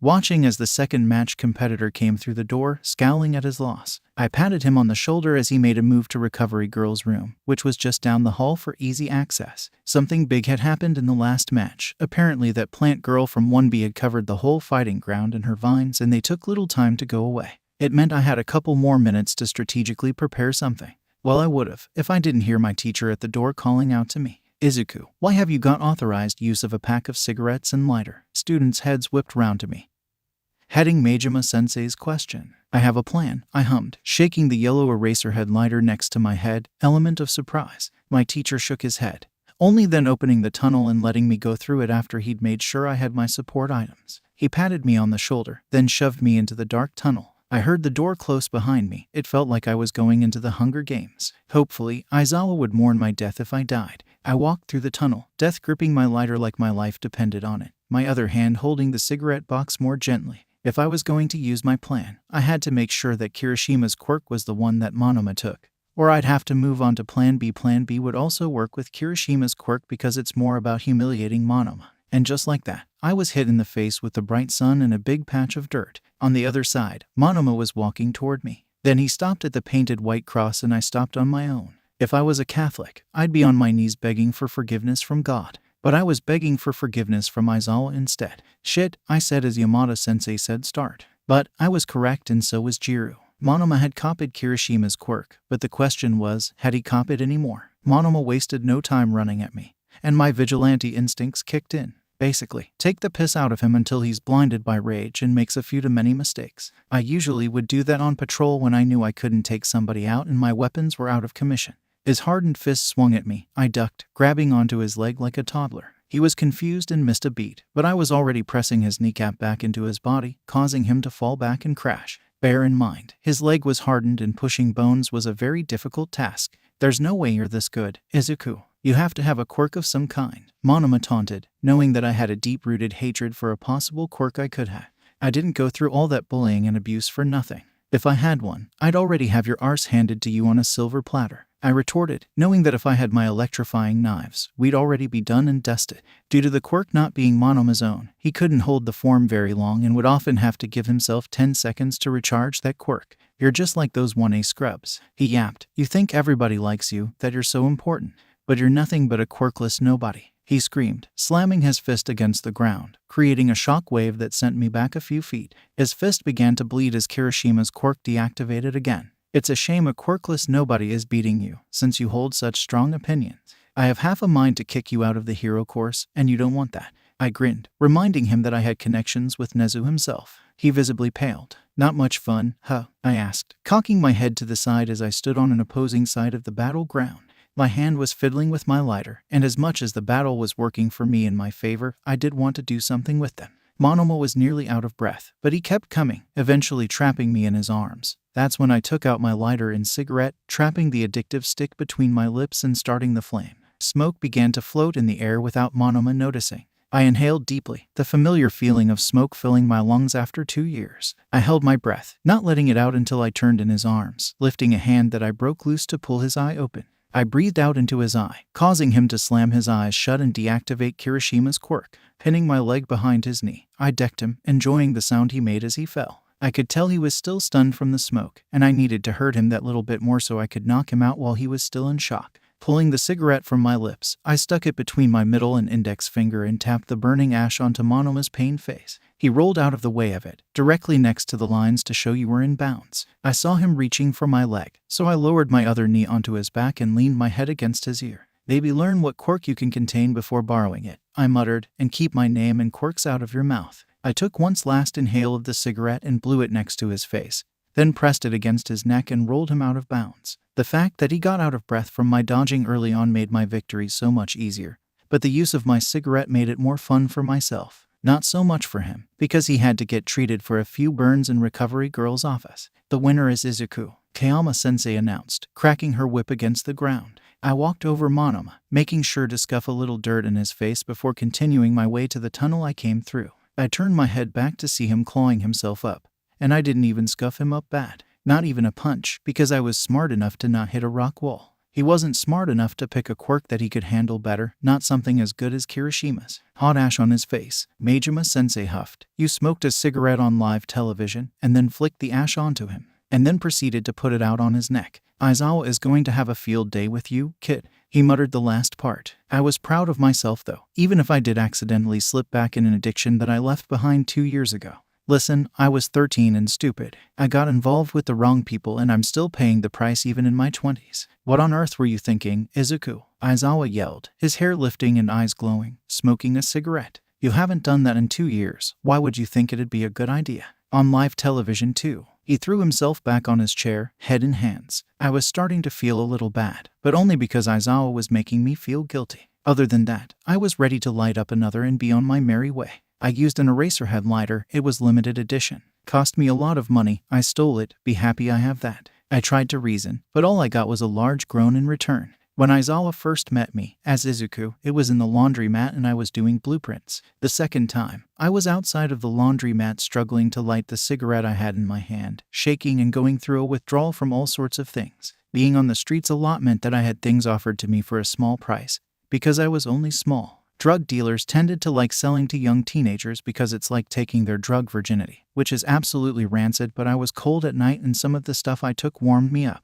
I got into drinking too, which just made the situation worse. When Aizawa saw me, he promised to take care of me and wanted to make sure I got better. He took me to doctors so I wouldn't go into debt, and took me into his home to help me recover when I made the excuse that my guardian wasn't in the city. So I assumed that having a smoke hurt Aizawa, because all his hard work had gone down the drain. I felt bad, but all that was on my mind was the feeling I had when I finally lit another up. Kiddo, I think what Shouta is trying to say is that you fought so hard to get off of drugs, alcohol, and your cigarettes, and he doesn't want to see your hard work go to waste. Yamada-sensei piped up. Izuku, I do not want to see you coughing your lungs up and shaking on my couch because you're in withdrawal again, okay? Aizawa said sternly. I nodded. Now hand me your cigarettes and lighter. I shook my head. No, Nezu gave me authorization to use them as support gear. You can have it later, I told him, burying them deeper in my pocket. He sent me the look, but I ignored it and began to walk out of the room. Fine, but you've got 10 minutes until your next match. Better make it worth it, Aizawa told me. He sounded like it was fighting back tears and I couldn't look at him. I didn't want to disappoint him, I never did. But it felt like all I did was disappoint him. I felt especially bad because I knew about everything he did for me. He didn't have to nurse me out of addiction, but he did. And I knew he felt like I was falling straight back in. After 10 minutes of pure hell in the waiting room, I was called onto the field. I patted down my clothes and stalked onto the field for my fight with Shiro. It had been a couple of hours since my fight with Monoma, and it had been hell ever since. I kept getting looked at funny when walking down corridors, like they thought I was going to burn them or smoke in their faces. But what Aizawa said to me had gotten to me, and I knew that if I didn't put down the cigarettes after the sports festival, I wasn't going to again. I did allow myself to have them on particularly bad days though, which lead to me spiraling later in life. I stood facing Shiro, who to be completely honest is just a knockoff Spider-Man, but I love him. His arms were already outstretched, ready to trap me between the tape of his arms. And he tried just that when Yamada-sensei said we could start. His tape shot out and I grabbed both sides, pulling it forward toward me. I wasted no time tying it into a knot, knowing that Shiro couldn't dispense it again until the knot was undone, which I was sure to do later on as an apology for hurting him during the fight. I dipped under the tape, allowing it to hold me around my back. Shiro wasted no time dragging me forward until we were in close contact. Has nobody ever told you that you're really pretty for a dude? He whispered in my ear. He chuckled, grabbing his hairpan, slamming his head against my knee to knock him out. He was out cold. Had he said that at any other time, I would have asked him out on a date. But we were mid-fight.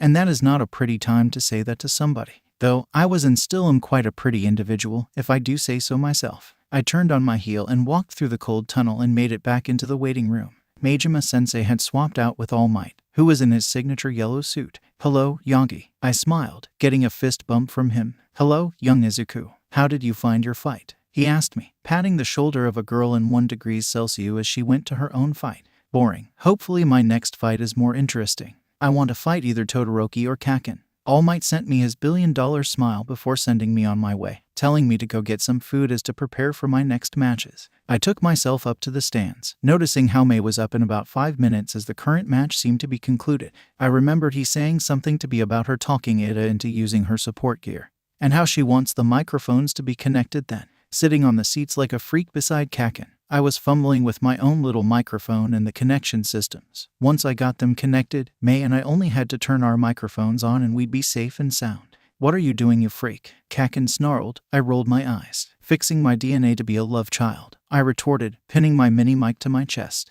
What's with the microphone? You gonna sing? You sounded shit when we were younger, Kakin stated. I wanted to protest but I couldn't, because he was right. I couldn't sing. You can't sing either, I poked back. I can sing a better damn time than you, he screeched, causing us to get looks from all of our year group. I sighed, scratching the back of my head as I yawned. Who are you against next match? I asked Kakin, knowing I'd only seen his match with Kaminari, who ended up being sad at the end of it because he lost. He was quickly comforted by Kirishima, as he got out too by the guy who had an identical quirk to him from 1B. Kirby. I cocked an eyebrow, but then cackled when I realized who he was on about. Have fun, I said, but turned my attention to May, who was strutting onto the field as Ida walked from the other side, covered head to toe in support items. Yamada-sensei announced the beginning of the match, and May immediately did everything to stunt Ida's movement, but not enough that the round had to end. She pulled her mini microphone out of her pocket, standing out of the shade as she stepped into the direct sunlight. She tapped the microphone, sending me a thumbs up when she heard it across the speakers. Hello, I'm May Hatsume, the future CEO of Hatsume Industries, she introduced. Ida had very happily agreed to model some of my inventions for the future. She began to go on a brand deal, explaining each and every item of technology on Ida's body. I'd definitely get a Bollocking from Aizawa later for hacking systems. In my defense, it was a Bluetooth system. I want to send a special thank you to my future business partner, Izuku, who made my advertising possible. She smiled. I turned my microphone on. Thank you, Mei. I grinned, sending a huge thumbs up in her direction. I did feel a murderous glare coming from the announcement box. If I had to hazard a guess, Yamada-sensei was probably laughing his arse off in his little box. She took a final bow, the stands clapping for her as she stepped out of bounds and slunk back into the tunnel, leaving an angered Ida behind her. She's just like you. You know, when you were younger. I heard Kakin whisper, and I cracked a smile. That was a while ago, Kakin. I looked at the boards. Go, your match with Uraraka is after this one. I'll cheer for you. You better, he yapped, standing up and walking away. I groaned internally. Kakin never liked bringing up the past, and I knew it was because he regretted things that he'd done. I knew that he thought I was dead when I disappeared off of the face of the earth 2 years prior to UA, and that made me realize that he cared more than he wanted to. So, sure, he'd lunge at me and yell at me, but I was happy to take that because I had a form of baby Kakin still there, and that was enough for me. So Kakin went away, and I was excited to see what Uraraka could do. She was strong, that was for sure. I had no doubt she could overcome Kakin with enough planning, and her plan executed correctly. Kakin was brash, and I knew he wouldn't give her break because he knew her potential. I had seen Uraraka earlier preparing, and she looked intense. Ashido was trying her best to force a breakfast bar down her throat. Knowing that Uraraka couldn't eat her lunch, she was going to give Kakin hell. I didn't know who to cheer on. Shit, Hitoshi said, looking up at the board beside me. I was looking up at it too, my mind frazzled. Shit indeed. I tried to laugh, but I was stuck in my spot staring at my matchup. Todoroki. I assumed I'd be going against him after either Hitoshi or Kakin, but not before. For a moment I felt as if I had no chance, but then I remembered I was in the semi-finals. If anybody could beat Todoroki, it would be Kakin. Todoroki and Kakin lacked the quick thinking I had and would close their eyes and shoot their quirks in the direction of a single noise. I didn't have a plan, and I was sure my cigarette and lighter were of no use in that situation, so I simply leaned against Hitoshi in a pool of dread. I'm up against Takoyami. Hitoshi hung his head. That guy is more of an emo than I was in middle school, Izuku. That's saying something. He draped an arm over my shoulders. You're not still an emo, I jested, getting a flick to the forehead. I'm sure you can beat Todoroki by listening to Evil. He might like Melanie. I sent him a side glance, turning my attention back to the board. Dark Shadow doesn't like the dark, I supplied, getting a nod from Hitoshi. Todoroki doesn't like his fire. I lit up. There's going to be leftover rocks from Kakin's and Uraraka's fight. I grinned, ripping part of my jumper's sleeve. Izuku, sweetheart, he doesn't like his fire. Not fire in general. Hitoshi reminded. He doesn't like kettles either. Todoroki never told me about the kettle, but Christ, the news ate that story up when it came out that Rei Todoroki had burned her youngest son's face. So, of course I knew about it. Get lost. Hitoshi laughed, pushing me in the direction of a changing room. I chuckled, swinging the door open and taking a seat on the table. Every table in the changing rooms is equipped with lined paper and pens. I think it was for strategy purposes. Nobody in the hero course worked on them because, according to them, they need to strategize quickly and on the spot, and it's good practice. I began to scribble a plan. I knew my strengths and weaknesses. A fat weakness of mine is that I provoke a little too much, which has led to me getting shot a few too many times and stabbed a few too many more. But provoking Todoroki could work out in my favor. I was under the understanding that Todoroki hadn't used his fire side of his quirk since age 4, meaning as soon as it appeared, it was basically out of order. He'd have no clue how to use it, which made it dangerous for me but exhausting for him. Though, with his ice he's able to regulate body temperature and thus won't be as tired.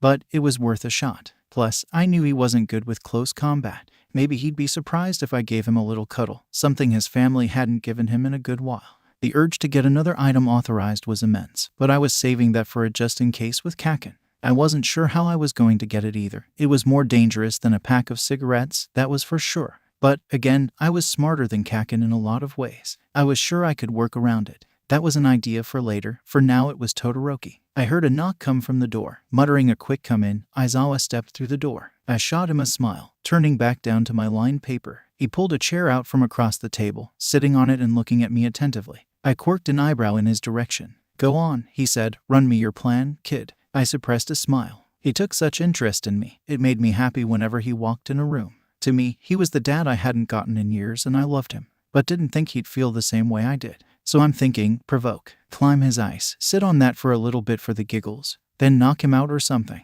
He laughed, tying his hair up with a hair tie that was on his wrist. He'd carry them around for Yamada-sensei too, or me depending on my mood. He was very happy to give me one when my hair needed to be tied up. Apparently he liked getting bad photos of me in the same way I'd get bad photos of him. Knock him out or something. You've got to be more specific. And have good aim if you're going to throw something at him. He shot me a look. Not the look, but a look. One that is basically saying that he shouldn't be helping me out and he will get in trouble if caught. Good aim. I can piss directly in the toilet bowl. Never gotten any on the floor in my life. He looked at me disgusted, but eventually started to laugh with me. "You know you're going to do well, right?" he asked, turning away from me. "I mean, you've outsmarted your competitors so far, not exactly fought them. You'll be fine against Todoroki.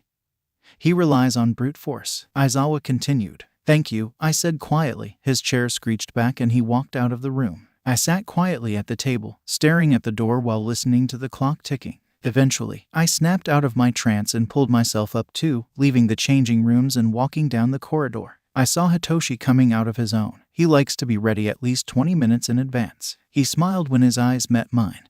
And just like May did, he swung an arm over my shoulder as we walked. It was a comfortable silence. It stopped when we got outside the waiting room doors. Hitoshi peeled himself off of me, putting his hands against my shoulders and staring directly into my soul. "You know the animated version of Wednesday Addams?" Yeah, he was looking at me like that. "You, Izuku, you are going to beat his rich, prissy arse, for the sake of those who are poor. Those with shitty quirks or none, and because I want to see a beautiful bruise on his face," Hitoshi said sternly. I cackled in his face. "Okay," I simply said, walking us both into the room. I barely had time to react as Majima-sensei slammed me into the tunnel. I was probably late, most definitely late, but that was okay. Aizawa would stall for me. No, he wouldn't. I just liked to believe that he would. When I got onto the field, I was met with cheers as I stood on the field. I was bored. My shoulders slumped while Todoroki was the opposite. He had this determination that I would be unable to match if I went and took down a drug ring.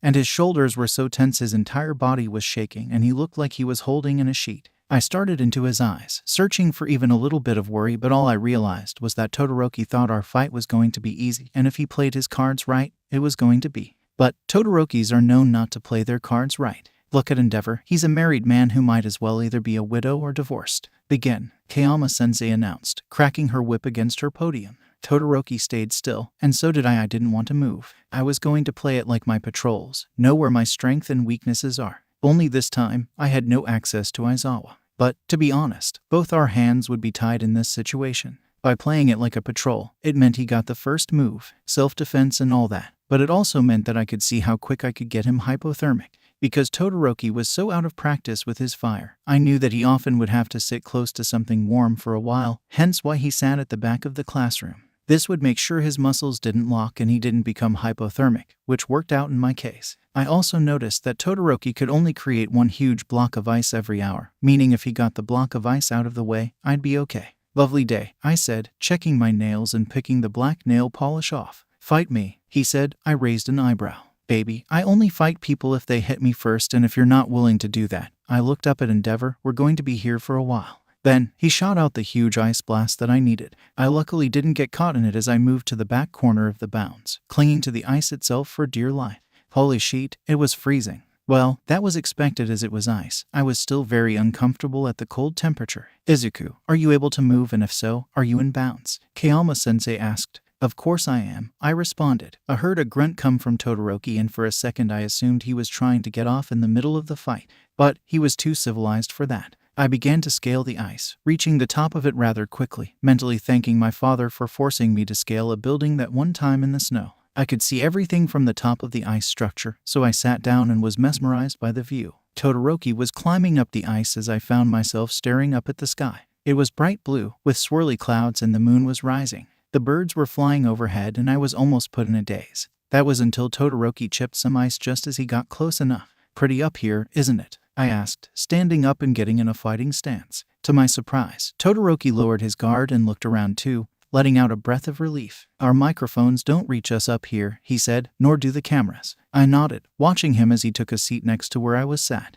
We weren't stupid enough to purposefully throw the other off the side, as we were about 30 stories high. Yes, I did get tired while climbing up, and yes, I did take breaks. I sat beside him, pulling my knees up to my chest. I've been thinking, he cocked his head to the side, about your quirks. His face soured. He didn't move. I could tell he was slightly interested. Go ahead, he stated. I've studied human quirk biology since I was around 8. And in my research I realized that it is impossible for a person to hold 2 quirks unless it's caused by testing. He shifted his whole body toward me. Your quirk is an example of dual quirk syndrome. It's rare. It's basically a single quirk with 2 sides.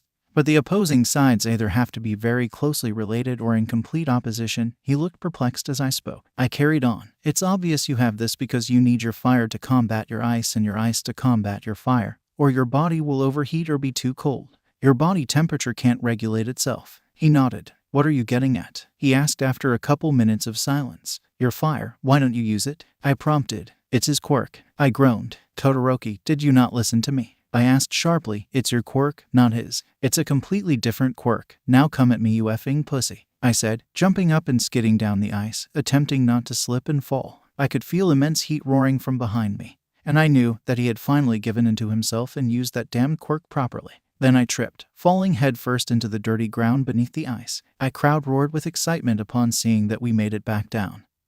But one voice truly angered me. Endeavor, that cunt. Todoroki came sliding down after me, lunging at me. I could already tell he was tired, and I didn't blame him for that. But what I did blame him for was how bad his hand-to-hand combat was. It was shocking. He grabbed onto my wrist, burning it immediately. I gritted my teeth, swinging my knee up into his balls. He began to keel but made sure to cover my arm completely in ice, falling to the ground and grabbing my ankle to deck me. I went down with a thud, but wasted no time in swinging at him with my bare arm. Todoroki, with his amazing reflexes, grabbed onto my arm, adding more ice to make it heavier, and released a ring of fire around us, making it impossible for the audience and our teachers to see anything. It was hot, but also cold, and I could tell that Todoroki wasn't going down without more of a fight in me, and neither was I. I slammed my arm down onto the ground beneath me, cracking the ice and creating a sharp edge to my arm. Todoroki was at the other side of the arena, his arm outstretched before he sent a wave from hell. Mentos, make a wall, now, I heard Aizawa yell over the microphones,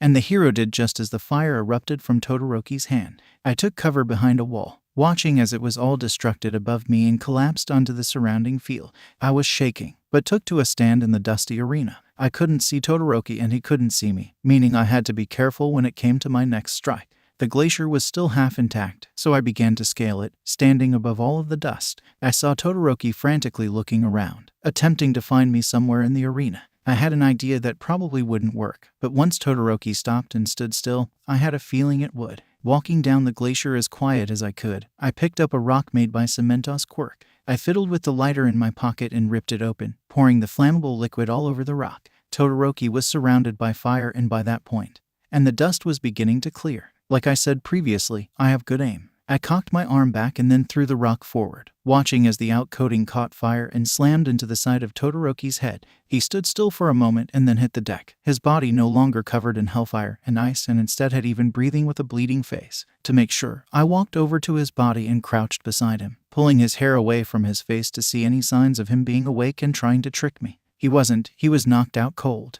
The winner is Izuku, Kayama-sensei announced, seeing Todoroki laying on the floor. Recovery girl came running out with a gurney and a few other medical professionals. Once Todoroki was on the gurney, I went back to my tunnel. I walked through, giddy with my win as I was most definitely not expecting it. To be honest, I thought I'd be the one on the gurney and have to go through recovery. Third-degree burns are not fun. And I only had a couple of scrapes on my hands, along with a big chunk of ice around my left arm. Well, when I told you to throw something at him, I didn't expect you to make sure it was a burning object, Aizawa muttered, rolling a bandage over my arm a couple of times. I ended getting light burns, so recovery girl told him to wrap them up for me. Another couple of scars to the list. I'd say the little listener was being as effective as possible. Yamada-sensei sent finger guns my way. I beamed at him. I always knew that Yamada-sensei had similar thought processes as I did, and was slightly held back from acting on his thoughts by Aizawa. But I knew Aizawa just wanted to keep his and his husband's license. Hizashi, no. Aizawa pinched the bridge of his nose after finishing the wrapping. He looked at the board of matches left. Hitoshi had lost against Takoyami. The guy barely managed to get him out of bounds. It took Hitoshi to trip over a rock to get him out of bounds. He was not happy, but because it was such a close call and he basically got himself out of bounds, he was put at paired 4th place with Takoyami. Todoroki had come 3rd, and now it was just Kaken and I wasn't looking forward to our fight. Are you ready for your fight, little listener? Yamada-sensei asked, spinning around on his chair. We were on a 20-minute break since the last match between Takoyami and Kaken. We were the finalists. No, I never would be. I laughed. Nezu authorized one of my tech items though. You know, the fire-breathing one. I updated it so it'd let me talk without shooting fire out of my mouth. Aizawa looked impressed when I handed it over. Fire and explosions. You two are like if hell were a duo. Yamada-sensei joked. What is with you and Bakugo though? One minute you're at each other's throats and the next you're like best buddies. I shrugged my shoulders. Sensei, if I had an answer for you, I'd tell you. But I honestly have no clue. I just match his attitude. Makes life easier for me. He nodded and then sent me off to the changing rooms again. I'd messaged Mei, Hitoshi, and Kaminari to meet me in there, and they were happy to do so. I walked down all of the stairs to get to my changing room, and once I entered, new clothes were shoved into my hand by Hitoshi like an overwhelming mother. Your clothes are filthier than usual, Izuku. You're covered in soot and burns. You are going to change your clothes right now, and you're going to take one of Mei's makeup wipes and you're going to clean that grimy face of yours, Hitoshi said sternly. All I could do was nod, so I changed. There was no jacket, but I was given the uniform trousers that I rolled up into shorts because of how warm it was. Hitoshi had gone to the local charity shop and come back with Quirkless Converse in my size, which had been there for months. I slipped everything on and took the makeup wipe from Mei's hand, cleaning my face thoroughly. Has anybody got mascara? I asked. Mei shook her head, as did Hitoshi. But my lord and savior, Kaminari pulled out a tube of mascara, handing it to me. I know it's bad to share mascara. I didn't care. I wanted to look amazing before my fight, or I might as well have died right then and there. See, don't you look so pretty now? Hitoshi teased, pinching my cheeks. I faked biting him, which made him laugh, and we all sat around the table, falling into conversation about a tattoo that Jiru was going to give Kaminari with a tattoo gun off of Amazon. Kami, at least let me make the gun. Those ones on Amazon are so sheet, Mei whined, and I laughed, knowing she has a little dinosaur on her upper thigh. We named it Timothy, and I tattooed it on her. I don't recommend doing that. Stay safe out there. They are. My ma got one to tattoo my dad because hers broke and it didn't do a good job. Hitoshi offered up some brands his mother used and even texted her to get a few ink companies too. Imagine having a dad. Kaminari snorted. Imagine having either. I winked, making Kaminari gasp before laughing in my face. Well, Aizawa is basically your dad at this point, Izu. They offered, patting me on the shoulder. It was times like that where I realized I basically had a family that I loved a lot. Sure, they weren't perfect, and sure, they weren't able to give me guidance like a 40-year-old would be able to. But they could take care of me. We all took care of each other, and I loved them a lot. We could sit down and joke about anything, and it wouldn't be a problem. We could sit down and cry about anything, and it wouldn't be a problem. There'd always be a shoulder to cry on. No matter the situation, one of us would always be there for the other. They were my family, and I loved them a lot. Izuku, you might want to go. Kaminari smiled reassuringly. Give him hell. I nodded, slotting my gear into my mouth quickly and walking to the waiting room. I had 5 minutes as Yamada-sensei was still doing advertisements, so I was stuck lonely in a room with my teacher. He smiled at me when he saw the gear I'd finally perfected. You excited? He asked me. I shook my head. I wouldn't be either. But you're Izuku. You're good enough to give Aizawa hell, so I'm sure you'll serve Bakugo to the devil himself. I laughed. Yeah, I'll be burned beyond recognition at that point. He chuckled. I'm sure Zawa will give you a funeral the whole world would want to see. I nodded, just as he shoved me into the tunnel. I gulped, looking for a way out. There wasn't one, so I swallowed my anxiety and walked to the cross that was reprinted onto the ground during the advert break. The minutes before my fight with Kakin went quickly. Kakin was stood facing me, his face fierce with anger underneath his features. He'd gone back to middle school Kakin, and I knew it. There'd be no mercy on that field, and I was willing to get burnt over and over again just to make sure he knew I wasn't middle school Izuku Midoriya anymore. Begin, Kayama-sensei yelled, cracking her whip again. I ignored my rule of wait for them to strike first, and I lunged at him. I was greeted with an explosion to the side. Gritting my teeth, I hooked my leg around his and decked us both to the floor. Getting on top of his legs, I was stuck throwing punches to his face as explosions were cracking at the hands I'd pinned under his back. He moved his knee, knocking me to the side, placing a scorching hand to the same place I hold a handprint scar on my shoulder. My mind blanked, feeling the familiar burning sensation on that spot and the popping filling my ears. Memories flooded back like the ocean, and all I could hear ringing in my ears were the words he said to me just before I disappeared. I bet you wish I took that effing swan dive. I gritted out, unleashing fire directly into his upper arm as I bit down it, drawing blood. He retracted his burning hand out of shock and leaped back, staying low. You were always weak, Deku, he yapped, keeping his explosions going to ensure that nobody could hear our conversation. He'd burned the microphones they put over the stage and the one on his chest, and I'd turned mine off just as the fight begun. We both knew it was going to be a dirty fight. Was I asked, fiddling with my box of cigarettes. I relented and pulled them out, lighting one and bringing it up to my lips. Or was I just a threat to you? To your power over people? I released smoke from my mouth, the smell of the tobacco and the festering rage that filled up my lungs. I felt like I was transported back to middle school, stood in an empty corridor after school hours, holding my first cigarette and staring at Kakin with nothing but hatred and pain. I felt my body slump like it did when I was young, my shoulders lowered like an animal waiting for a beating. But I raised my shoulders again, knowing I was not that kid anymore. I was Japan's best performing vigilante. I was a UA student, and I had enough numbers to my name to make me one of the top heroes in Japan.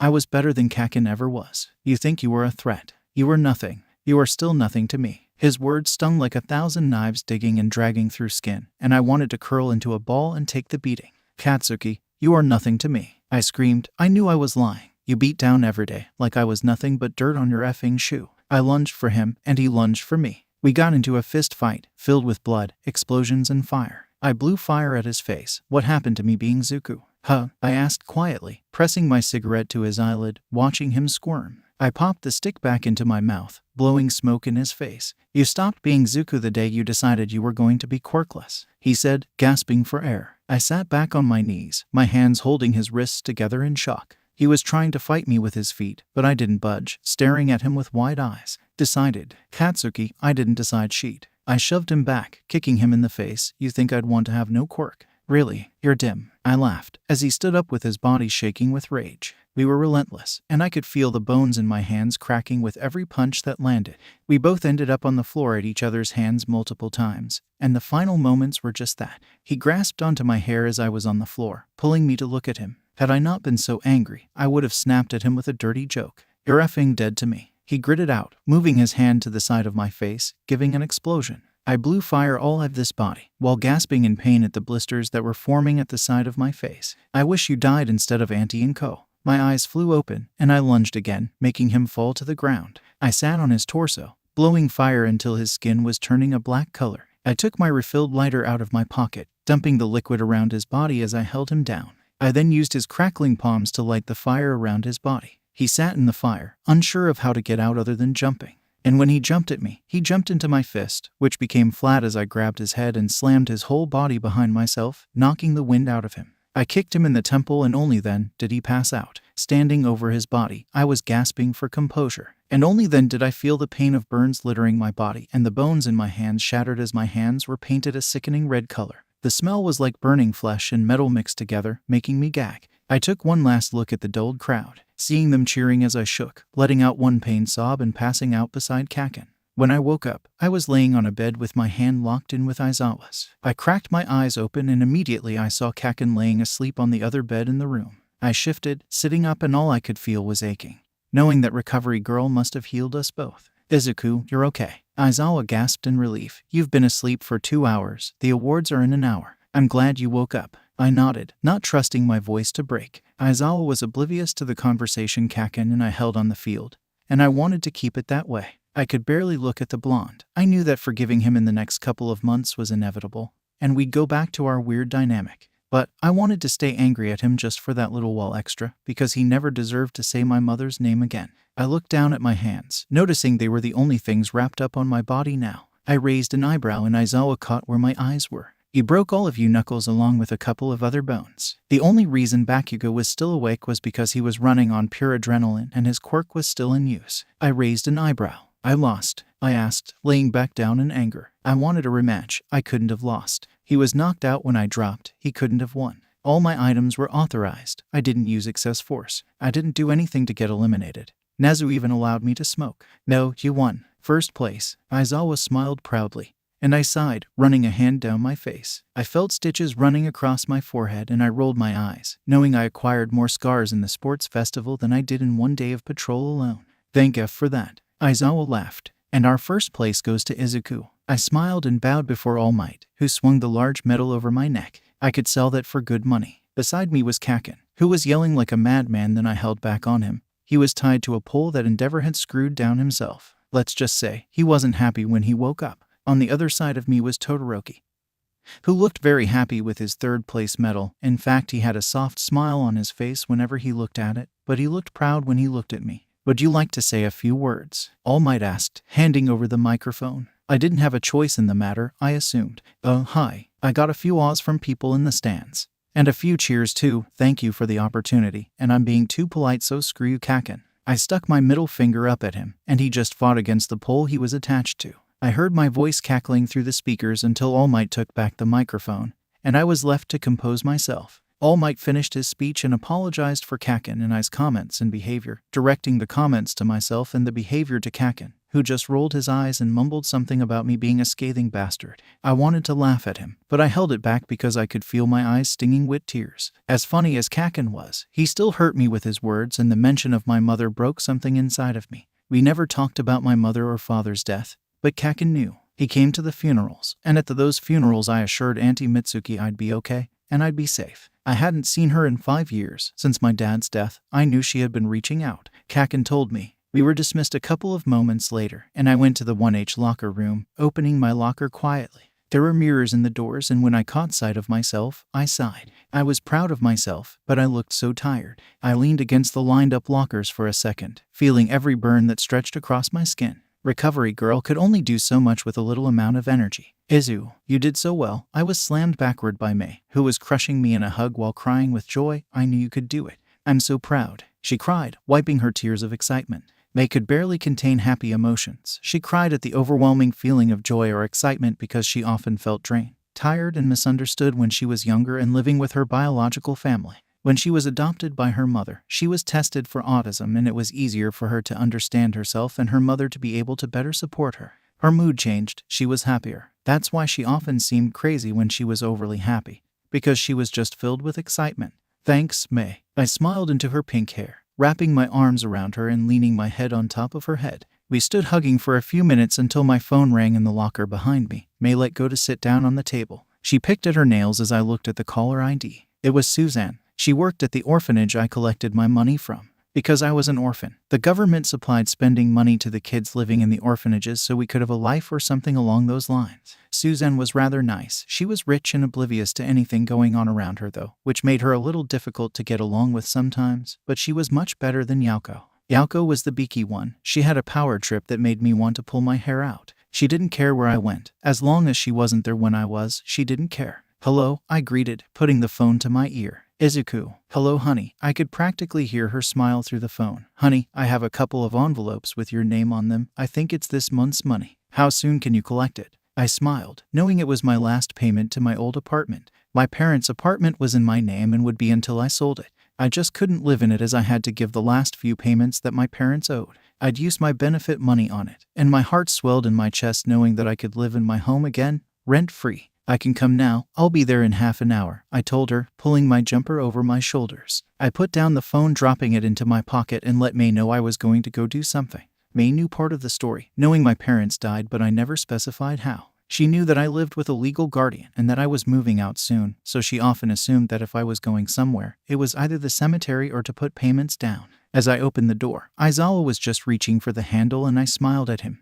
"Where are you going?" he asked me, throwing a packet of Haribos at May, who caught them and began eating them. May loved Tingfastics. "I can put the last payment down on my apartment," I told him, and he beamed at me, telling me to go and sort my life out. I laughed at his words, but I did just that. Standing in the middle of the kitchen, I let a tear trickle down my face. Mori-sama had just dropped the keys in my hands and left, which was in total opposition to the way I left the apartment. "I'm sorry, Midoriya," she said, lifting the keys from my hands. I looked up at her with tears streaming down my baby face, eyes glassy and heart shattered. I left with my social worker just before she could say anything else. That was the last time I heard my last name and the last time I had seen my home. But this time, she smiled at me and ruffled my hair, telling me well done for picking myself back up after my dad's death. She was proud of me for helping myself through it. If only she knew how I helped myself through it. She did apologize for the state the apartment was in.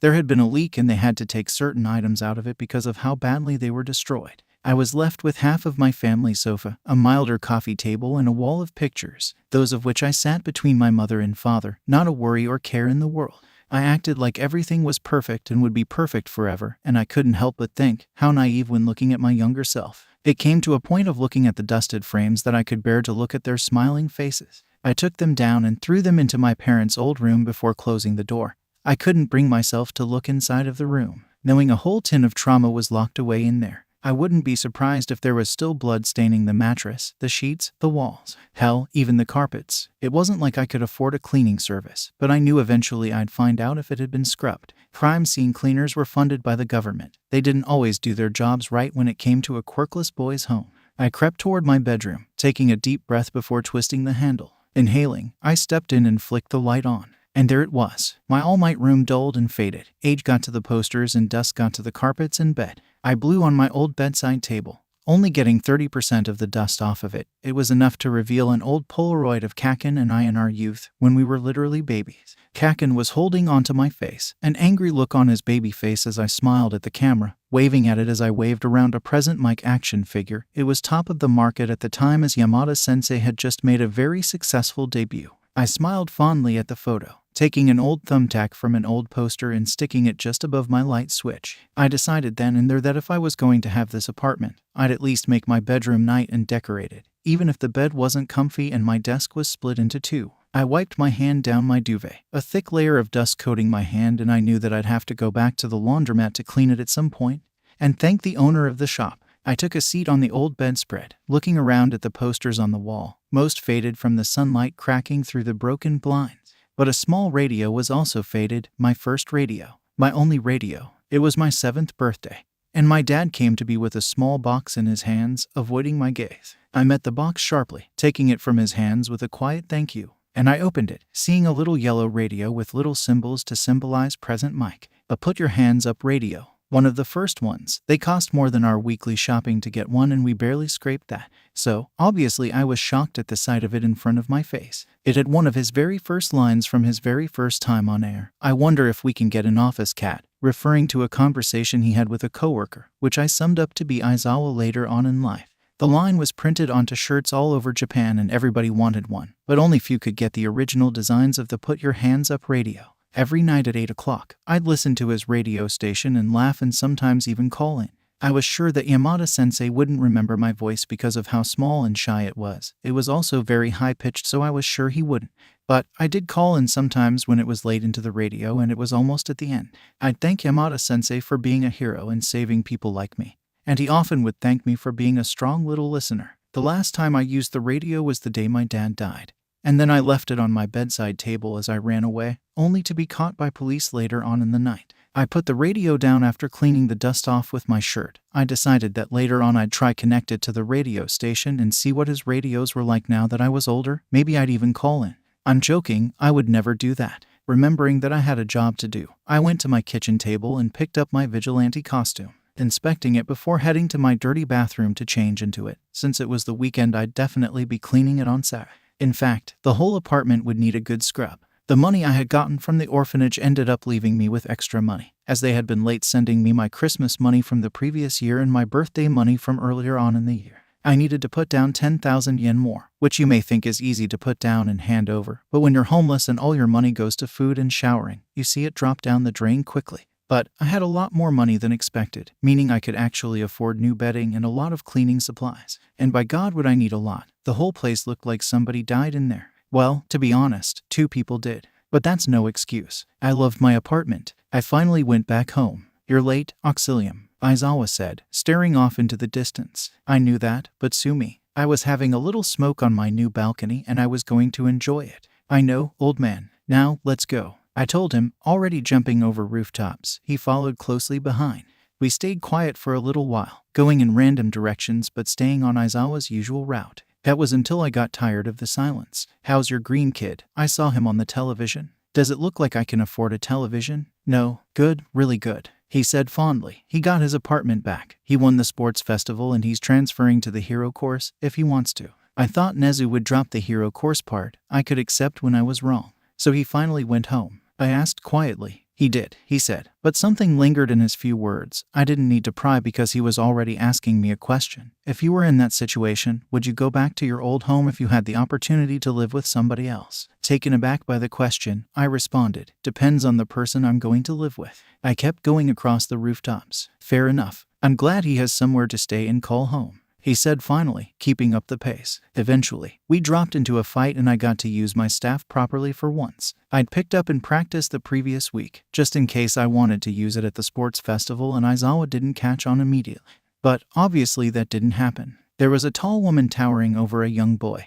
He was about 12 and she was in her late 40s. She wasn't a threat to his life, but she was definitely shaking him up and had a death grip on both his hair and wrist. You're a little rat, you hear me? She growled into his face, spit flying from in between her teeth. I grimaced at the saliva, choking back a gag. Aizawa was quick into defense against the women, basically ripping her from him. I went to check on the boy for injuries, where I introduced myself and did what I could to comfort him. I knew Aizawa would call the police to take the boy home, so we could continue our nightly patrols. I liked to check up on the victim of the situation. To be honest, I couldn't give a shit what happened to the attacker. Only in certain circumstances, I would side with the victim. Those instances were things involving rape and murder of family members. In that case, I'd let the attacker kill the victim for all I cared. The boy had a burn on his wrist, which I helped with by taking my portable medical kit out of my side pocket, applying burn cream and wrapping it up. He thanked me, Aizawa, and I waited for a couple of minutes for the police to arrive. And when they did, they greeted me. Detective Tsukachi and I had our fair share of run-ins. Within the first month of my debut, I'd met the man face to face at least 3 times, and those 3 times, my old mentor had to break me out. On the 4th, I was forced to get myself out because Stain said I needed to develop these kind of skills. The detective was actually kind. I'm sure it was partially because he knew I was a kid. I knew he knew because often he'd slide me sweets in my holding cell, telling me I didn't have to be like this and I could go into heroism instead. He made me feel bad for breaking out. At the time, being a hero was an uncomfortable topic. Aizawa told me he wanted to catch as many villains as he could that night, because he had to go home to his husband earlier because it was a weekend. He always finished early on a weekend, as I've said before, and we caught some, and eventually sat on the rooftop of a noodle bar. We both liked the smell of it, so we sat on that particular building quietly and just enjoyed the peace. Sometimes Aizawa would buy soba for us to share with his pocket change. I'd try to buy some too for us to share. Money was tight, so I couldn't do it as often as he could. It wasn't like he expected it, but I wanted to return his kindness in whatever way I could. Once, when he visited the laundromat, I had a pocketable sleeping bag that I made from scratch for him, and he loved it so much, he uses it to this day, apparently. He made a grand entrance on the first day of school, featuring the sleeping bag. I'm proud of you too, you know, Aizawa said after a couple of minutes of silence. I smiled beneath my mask. I didn't know that, eraser. I teased. Go on, tell me how much you admire my work. He rolled his eyes. I'm sure you kids would get along. You're both geniuses and both hold a skill that are beyond your ages. He explained to me, and I guessed it was true. I spent most of my childhood on training mats, getting screamed at as I cried into my bloodied hands. I'd spent hours lunging at my dad, only to get thrown back and burned for not being quick enough or smart enough. The other part of my childhood was being engrossed in my studies so much to the point I was ahead of everybody and had knowledge on things I didn't need to know about. But another part of it was listening to my parents in their room. They'd cry a lot, and it was often about myself. You thought I'd say something else, didn't you? Nasty. I'm sure I'd love your greenie. I winked, pulling a knee up to my chest and leaning my head on it. You know, you sound like a dad to him, I said again. I like to tease him about it. He's like my son. I faltered for a moment, but I laughed. I laughed very hard for a little while, and he eventually joined me. Only me. School is a drag. After the sports festival, the school spirit just dispersed and everything became so low in energy. I'm sure you all know the feeling of the school day just clinging to every minute of every lesson and not letting go. It's honestly vile. It was the first day back since the festival. We had the weekend to recover from it and I was completely exhausted. I sat on my sofa, my head in my hands as the clock was ticking. Though, the ticking felt like it was every 5 minutes rather than every second. It wasn't even like I was excited to go to school, despite the time dragging like those 5 minutes before you need to go meet your friends. It was like impending doom slowly crashing down like wave. And by God did I want the wave to just effing crash down. I was pulled out of my daze by my phone ringing. My vigilante phone, which I stole, was broken so all my contacts were riskily on my regular phone. But they were protected by 20 questions that only I'd know the answer to, because the answers were so detailed and had spelling errors only I'd make ironically. Everlight, I greeted, leaning into my couch with a sigh. Everlight had been quiet ever since Rex's death, which was to be expected because everybody believed they were dating. She held a quiet funeral for family the week after the USJ and had cleaned up Rex's body herself. She wouldn't accept help, but she chose to come back to work promptly after her girlfriend's death. She said it's because Rex would be mad at her for giving up on the people of Japan just because she died. Hello, Ox. I smiled fondly at the nickname. Honey, I'm so sorry but I need you to cover the hospital shift. I've got to take down the Guru organization tonight. I've been gaining intel for months and I cut her off. Everlight, it's okay. I'll cover the shift tonight. She let out a breath and thanked me. Is there anybody particular on patrol tonight that you know of? I asked. Some people were more prone to accidents because they were either undertrained, too young, clumsy, or just total arseholes and were only vigilantes to get fame and be another headache to the police force. Sure, I was a headache. I did it in good reason. I stood by my morals. Remember that. Or don't. My morals won't really matter later on. The Sunbeam duo is out tonight. I cursed under my breath. The Sunbeam duo were 8-year-old twins. They had neglectful parents and got bored, so they went out and used their light quirks on some thugs and thus became the Sunbeam duo. Because they had been hit with a little bit of fame, it was easier to carry on than to stop because people would assume they died. Vigilantes would avoid death at all costs, which you'd expect, but most of us did it partially because the threat of death was larger, which doesn't make sense, but we avoided death so the public wouldn't go up into uproar and blame it on some random villains and cause a whole scandal. Really? I asked. They're too young, they don't even have training. I ran a hand down my face. I know, Ox, but what can we say? I groaned because she was right. Everlight was in her 20s but started when she was 15 because her quirk didn't help her get into UA.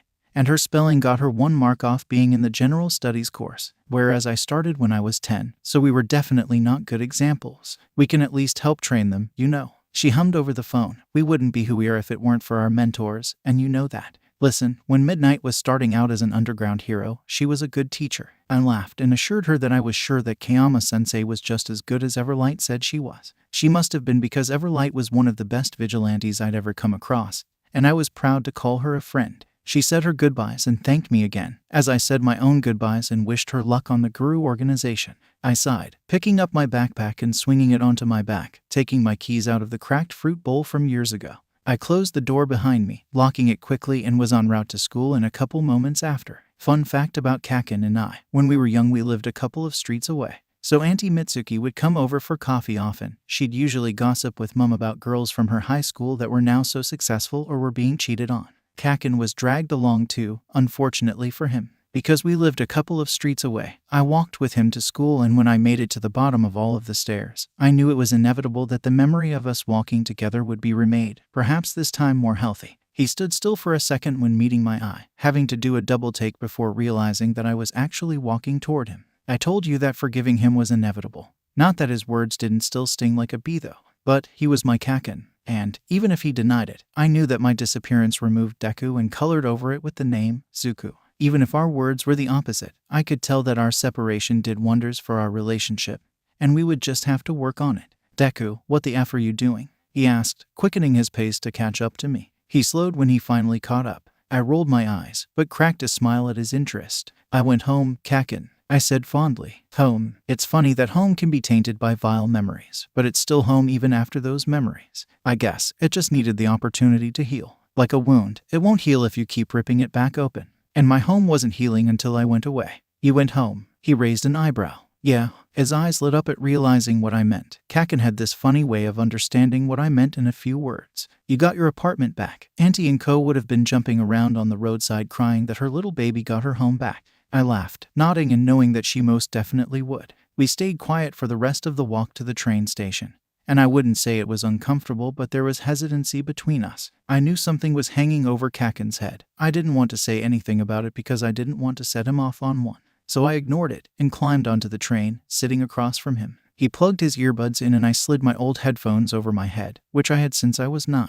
They were held together with sellotape and decorative jewels I got from the art shop in the local shopping center. Even if they were broken, I adored them because they were so pretty and unique from the experiences I've been through. The main reason they were broken was because of how many times I had been slammed against walls while having them on, or the many times I was pinned against the ground. That is irrelevant, and the point is, my headphones were broken, but even in that state, they were effing fabulous. Broken but fabulous. I watched the world fly past the window, engrossed in watching the nature. Finding peace in a world that is corrupt is hard, obviously, but it isn't impossible. Peace comes in many different shapes and forms, being a place, song, person, or just world peace. Whatever the hell it is for you. For me, it was in the form of trees and whatever music was playing in my headphones at the time. And that was perfect for me. I felt peaceful looking through the glass. We reached our stop a couple of moments later in Kakin, and I got off and began the short walk to UA. Since you came first in that shitty festival, I snorted at how salty he was being. Are you joining 1A or is that just eyebags? I shrugged. Got a mandatory meeting with Aizawa and Nezu.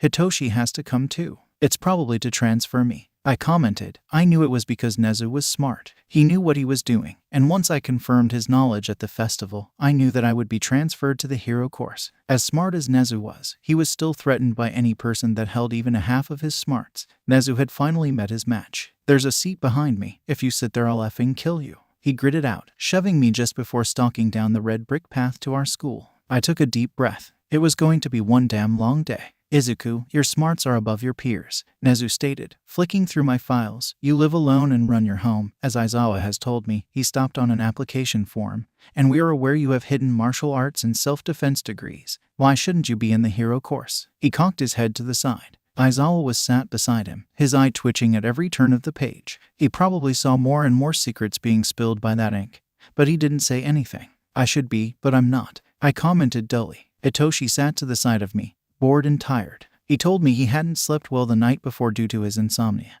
and I promised I'd make sure he wasn't disturbed by me during his lunchtime nap. It was worse if he tried to sleep and couldn't rather than not trying at all, and I understood that pain. You've showed no interest in joining until recently. Nezu poured us all more tea. Nezu, don't act stupid. Hitoshi straightened up and Aizawa sent me the look. You want me in your hero course? I want an extra degree. Just make it happen and split my courses. He nodded, scribbling down on his piece of paper. Nezu and I were no bullshit kind of people, and nobody had the balls to tell him how it was, bluntly. Despite Nezu and I having some sort of mental battle every time we are in a room together, we both understood that we got what we wanted because we deserved it, and we couldn't question it. He knew I wanted more degrees, and he knew I deserved the opportunity to get it. I knew he wanted to the commission leader and make Aizawa the principal, and I knew he deserved it. Your signature, Izuku, he stated, handing over a pen and the application form. I made sure to read over the paper, then sign my name when I didn't see myself getting into trouble for anything by signing it. You can never be too careful. Perfect. You're transferred into 1A, effective immediately. You'll have homeroom in 1A whenever you choose to and in 1H whenever you choose to. Your new schedule will be coming to you by tomorrow. Please attend the hero course classes today. He said parts of it to Hitoshi too, who nodded and stood up, following Aizawa out the room. I lingered for a second in case Nezu did want to ask something, but he just said until we meet again, sending me on my way to follow Aizawa. Waltzing down the corridor with a newfound spring in my step, I couldn't help but feel lighter and prouder of myself. I felt like May would feel abandoned. I knew she was happy for me, and she was happy as long as she was doing what she loved. Hitoshi, May and I made it clear once we became friends that our schooling at UA couldn't affect our friendship. It was like we knew I'd end up transferring or leaving UA, which to this day still makes me laugh. But it was a good idea, because nobody could be hurt at the other's success for doing something that helped them rather than the others. When we reached 1A, Aizawa made us stand beside the podium as he did his morning speech. It was then that I realized the classroom was an eyesore. You'd think I would have realized because I was in it nearly every day. Properly standing at the front made me realize it had no color. I'd have to fix that. A bit of minor vandalism never hurt anybody. Introduce yourselves, Aizawa said, mainly to Hitoshi, who snorted at my offended look. Hitoshi Shinsu, I'm not here to make friends. I cackled loudly, slapping a hand to my face to hold back my chuckles. It didn't work because I was basically screeching at his dead voice and his stupid words. Aizawa sent me the look again, telling me to shut the F up because I was too loud for that hour in the morning. I was sleepy at first, but Christ, Hitoshi woke me up. Izuku, I'm here to get a degree. I sent a thumbs up, being sent to a chair, which was unfortunately behind Kaken's. On my way to my desk I was still laughing, yelling, "Not here to make friends is such a Todoroki thing to say. Emo, listen, I can make emo jokes. I did the slice. I did the fruit ninja. I was the emo, but now I live, laugh, love. Homeroom, I quickly learned, was boring. Usually, May and I would sneak out, or be let out and go wandering about the school. But Aizawa wouldn't let me go anywhere when I was dropping in his classes anyway, so there was no reason he'd let me leave homeroom. I could already tell I'd be spending lots of my homerooms in 1H. It wasn't that 1A were boring.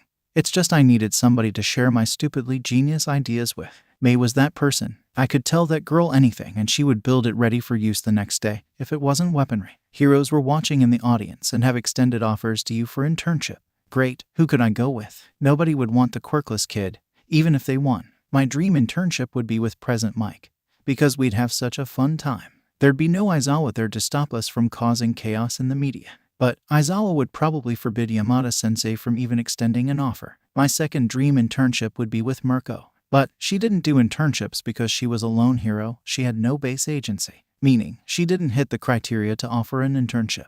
So I really had no hope and would probably go with an underground hero. Here are your offers. He presented them on the board, showing that Todoroki got the highest, then Kaken, then Shinsu, and then me. I had 1,000 offers, which sent my brain into overdrive because I knew I'd have to pick somebody quickly, and I didn't have time. I could have tried getting it done at the hospital later on in the night, but I didn't want to have my attention taken away from what was going on around me. Plus, I promised Akira I'd teach her parts of English. Akira was Everlight's sister, who spent most of her time at the hospital because Everlight wasn't a registered person, meaning she couldn't send Akira to school. Aizawa passed out the envelopes of names, sending a smirk to Hitoshi and I especially. And I knew he'd done something to ours. I ripped it open as soon as it was in my hands, hoping I'd see a good name and then just pick that. Endeavor, I asked quietly. No. I continued down the list. I saw big names, ones that were fresh into the top 10 and new debuts. Heroes like Mount Lady were high on the list, and I thought about it before deciding she wasn't exactly the most practical one to work with, no matter how cool I thought she was. Times like that, I wished that Stain had stayed a hero instead of straying away and going to Extreme Killer Vigilante,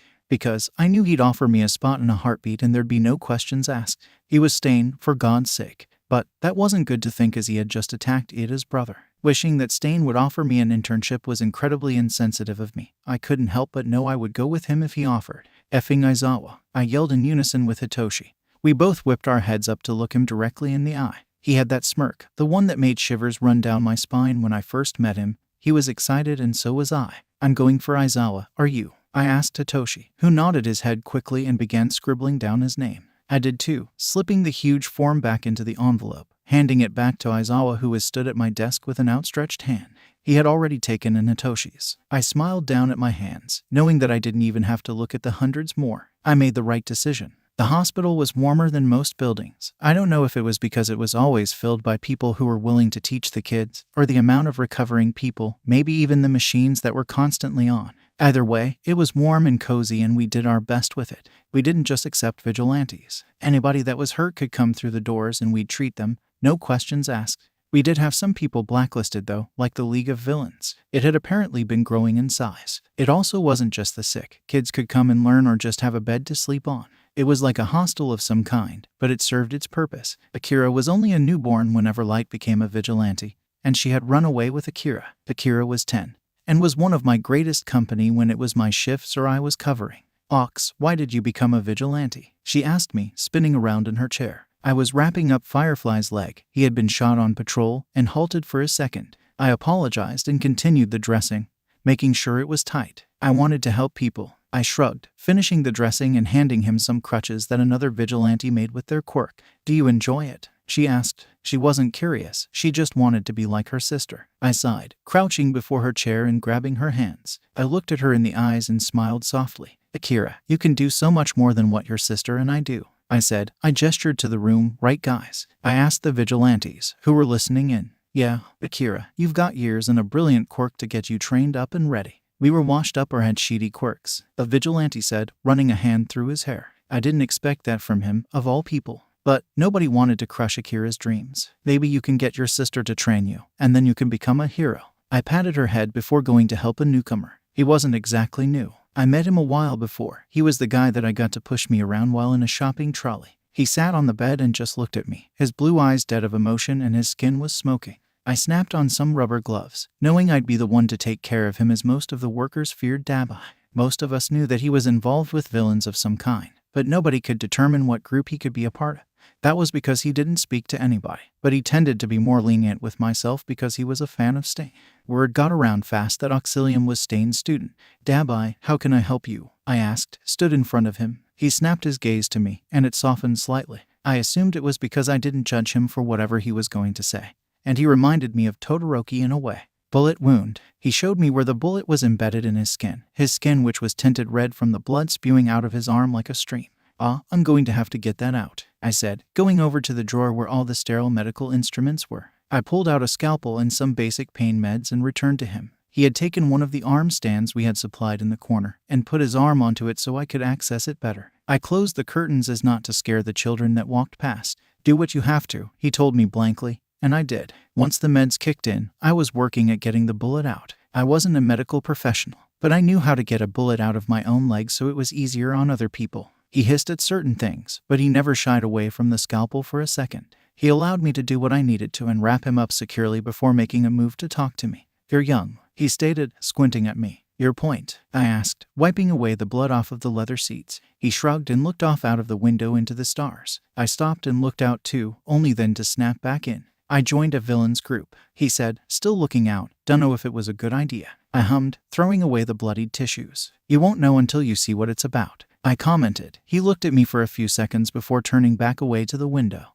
You're a vigilante. You should be trying to capture me, hand me over to the police or something. I snorted out a laugh, knowing that Aizawa probably would have already. Yeah, well, he cut me off. I had nowhere to go, and I want revenge. Is that a stupid thing to become a villain over? I sighed, sitting on a car across from him. Dabai was insecure, that's all I could say. But he covered that up by being cold and not letting anybody in. He was hurt by something I couldn't put my finger on, but he needed my help. And I wasn't going to send him away from a place that could possibly give him friends and somebody who cares about him. I may have worked mostly on the hero's side, but I wasn't a monster to those who weren't on my side. Sure, I'd take them down. That was my role. But seeing a villain so hurt and pained by the world, sometimes not catching them and giving them time to run free for just a little while, was how you helped. No, I don't think so, I said. If it wasn't for Eraserhead, I'd probably be going down your path. I revealed, and it was true. When Stain was my mentor, he was training me to be what he saw as a true hero, while also teaching me his ideology in case I didn't want to become a hero. His ideology consisted of killing those who weren't worthy people, heroes mainly. Having already killed a person, I wasn't inclined towards killing anymore. But he said if the person I killed deserved it, so did the people who he killed. And I believed him, that every hero other than All Might were bad people. But I met Aizawa and Yamada-sensei, and they changed my views. Ever had the feeling that something you're about to is going to be a mistake later on down the road? Yeah, I felt like that when I got my septum pierced in a McDonald's bathroom. But also while packing my bag for the internship. Aizawa and Yamada-sensei were office buddies, and I heard they had an office cat. But the fact we'd be staying with Aizawa and Yamada-sensei's home through the whole thing was just hell for me. Not only was I out of vigilante duties, but I was going to get bored. Though, training with Hitoshi would be fun. Our PE lessons always were. But I guessed that we wouldn't be able to skip our PE lessons anymore. I put a couple of shirts in my bag, pairing them with trousers and my usual Converses. My Converse was platformed, and I'd made them like my vigilante boots. They could store all my regular things. I made sure they could store them. I put my gun at the bottom of my bag,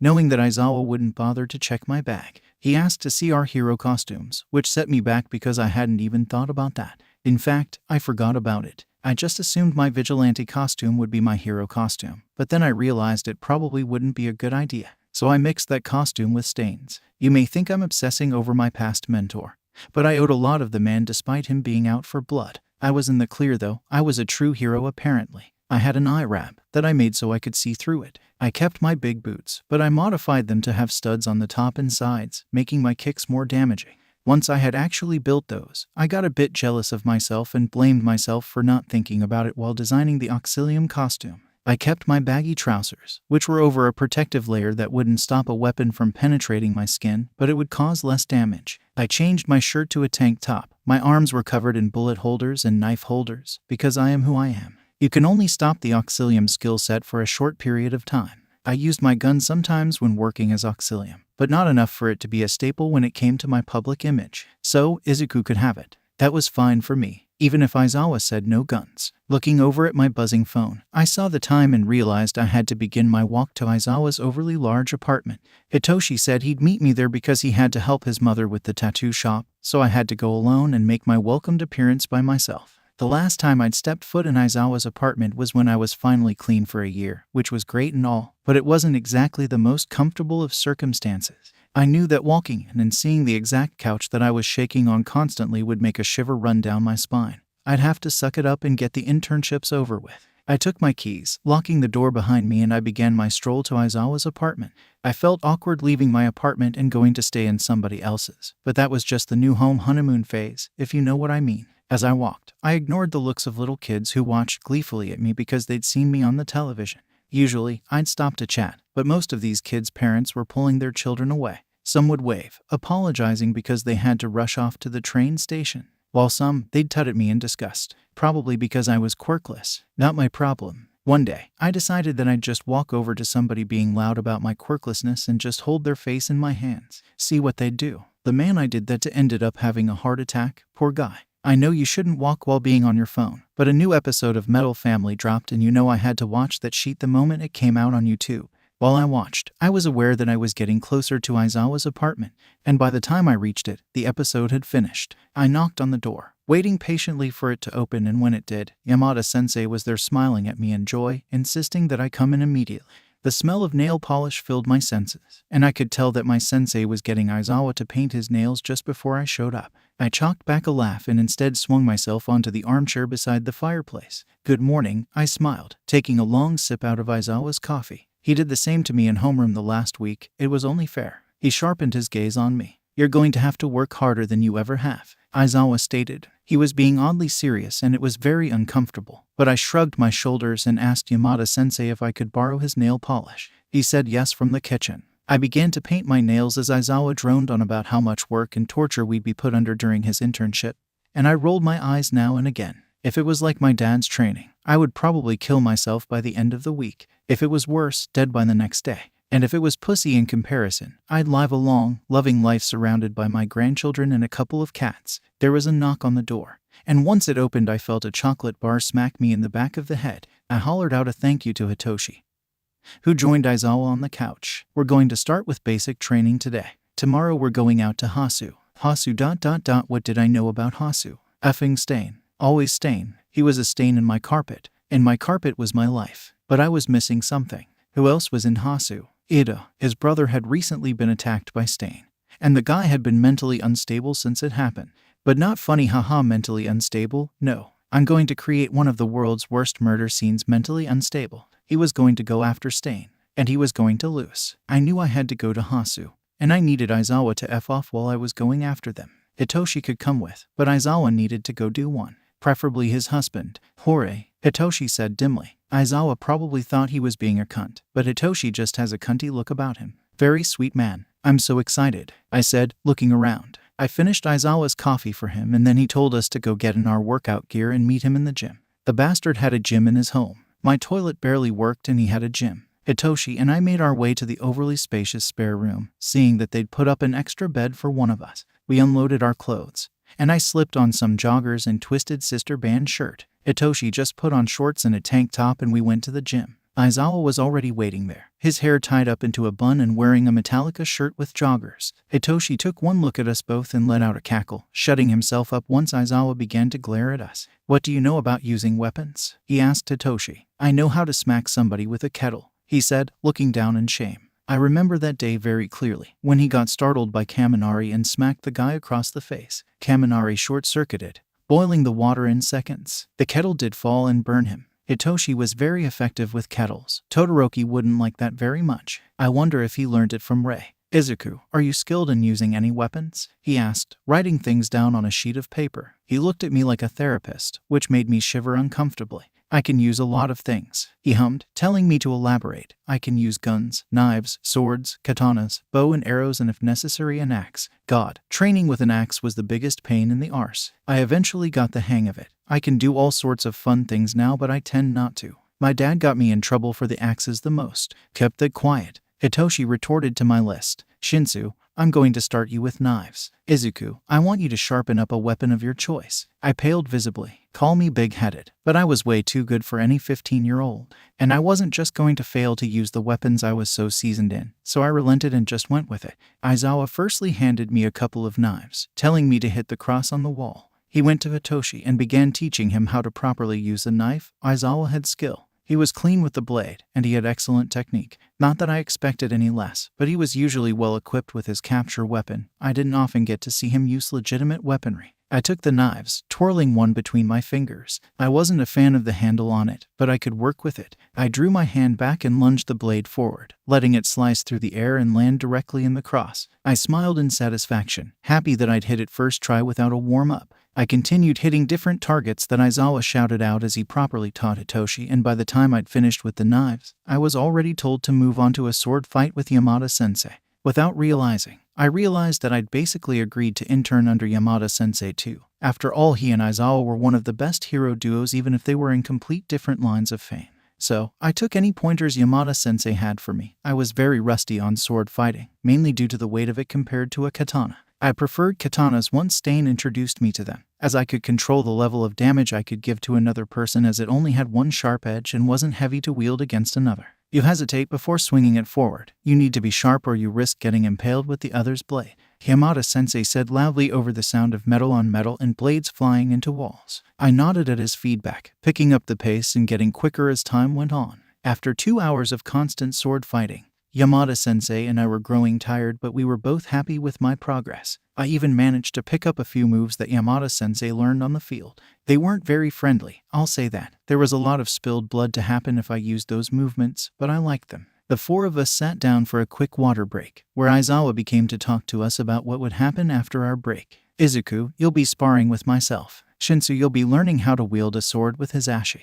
I nodded, chugging the rest of my water and pulling my hair back with a headband Yamada-sensei had supplied for me during our sword fights. I stood up, being led to a training mat with Aizawa, and I could already tell he was underestimating my abilities. I couldn't blame him. Most of my fights were using fire and outsmarting the other. It wasn't like I did much in the sports festival, but I was still ready to prove him wrong. When I sparred with Aizawa on patrol, it came out in a 50% chance that I'd win. It really depended on what mood Aizawa was in. Sometimes he'd be more serious and he'd win because I wasn't being serious. Other times I'd be more serious and I'd win because he wasn't as serious as I was. It just worked that way. When the buzzer started, he just stood there, void of emotion, and I wanted to let out a laugh. I stopped myself and lunged at him. Lifting my fist to punch him, I was raising my leg to kick him instead. The punch was to distract him. He caught my fist in my leg, which I wasn't expecting, so I did what I usually would do. I twisted my whole body and dropped on my front to the floor, catching him off balance enough to sweep his legs. He fell to the floor, leading us into a tactical fist fight once we stood up again.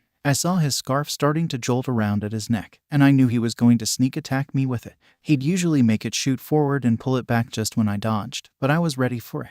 I was right too. His scarf shot forward. So did I. I grabbed onto the end of it, wrapping it around my wrist to better get my grip. Twisting my body in it, I got into close proximity, having enough space to headbutt him, leaving him dazed. He swayed for a second, giving me another opening.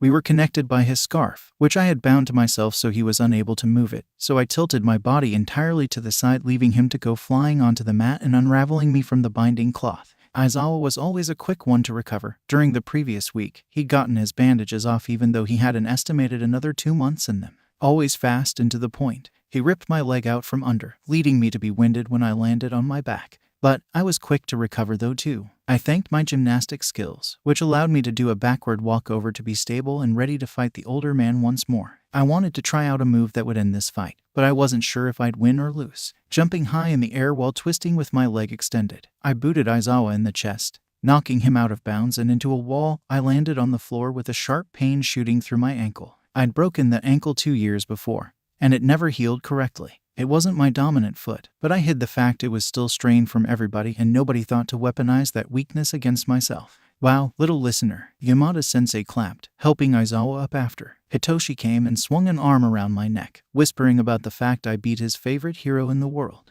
It made me huff out a laugh, as Hitoshi was under the assumption that nobody could beat him. I was just lucky that time. But you can't always rely on technique, special moves, and other factors that you learn in hero school. You've got to experiment now and again, for the safety of the public. I told that to my brother-in-law on his first day at UA. I took a bow, laughing at the proud look that shined on Aizawa's face. We were all sweating, as Yamada-sensei and Hitoshi had sparred while Aizawa and I had. Hitoshi won that match by an inch and I was very proud of him for that. We're going to make dinner. Any suggestions? Yamada-sensei asked us. Looking between Hitoshi and I wanted to ask if I could make a home recipe my mother used to have. I'd taken a picture of it on my phone when I found it in the kitchen, and I wanted to make it.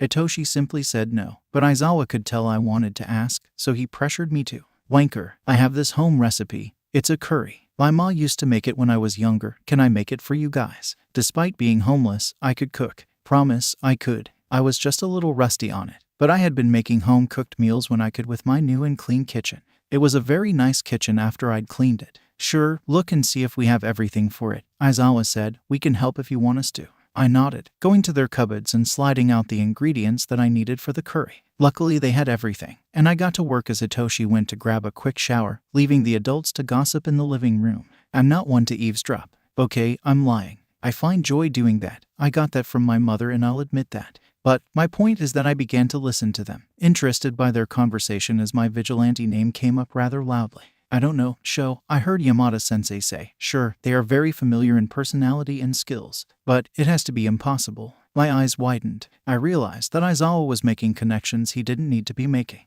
But was that necessarily a bad thing? One part of me was saying that it was, because if he knew I'd have to stop and I'd probably end up in prison faster than I can even say his name.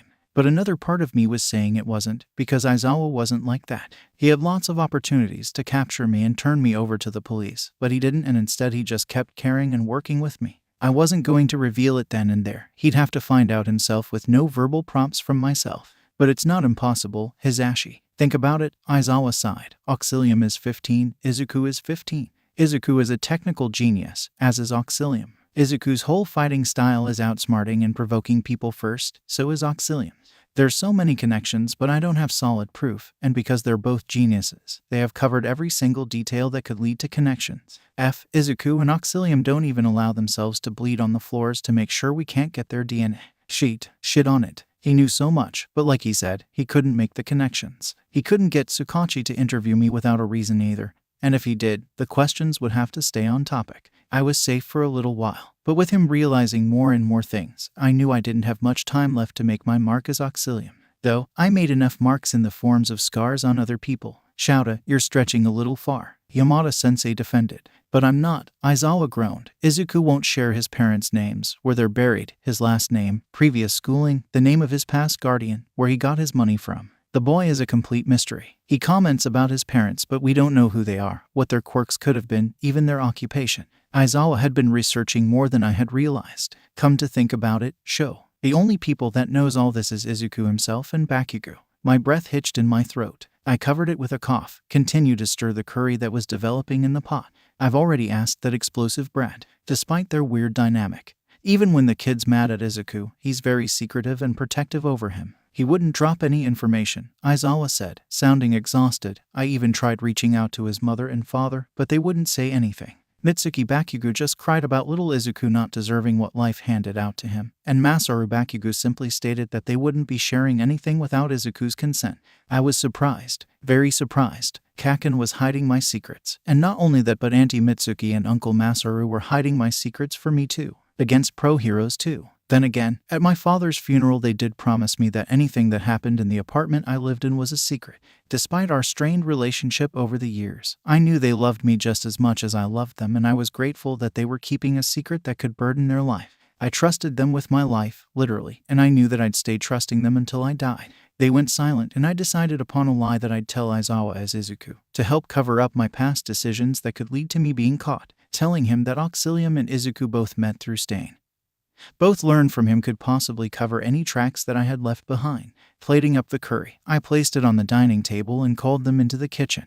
Hitoshi came in first, slamming down into his chair and waiting eagerly for the two heroes to walk in and take their seats with us. Once everybody was seated, they thanked me and we began to eat as we fell into easy conversation about our day of training.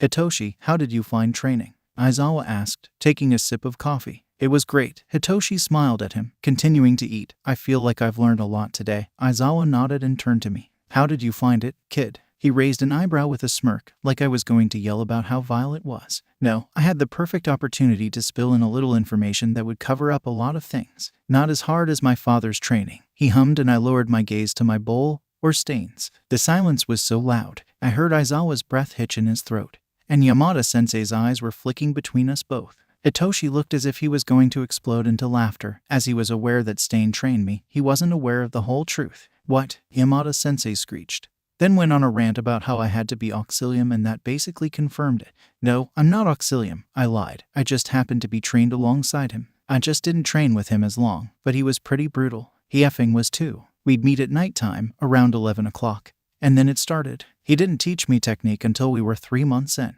No, he spent the first 3 months beating the ever-loving shit out of me. It had something to do with gaining a type of mental strength that nobody could break, basically turning me almost sociopathic. After the 3 months, I'd learned to hide emotions, not to shake in fear on the job, to barely hesitate, how to run away, how to break out of things. He taught me how to break out of things by purposely getting me found by the police doing something illegal, and I'd break out of there after a couple of times using his help. Either that, or he'd allow Endeavor to chase me into a building, let it burn up and I'd have to break out of there with no panic, or Stain would trap me in there again. Eventually, he taught me how to use proper techniques when using certain weapons. I did know how to use most of them, but training me with weapons was the worst. His katana ripped through my skin at least 5 times during our training, and he made sure to stab me a few too many times too. It was not an ordinary training session, not at all. This happened for a year, before he left me to the wolves, but I have everything to thank him for. Oh my effing god. Aizawa ran his hands down his face. I can't even get you in trouble for this because you didn't do anything illegal. I did do a lot of illegal things,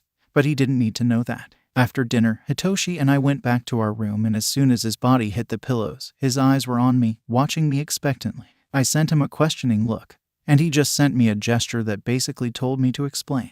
Hitoshi wasn't a snitch.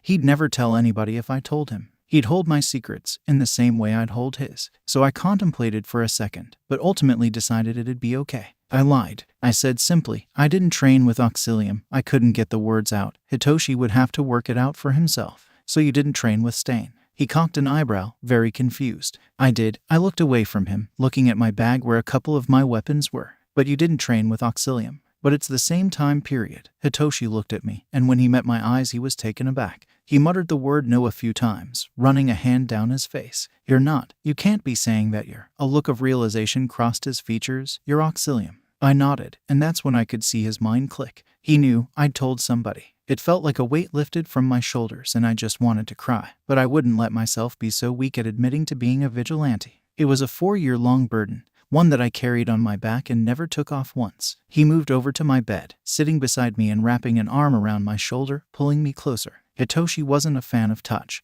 but he was willing to give it to May and I if it looked like we needed it. And I guessed I looked like I really needed it. And I did because the load had decreased and I felt like I was going to fall just from the relief of finally admitting to somebody that yes, I was Auxilium. And as much pride I took in my vigilante work, it wasn't an easy job. The things I saw beside Aizawa was handed to us from hell, and sometimes I just needed a friend to talk to about it, even the good parts of it. All I had was Aizawa on patrol, and as lovely as he wasn't enough comfort to me on patrol. All I wanted was a friend to share my burden with. By the looks of things, Hitoshi was happy to share it. Why wouldn't you tell me? He asked, keeping me close into his side protectively, like he was my big brother. And I guess he kind of was. He had developed that kind of attitude toward me and I trusted him with my life more than most people. I felt bad for not coming clean about it earlier, but I just needed time, just a little, to gain the courage I needed to tell somebody about it. Even if I hadn't realized I was scared of my own job, I still realized that it was hard to tell somebody about it. I breathed out. I was scared, Hitoshi. He hummed into my hair, allowing me to continue. As soon as I tell somebody, they're in danger too. They're part of it with me, and I don't want anybody to be hurt because of me. And I'm scared now that you're going to walk away.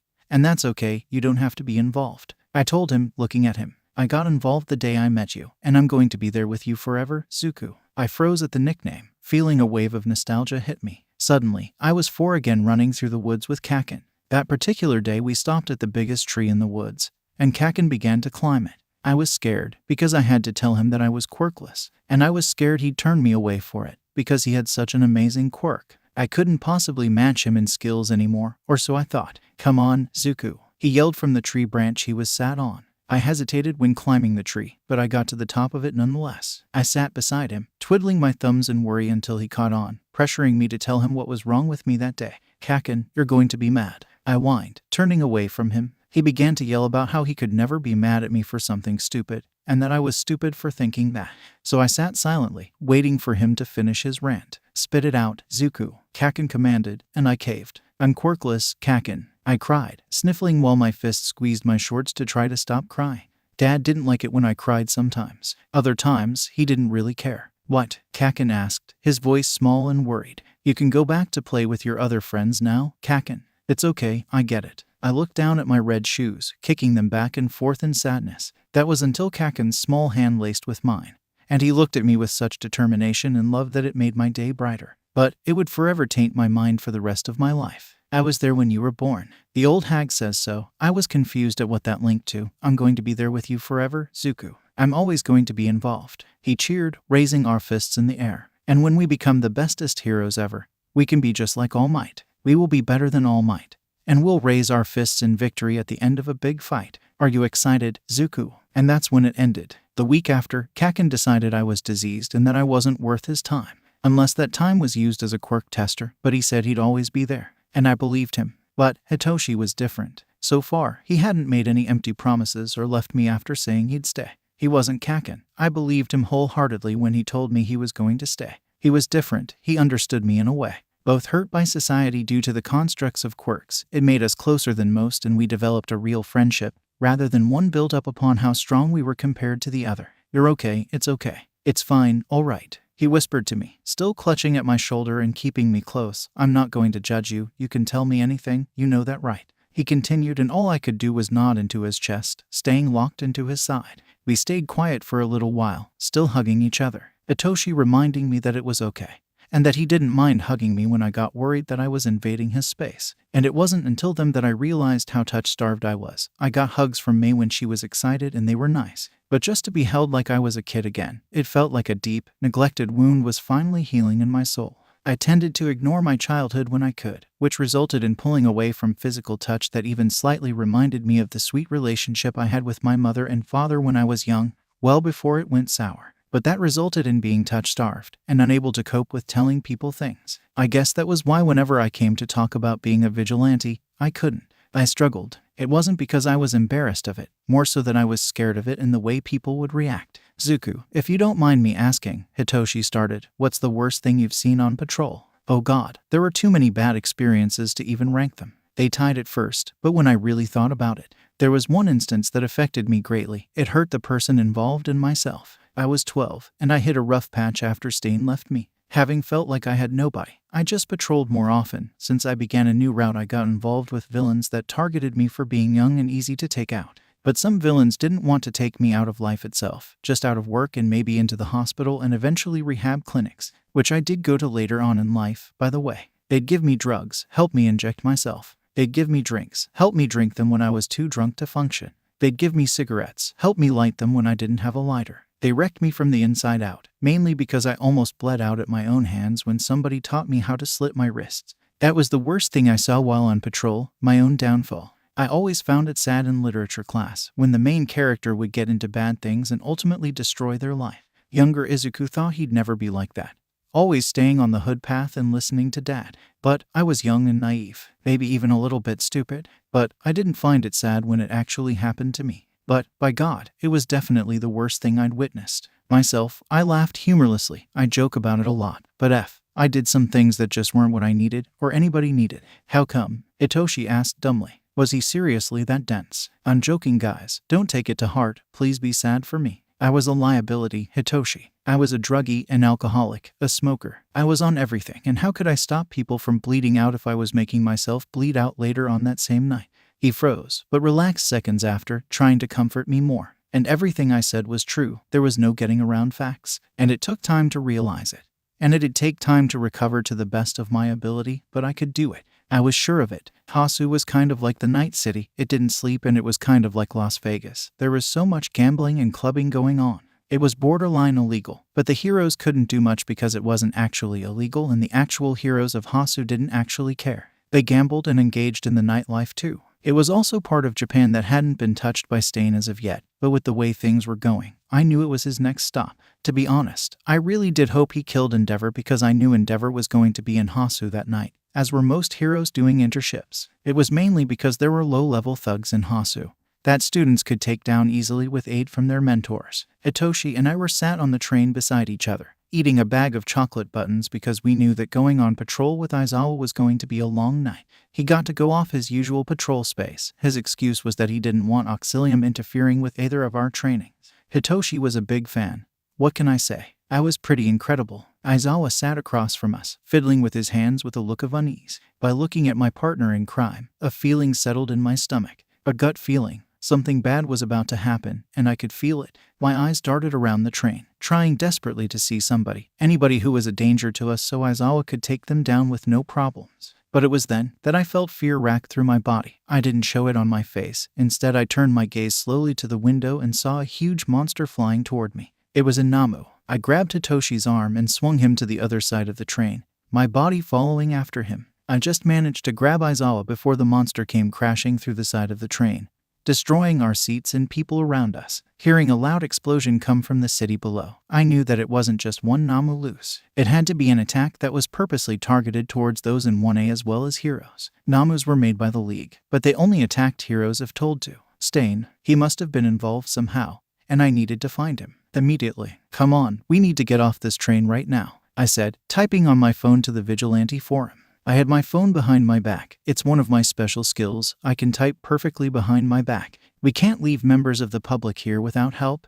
Izuku, Hitoshi said, moving his hand toward the door of the train. I snorted, but turned to Aizawa. Mirko and Fakam are in another compartment. We can leave, they'll have it covered. We need to help them down there, Aizawa stated. Hitoshi opened the door without being asked and hopped out onto a tree branch to make sure we weren't electrocuted by the train tracks. We jumped onto a roof, and it felt like I didn't even get off of work. Hitoshi and I were jumping at a rapid pace, wanting to make it to the city as fast as possible. Aizawa was slower than we were, like he was looking for something.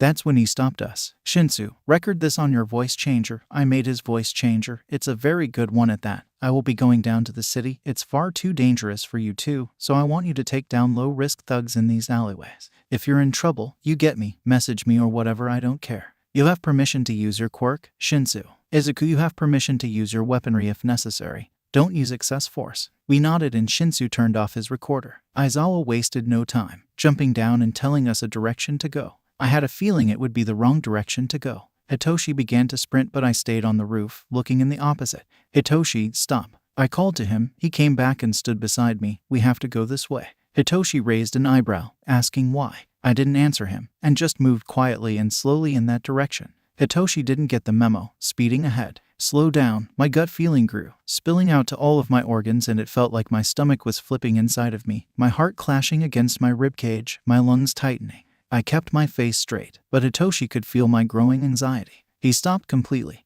waiting for me to catch up to him, and that's when I smelt it. Pure metal filled my senses, and Hitoshi gagged at the smell. I was used to it. I was used to metal following Stain. Hearing metal flash against something, I knew that was Stain ready to use his katana to end somebody's life, and I couldn't watch that happen again. I charged across one more roof, dropping down in front of Stain with my hand outstretched, catching the blade. I didn't have my weapons with me, only my gun that was laced into my utility belt. Stain tended to make sure the blunt end hit the victim first. It wouldn't cut them or kill them, more hurt them. His eyes widened behind the cloth covering his eyes, and then that sinister smile spread through his features. I launched back, keeping distance between he and I, pulling my phone out from my back pocket. I typed to Hitoshi to get Aizawa, sending the message from behind my back. I knew it got to him, because his footsteps got further and further away. I next typed to the one person that I knew was good at long distance, Todoroki. He was in Hasu with his father that night, and I was aware that he would drop anything to save a life, whether that just be mine or multiple people. And it was then that I remembered it wasn't just me in that alleyway with him.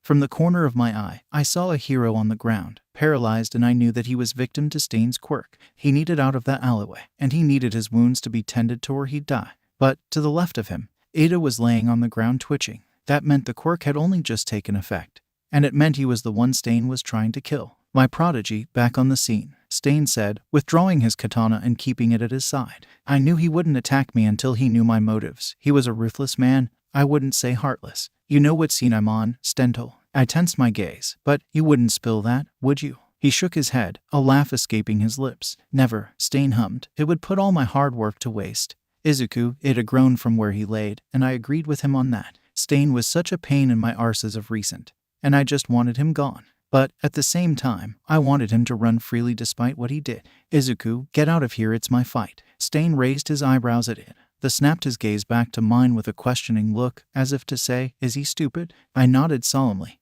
almost embarrassed for Ida. I'm sure this fight was a long time coming. His katana slipped out of his hand, and it slid over to me. It was my training katana. I could tell because my handprint was still locked into the grip. Wouldn't you agree, Izuku? I bent down, keeping my eyes locked on him as I picked up the katana. The grip was familiar, and I knew that because of our circumstances, he wasn't just going to patch me up and send me back home like he used to. This time, I'd either walk out alive or stay there dead until Todoroki, Hitoshi, or Aizawa found me again. I began to advance toward him, but he held out the katana to stop me. I knew he wasn't trying to cut me, because if he wanted to, he would have already drawn my blood and left it to paint the concrete we stood on. Not how we start a fight, Stain retorted. God, have you forgotten everything I taught you? He mocked me. I stood back, taking in a sharp inhale. We put our katanas to our faces, whipping them down to the ground and bowing to one another before meeting each other in the middle of the alley, katanas clashing against the others. His eyes were cold, but in them lingered the feeling of pride, either in himself or in me, I was unsure. But what I did know was that Todoroki had to come sooner, hopefully to shut Ida the F up, because all he was doing was yelling about how it was his fight. Stupid bastard wouldn't even be quiet when I kicked him in the side accidentally. Like, hello, if the person protecting you is physically hurting you, you're probably doing something wrong, or that's a sign of abuse. Take your pick. Ida was doing something wrong by being a pain to my effing eardrums though. Our katanas clashed again, sending us both flying back to opposing sides of the alley. Neither of us were out of breath, but we took a few seconds to catch a couple of extra breaths as Stain was just as aware as I was that one of us would not be walking out of here. Dead or alive, they wouldn't be walking out. You're not out of practice, I see, Stain called, tapping the blade against the ground. Leave, it's my fight. Ida yelled again. I rolled my eyes, muttering for him to shut up. It didn't go unnoticed by Stain. Why don't you just step back into your little 11-year-old shoes again? He prompted. Or do you not want to be covered in blood again? You do tend to have it all over your hands though, whether it's yours or another person's. I gritted my teeth at his comment, but he wasn't wrong. At that exact time, my own blood was stained into my nails. Shut up, Stendhal, I commanded, seeing that Ida was slowly regaining the ability to move. Within seconds, Stain had been against a wall. Inches away from my skin was one of his small blades, ready to pierce and paralyze me. I didn't need that at all. I tagged a hand into his hair, lifting my knee and slamming his skull into my leg. His knife just nicked me, and I did what any sane person would do. I licked my own blood of the blade, knowing that his quirk needed blood to activate it. And if there was no traces because I had deep-throated my own red blood cells, that was his loss, not mine. I pushed him away, tasting the metal run down my throat as I suppressed a gag, knowing that Stain didn't actually clean his blades and I most definitely got some kind of bacterial disease that would kill me off in the long run. I reminded myself that I'd have to go to Recovery Girl after the fight. That was if I got out of it alive, of course. Nobody has ever licked their blood off of one of my blades, Stain said, almost sounding amused. You continue to surprise me, Izuku. He chuckled. I've never been more effing glad. I smiled, looking around the alleyway. Once I saw that nobody was looking, I took out one of my knives and threw it at him, knowing he'd catch it.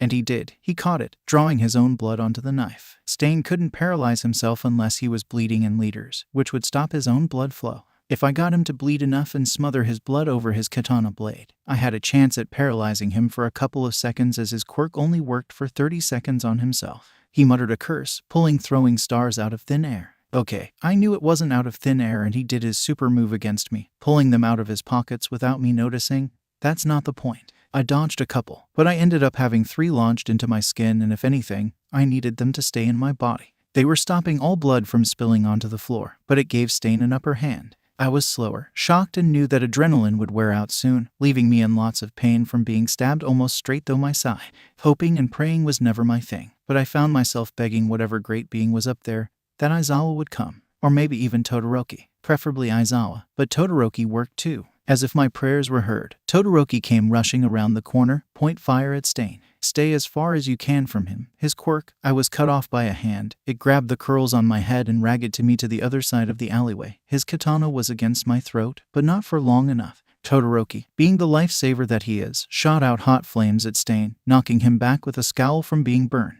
It was then that I realized my gun would be necessary. I couldn't stay short distance for much longer because we were too alike in our technique and our thought process. We'd clashed so much to the point that this fight wouldn't stop. Stain could easily outsmart anybody in that alleyway. He was a genius hidden behind bloodlust. Stain knew that he trained me to be like him in every way possible. And he knew my dad had a part to play in the way I acted, so he was aware that he couldn't make any mistakes, and he tended to make a few that would put him at the tiniest risk. But Stain knew. He knew that the tiniest risk was all that I needed to use his teaching against him and end the fight. I wasn't unaware that it was the same way in opposing roles. I was aware that any mistake I made could affect how this fight ended. And Stain and I were vigilantes, quick to cover mistakes, but against one another. It depended on who was luckier that day. It was all down to luck. Fate, if you will. Pulling my gun out of my belt, I held it shakily. The gun was something Stain was aware of. In fact, he loved the gun. He liked what I did with it. Stain saw my father as a wanker, somebody that didn't deserve to breathe. And at the time, I agreed. Upon seeing my gun, his eyes lit up in joy and had a flicker of fear. I thought you stopped using that. He laughed. I saw Ida crawling up from the corner of my eye. I needed to distract him. If I got any closer, I'd be stabbed. If Todoroki used his fire again, it didn't matter if we had reason, we'd still be charged for distraction. And I knew that Todoroki and Ida had money, but I was not in a position to be forking out a couple $100,000 to pay for damages. I knew I'd get the blame. Endeavor would do anything to make sure I had to pay. I could guarantee that one. And Ida's family would probably blame me too. I heard they're very Quirkist. Well, everybody other than Ida's older brother. I did, for a little while anyway. I said, standing up. I raised a hand to Todoroki, motioning for him not to use his fire or ice unless necessary. He seemed to get the message, as he stood still but very much on guard, positioned in front of Ida to make sure the boy could get up without being noticed. But, again, Stain was smart. He was vigilant. He saw Ida standing up, throwing his whole body up the walls of the alley, only to come crashing down on Ida, engaging in a fight that Ida's was ill-equipped for. Todoroki and I needed a game plan. Ida couldn't take out Stain himself. He could only rely on brute force, which wouldn't get him very far as Stain was seasoned in taking people's lives slowly and in a teasing way. I noticed early on in the fight that he was slowly leading me to my death, and that by the end of it I was going to be the one dead. He had been way too careful, way too talkative about me. Usually, he'd go on a rant about heroes and how fake they were. Instead, he talked about me when I was young, leading me into a false sense of security. Not that there was much, but it made me feel as if he was going to show mercy. When in actuality, the way he was going to take me down was the most merciless of them all. I moved over to Todoroki, who was generating ice and directing the spikes he made at Stain, in hope that he'd lose blood at the same rate that Ida was in myself. Todoroki, we've got to overpower him altogether. Todoroki looked at me like I was stupid. I can go close contact, you can shoot from far away, and Ida can do whatever. I don't really care, but we have to work together, and you have to trust me. I had a plan. I was going to provoke him and get in the fight with no hope of getting out of it. If I was self-sacrificing, I had no reason to hold back on my own brutality. You may be wondering why I hadn't shot his brains out. The answer being that my gut feeling told me his life would come in handy later on, somewhere in the near future. So I kept him alive, because I was almost never wrong. I cocked my gun, shooting it to the side of Ida's head, knowing that Stain would jump away from Ida to dodge a bullet. And once I pulled the trigger after getting the position just right, he did exactly that, jumping away from the bullet. But Ida had foiled my plan and moved to attack Stain, only to get his shoulder pierced by the copper bullet. I heard Todoroki hiss at the sight of blood spilling out of Ida's damaged body, and then a groan when the boy dropped like a sack of sheet when Stain activated his quirk. I groaned in annoyance, because he laid there shaking against one of the bins, and that left Todoroki and myself to deal with Stain.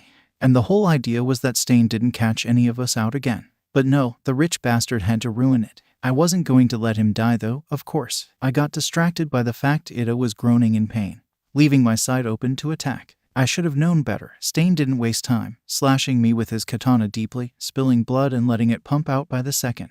The pain was nauseating, holding back a gag in my throat as the familiar feeling of scar tissue being reopened and spilling out my insides. I bit my lip, staring into Stain's eyes. I couldn't do anything to stop him, as his tongue glided against the metal and I dropped to the ground. I was glad I could at least speak. Stain, don't be a effing arse, and at least make sure my arse isn't up in the air like I'm some twink. He rolled his eyes at my comment, but did knock me onto my back with the handle of his katana. At least he would let me die with effing dignity. Izuku, Todoroki yelled, running toward me. Stop. There, I bit out. Ida and I are no use right now. Attack him like we're not there. I told him, knowing that the reason I was losing so horribly was because I didn't want Ida or Todoroki to be exposed to such a bloody and nasty past, which was hidden in Stain's vocal cords. Todoroki took my word, shooting out blocks of ice that would cause damage but wouldn't kill us. Stain evaded each attack with ease, but nearly got caught up a few times. I watched in awe at my old mentor, wishing we'd spent more time together before he became as insane as he had become. The fire user began to shoot out fire and blistering heat began to get closer, making me sweat, causing my blood to run thicker and quicker. If I didn't move my body anytime soon,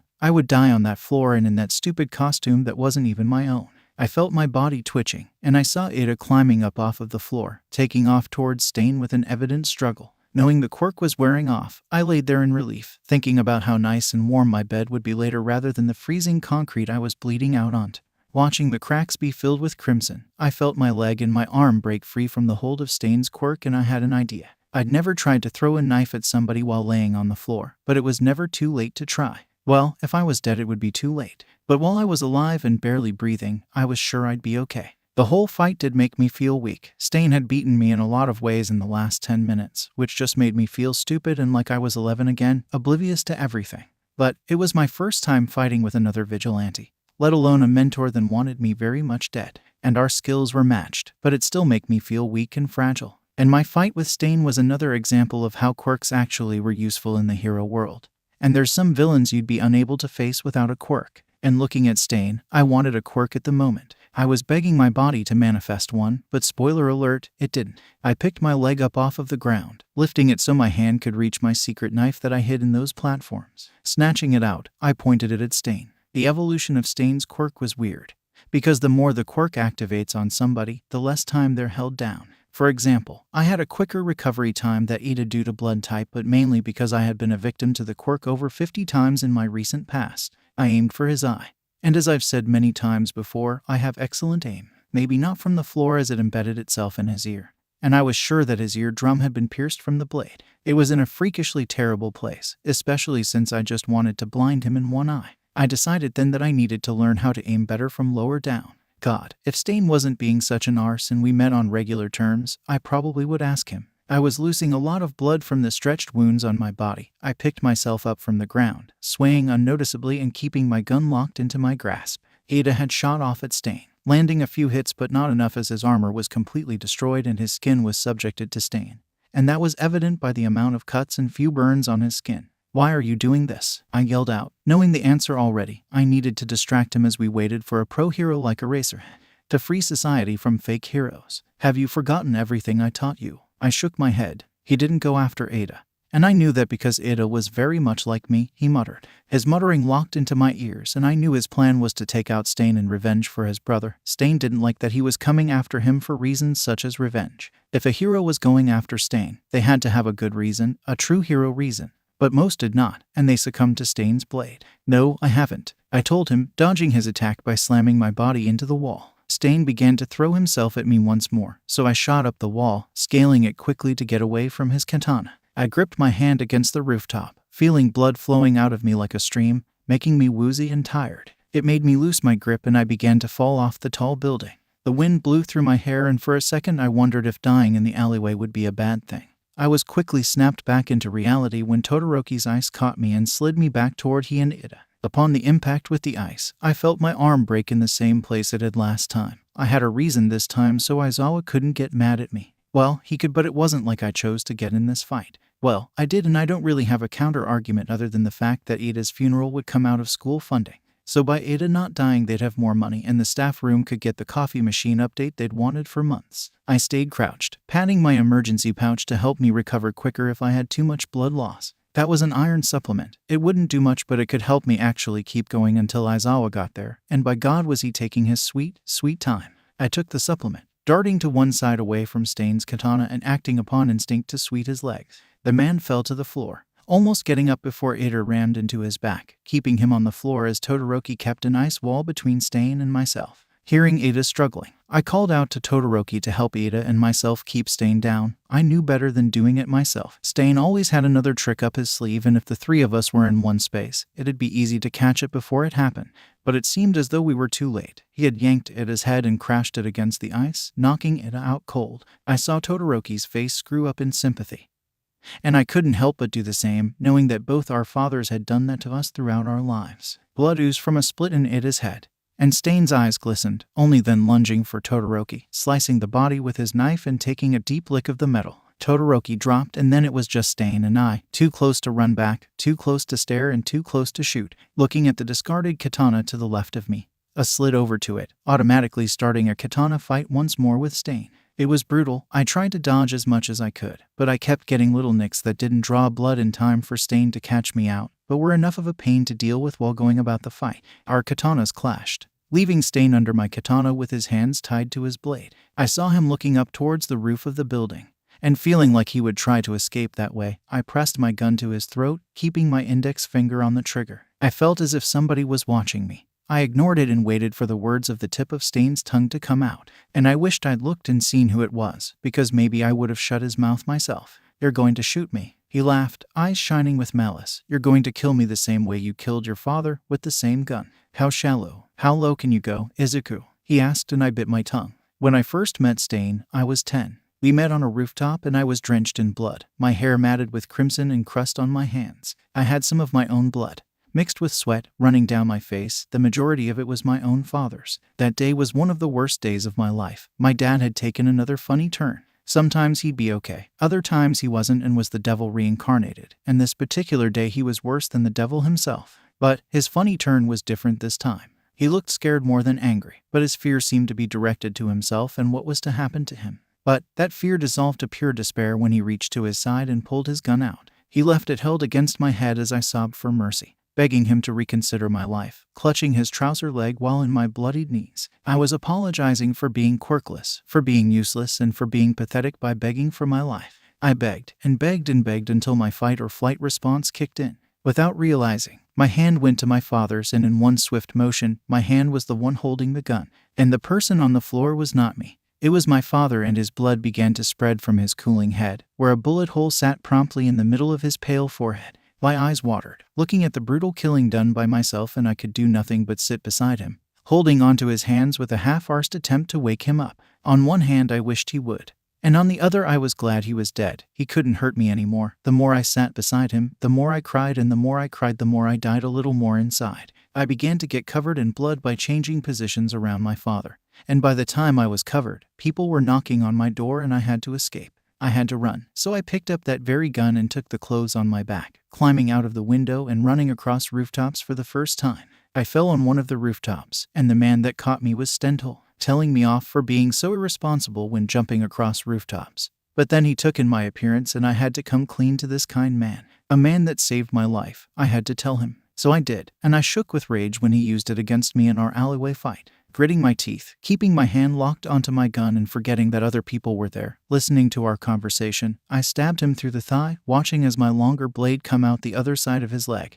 "I'm going to make sure that you die in the exact way he did, Beach." I laughed in his face, but he laughed back at me and pointed shakily to the rooftop. Knowing he couldn't move, I looked up quickly and my eyes widened in fear when they locked into the black ones of Aizawa's. He was looking at me in fear, and to the side of him Hitoshi was trying not to look at me, and I could tell he was scared. They were scared of me. They were scared of me. That thought ran around in my head. They were scared of me in the same way I was scared of my father. They were terrified. They were scared because Stain told them. He told them, knowing what it'd do to me. But what did I expect? That he'd let it lie there, open for opportunity. God, that would never happen, but I was so stupid to believe that. With the adrenaline in my veins, I saw red. Not from my blood, but from my anger and my sudden urge to tear him apart and let his guts fall into the concrete that he was laying upon. Anger is an emotion, and through time, I realized there's a fine line between anger and love. Both are often seen with the color red, which at first made me think that was all the two had in common. But as I grew older and got more experienced, I realized that they're not that different. Love makes people act irrationally. Anger does too.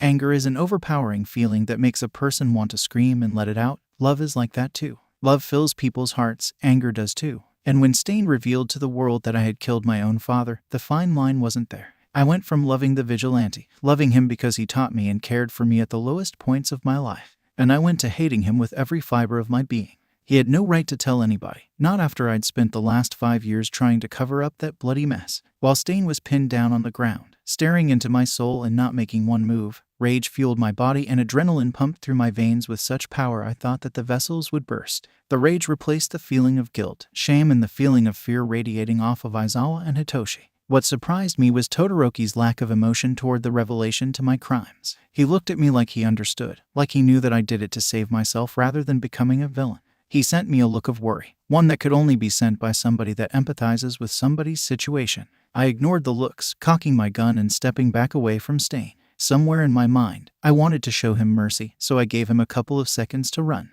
A couple of seconds would be more than what he'd need. I can relate to your motivation to prove that you're anything but a murderer, Izuku. Stain taunted, covering his chest with his katanas and a cross, but remember, it's in your nature. It definitely was that night you took his life in cold blood. I had enough, lowering my gun for just a moment. He let out a laugh. He stopped when my gun sounded and his right leg had a hole blown through it. As the blood spilled and he gritted his teeth in the pain, I shot at his other leg, causing more and more of his blood to drain from his body, liter by liter. I fought back a grin at seeing the man slowly bleeding out, still unaware of how much blood he was losing and how fatal that would be. I lunged for him, keeping him in the ground in a pool of his own blood. His wounds were deep and pulsing, which only made my anger grow. I didn't want him to be dead. I wanted him to suffer. I wanted him to suffer and rot in a prison cell, even if it meant betraying my old mentor and betraying the laws of vigilantism, which were unspoken laws but they were followed. I punched and stabbed to my heart's content. Feeling his blood splash onto my face was irrelevant to me at that time. As long as he was screaming in pain, I was happy, and as long as his screams were heard around Hasu, I didn't care. It wasn't until I felt arms wrap around my middle that I came back to my senses, like a trance had been lifted from my mind and I could finally breathe.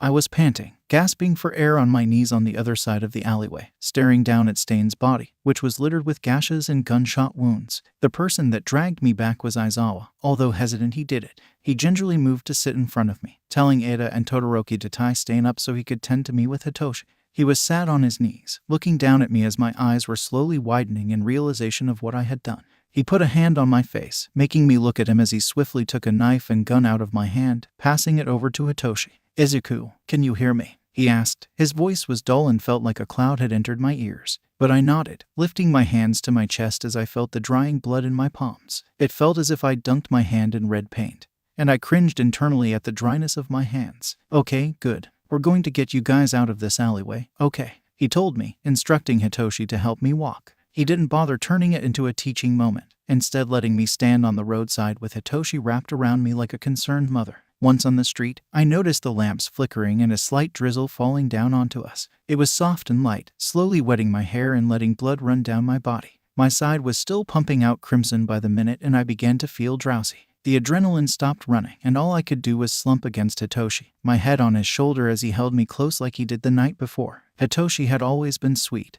and despite his pure fear of me, he ignored it and hugged me, not letting me go anywhere even if I wanted to. I assumed he thought if he let go, I'd run away, and I knew that if he did, I probably would have. I couldn't help but cry, just cry onto Hitoshi as he hugged me, telling me it'd be okay. I felt bad that he was comforting me, after finding out I'd gone so far to kill my father. I should have been comforting him, but he assured me he was fine. He and Aizawa were so kind, yet they didn't even know my reasoning behind the killing. They didn't know, and that was what hurt me or comforted me. I wasn't entirely sure. But the point is, despite the revelation of my deepest secrets that would most definitely cause bumps in the road with my relationships with Aizawa and Hitoshi, they stayed and they comforted me. Of course, they feared every move I made until I revealed the worst of it, and by that I mean the whole story. The point was that they were there. A few moments later, Aizawa came out of the alley, dragging Stain along the floor in his capture weapon, a dead pro hero over his shoulder, and helped Todoroki get it into the alleyway to await another hero's help. Stain was entirely knocked out, bleeding all over the concrete and onto Ada, who sat on the curb with Todoroki, shaking with the feeling of blood loss. And that's when it hit me, the coldness. I had the slightest bit of adrenaline until that very moment, and then it all became cold, freezing cold. My body began to shake and my teeth began to chatter, and all I could do was stand in the hold of Hitoshi. He attempted to keep me warm and stop the pumping blood, but I was on the verge of passing out from the blood loss that I dealt with that night. There was nothing he could do other than apply pressure. Just as he was about to guide me to the ground, I felt sharp, penetrating claws dig through my stomach and through my open wounds.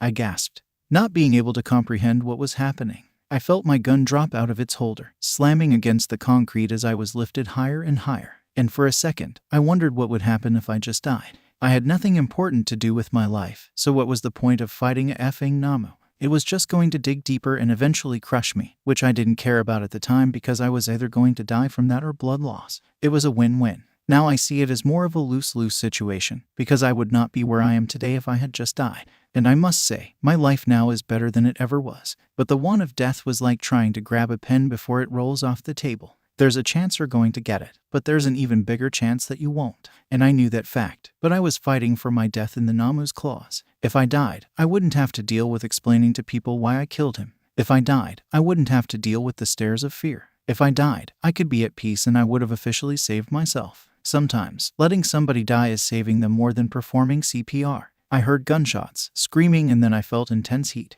My fight or flight kicked in again, feeling like I was in a burning building while being gassed out by Endeavor. My eyes shot open, and as I looked down, I saw Endeavor flying up toward me, not caring that there was a kid in a monster's grip. I could have died, had Stain not intervened when he did. He shot the Namu with my gun, its brains exploding and splattering, releasing me from its iron grip that I had been thrashing about in for a couple of minutes. I was happy it released me, until I realized that I wanted to live and I was falling quickly. If I was going to see the pavement, it would be in a package deal of death, and within seconds I had decided that I didn't want to. I didn't have to decide. The feeling of Aizawa's capture scarf wrapping around my waist filled me with hope. That was until it slackened and I hit my head against the ground, hard, sitting up dazed. The world was spinning and I could feel blood trickling and my mind shifting in and out of consciousness. I could hear parts of sentences coming from Aizawa and Hitoshi, but not enough to comprehend what was happening. Feeling Aizawa's hands on my face, making me look him in the eyes, I slumped. Hitoshi sat behind me to keep me sat up. I was cold, really cold, and the heat from Hitoshi's body didn't do much to help me. I wasn't sure if the dawning realization made me colder, or if it was just the fact I was dying in that exact moment. Any breath could be my last, and if that didn't make the ringing in my ears louder, I don't know what did. When I woke up, I was expecting to see bright lights of heaven, but instead I was blinded by those of hospital lights. They were bright and way too cheerful to be in a hospital. My body was heavy, and I felt like I'd been hit by a truck that left half of my body wrecked, because my side was stitched from my thigh up to my armpit, so I basically was a wreck. I couldn't sit up. I felt as if I was bound to my bed, and all I could feel was the scratty bed sheets under me. That itched like a healing wound, an agonizing pain. I bit my lip, trying to power through the pain like it would come in waves, but I knew it was constant. "Izuku, you're up," Hitoshi smiled, coming into the room with a cup of water. It had a pink straw in it and I was parched. He was going to give me that sheet whether he liked it or not. "Pain meds?" I asked, hissing as I moved my body to be able to sit up fully. It pulled on my stitches, making me a little annoyed at the pain. "The doctors said you weren't permitted to have them." "I don't know why, but they're doctors so they gotta have a good reason," he rambled, holding out the cup to me. I leaned forward and took a long sip before crashing against the pillows. Of course I wasn't permitted pain meds. It happened no matter what hospital or pharmacy I went to. Because I was quirkless, I wouldn't be given proper medical care unless Recovery Girl was treating me. And even then I had a feeling she only did it because she was being paid more money than the average doctor. I groaned in pain, shifting in my spot to attempt to get comfier. I knew there was no use and the itchy bedsheets were explained the moment Hitoshi opened his mouth about the pain medication. "I can ask to see if they can get you any now you're awake," Hitoshi offered and I waved him off. No use, they do it every time. Now that Hitoshi knew that I was a vigilante, explaining things was as easy as sitting down. "Every time? What do you mean?" he asked, sitting back on his chair, raising an eyebrow. I then noticed he was in his hero costume still, though it was crumpled and looked as if it had been worn for the last couple of days. "When they find out I'm quirkless they give me a bed, make sure I don't die and move on. It's the way it is," I sighed, looking around the room. I spotted a window, and outside was dark and filled with stars. Above the window was a clock, which had the date and time together. I read the time. It was 3 a.m, and then I read the date. It had been 2 days since the Hasu incident, and looking around the room, I was the first one up. Todoroki was laid asleep on his back, wrapped up in a heavy scent of burn cream wafted over from where he was. Ada was laying with his back to me due to his back injury.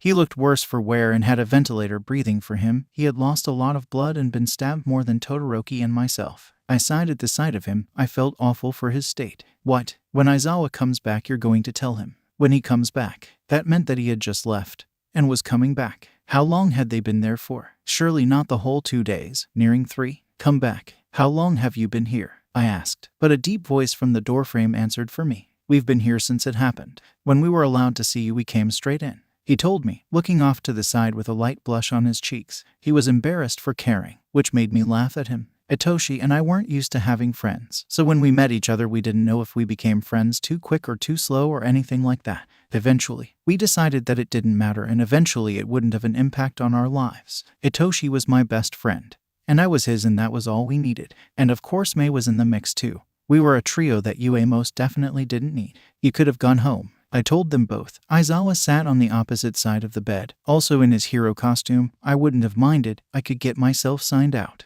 I looked down at the ground, seeing the shoes to my hero costume. Mei dropped in yesterday, but she had to go because the developer she was interning with needed her to finish a project. And there Hitoshi went. He started waffling about Mei's internship, and it made me smile that he was talking to me like it was a normal day. Hitoshi knew I didn't like to dote it on like a baby, and he was always willing to accommodate. I laid my head against my pillows, watching as he enthusiastically explained how Mei was rambling, even adding in some of her little quirks to truly make me understand what emotions she was going through when she came in. I could tell my phone would be on fire by the time I actually got to see it, knowing that Mei would have called over 100 times and sent messages on every platform she could get a hold of me on. My mind was on a continuous cycle of hoping to God that I'd make a quick recovery and hoping I wouldn't have to go back to everyday life and instead just sit and talk to my friend and Aizawa. If I just stayed there, I would be okay. They'd make sure I'd be okay because they were my family, and I loved them. But of course, Aizawa had to ask the questions, and I knew it was protocol, but I didn't want to tell him the whole truth until I'd processed the Hasu night fully. Izuku, you know I have to ask, he said, his eyes pleading for me to make it easy. And as much as I wanted to spill everything, the most I could get out wasn't enough yet. I killed him because he was going to kill me, I said, looking away from them. I'd cried enough in the last week, and if I was going to again, I'd do that in the comfort of my own home. But I was going to cry. The feeling of anxiety was running through my body, and all that occupied my thoughts was that I was going to have a breakdown in that stupid hospital. And if I could help it, it wouldn't be happening. I'd just have to sit and talk to them until they left so I could leave. They sat silent at the side of my bed, and I couldn't get myself to look them in the eyes. They were probably judging me like there was no tomorrow, and I couldn't help but shift uncomfortably in my spot. Can you tell us anything else about it? Aizawa asked softly, running a hand through his hair. I opened my mouth to say something, but it didn't come out. Nobody knew the full story, not even Kaken, and I couldn't bring myself to do it just yet. Not when my mind made me relive that night for the first time in years. Eventually, I settled on shaking my head and keeping my view away from them. I heard Hitoshi sigh, and then my hand being picked up in his. I know it's hard, Zuku, he said, his thumb gliding over my red knuckles, which had been wrapped up poorly. I just shifted in my bed, hoping that I could go back to sleep and wake up somewhere different, perhaps in a morgue.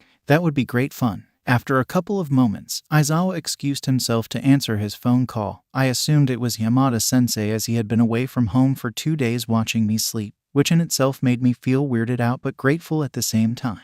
I finished my cup of water and Hitoshi went to get more, so I was laying in my bed alone. Just me, myself, and I. And what do I do when it's just me and I'm in an awkward situation? I attempt to run away. I threw my legs over the side of the bed, noticing the hospital gown I was in and groaning in annoyance. Noticing my jacket on the chair that Hitoshi was sat on, I picked it up and threw it over my head. My jacket was big on me. I bought it 4 years prior, many sizes too big so I wouldn't have to go shopping for new clothes for a couple of years. It fell to my upper thighs, meaning I could walk around comfortably without anybody seeing things that they don't need to see. I pulled on my shoes and stood up with a hiss due to the pain on my side. Walking to the window felt like each step was walking on hot coals. The weight of my body felt foreign to me. I persisted and got to the window and started to lift the latch up. The boy is quirkless. You know our policy, karma. I heard a doctor say form the door. But he'll be in pain. We did just stitch up his entire side and the rest do his stab wounds. Pain meds would be the best thing to give him. I heard a feminine voice come from the door too,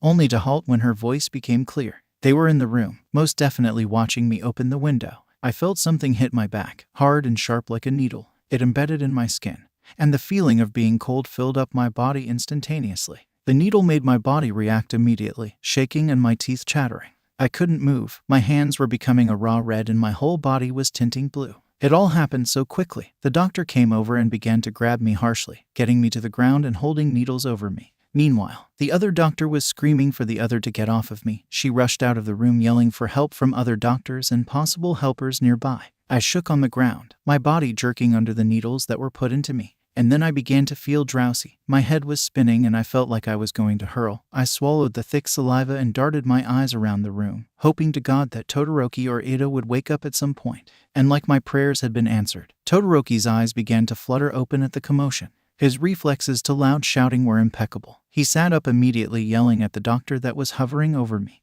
My mind fuzzed and my eyesight blurred, and the last thing I saw was Todoroki climbing out of bed. My mind was fuzzy while I was waking up. I didn't know the time, the date, the year, or anything. I had to remember my own name too. It was like I was hit too hard in the head, because my head just hurt so badly to the point I felt like I was going to be sick. My body was heavier than what it was earlier, but hurt a lot less, so much to the point I was sure I'd be able to walk without the feeling of a knife moving around inside my body, cutting up my organ. I could feel my hand interlocked with somebody else, which I didn't pay attention to at first until I remembered I wasn't in pain at all but just could barely open my eyes. The only way I could possibly communicate with this person was by squeezing their hand, as when I tried to speak nothing would come out. "We got him new doctors," I heard Aizawa say, squeezing my hand gently. I heard Yamada-sensei over the phone yelling at the top of his lungs. I knew that was a noise complaint waiting to happen. I'd hope so. They effing pinned him down and injected him with a tester drug.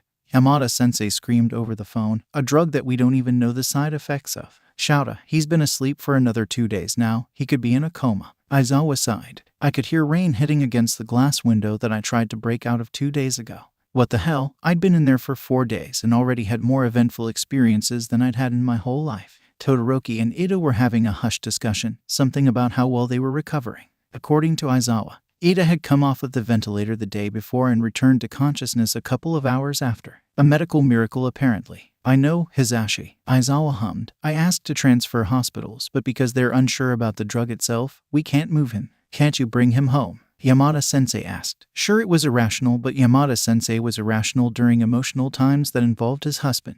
"I would, but Zashi, you know I can't." I heard sadness in Aizawa's voice. And as much as I wanted to open my eyes and show them I was alive, I couldn't crack them open at all. I shouldn't have left the room. God, I shouldn't have assumed they'd treat him right just because they treated me right. I gave his hand a squeeze, hopefully to show that I was awake and didn't blame him. Aizawa's breath hitched and he said a quick goodbye to his husband, who was basically screaming while asking what was happening.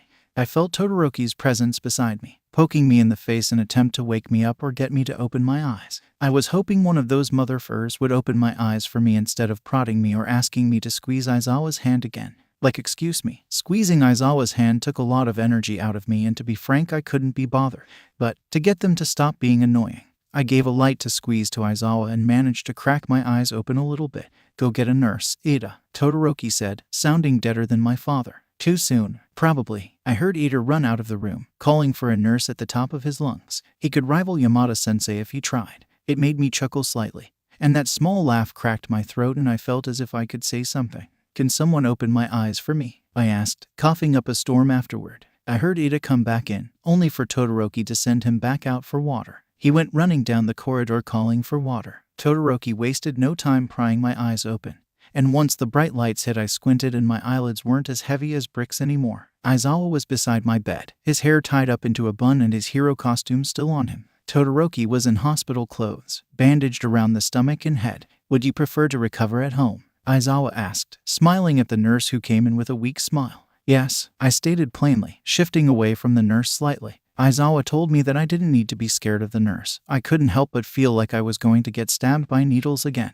"Would you mind getting the release forms once he's finished his checkup?" Aizawa questioned, and the nurse nodded. The nurse finished checking me over, especially in the areas that I had been injected at. Aizawa told me they'd already checked me for possible diseases the day before while I was unconscious, which made getting out earlier easier. But what was I going to do when I got home? The feeling of needles were still there, making each move I made uncomfortable because I knew they weren't there anymore. My side was completely numb due to the pain medication I was finally given, and I am terrible at remembering to take things. I couldn't go on patrol until I was healed either, which was making UA a huge inconvenience because it seemed like at every corner I was getting damaged. It caused a lot of dips in my patrols and it pissed me off because I liked to be out every night. "What did they inject me with?" I asked, sitting up in my bed as the nurse handed me some clothes that Hitoshi lent to me. The clothes were wrapped up, which I found rather weird, but I unwrapped them quickly and nearly gasped when I saw the clothes he picked out, or rather the clothes he bought as a gift to me. He'd put in a Portals jumper, which were so much money for anybody. He'd made sure to put in my Converse and my favorite pair of jogging bottoms that were baggy and gave me just the right amount of comfort at a time like this. I'd worn his clothes quite a lot,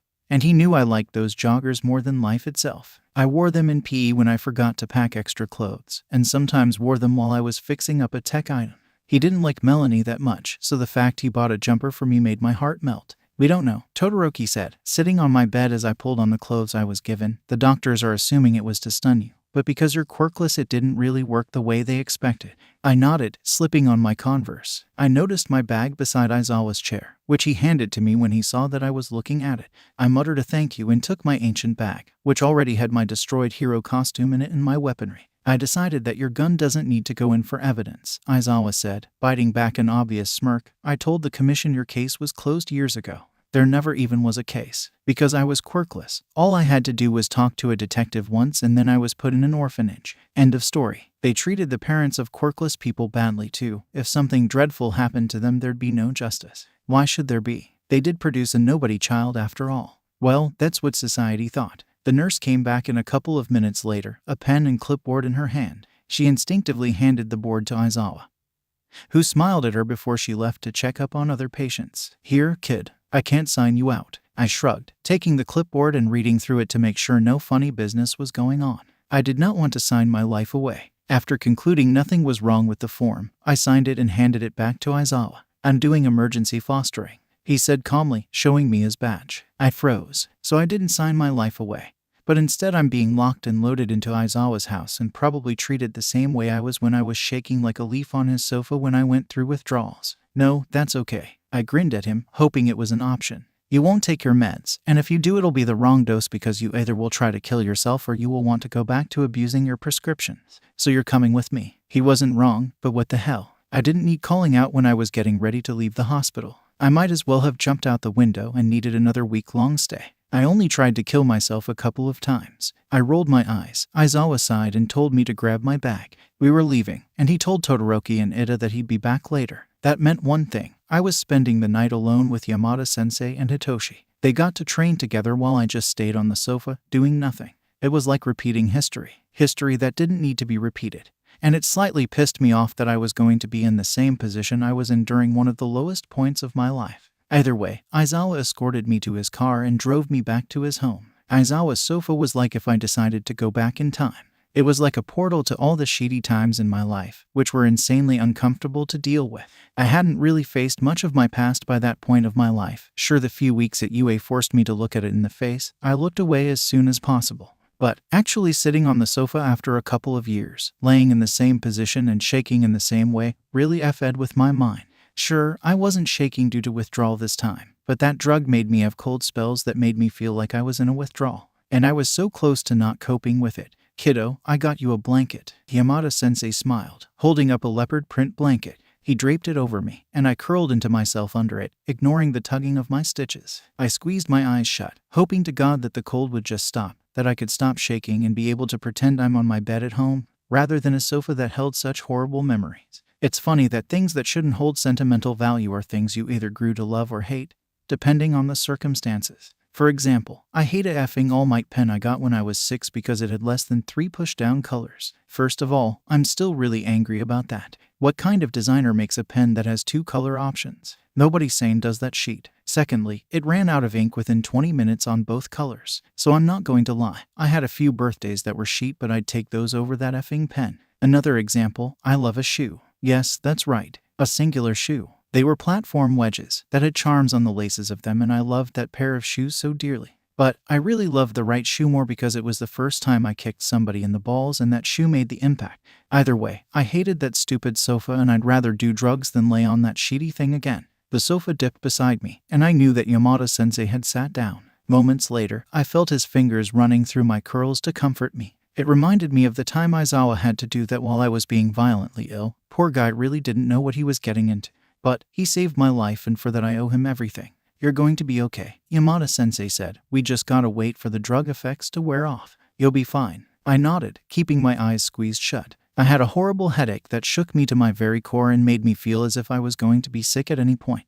Hitoshi had brought me the bin from the guest bedroom, for just in case. He came in quickly and left to make sure I was resting okay. Plus he didn't want to bombard me with company. But I really wouldn't mind him staying. He was my best friend after all. Sometimes, when I was in a state like that, I reverted back to when I was a young child, when Kakin was my best friend. One time, while in a withdrawal I was sobbing for him, yelling apologies from the couch for being a quirkless nobody. Aizawa said that the nights I cried like that were so horrible that even the cats had to leave the apartment for the night. He said that it got so bad on one night that he was sure I was going to forcefully develop a quirk or run out of oxygen entirely and die on the couch. And he said I cried so hard that my eyes began to bleed. I even ruptured a blood vessel in my eye which made it look like my emotions were pouring out of my body. Gross, right? By the time my shaking stopped and the cold dispersed, I was alone in the middle of the night after begging for everybody to go away. I couldn't help but let out loud sobs now and again, which made my ears pick up the faint sound of Aizawa's bed creaking.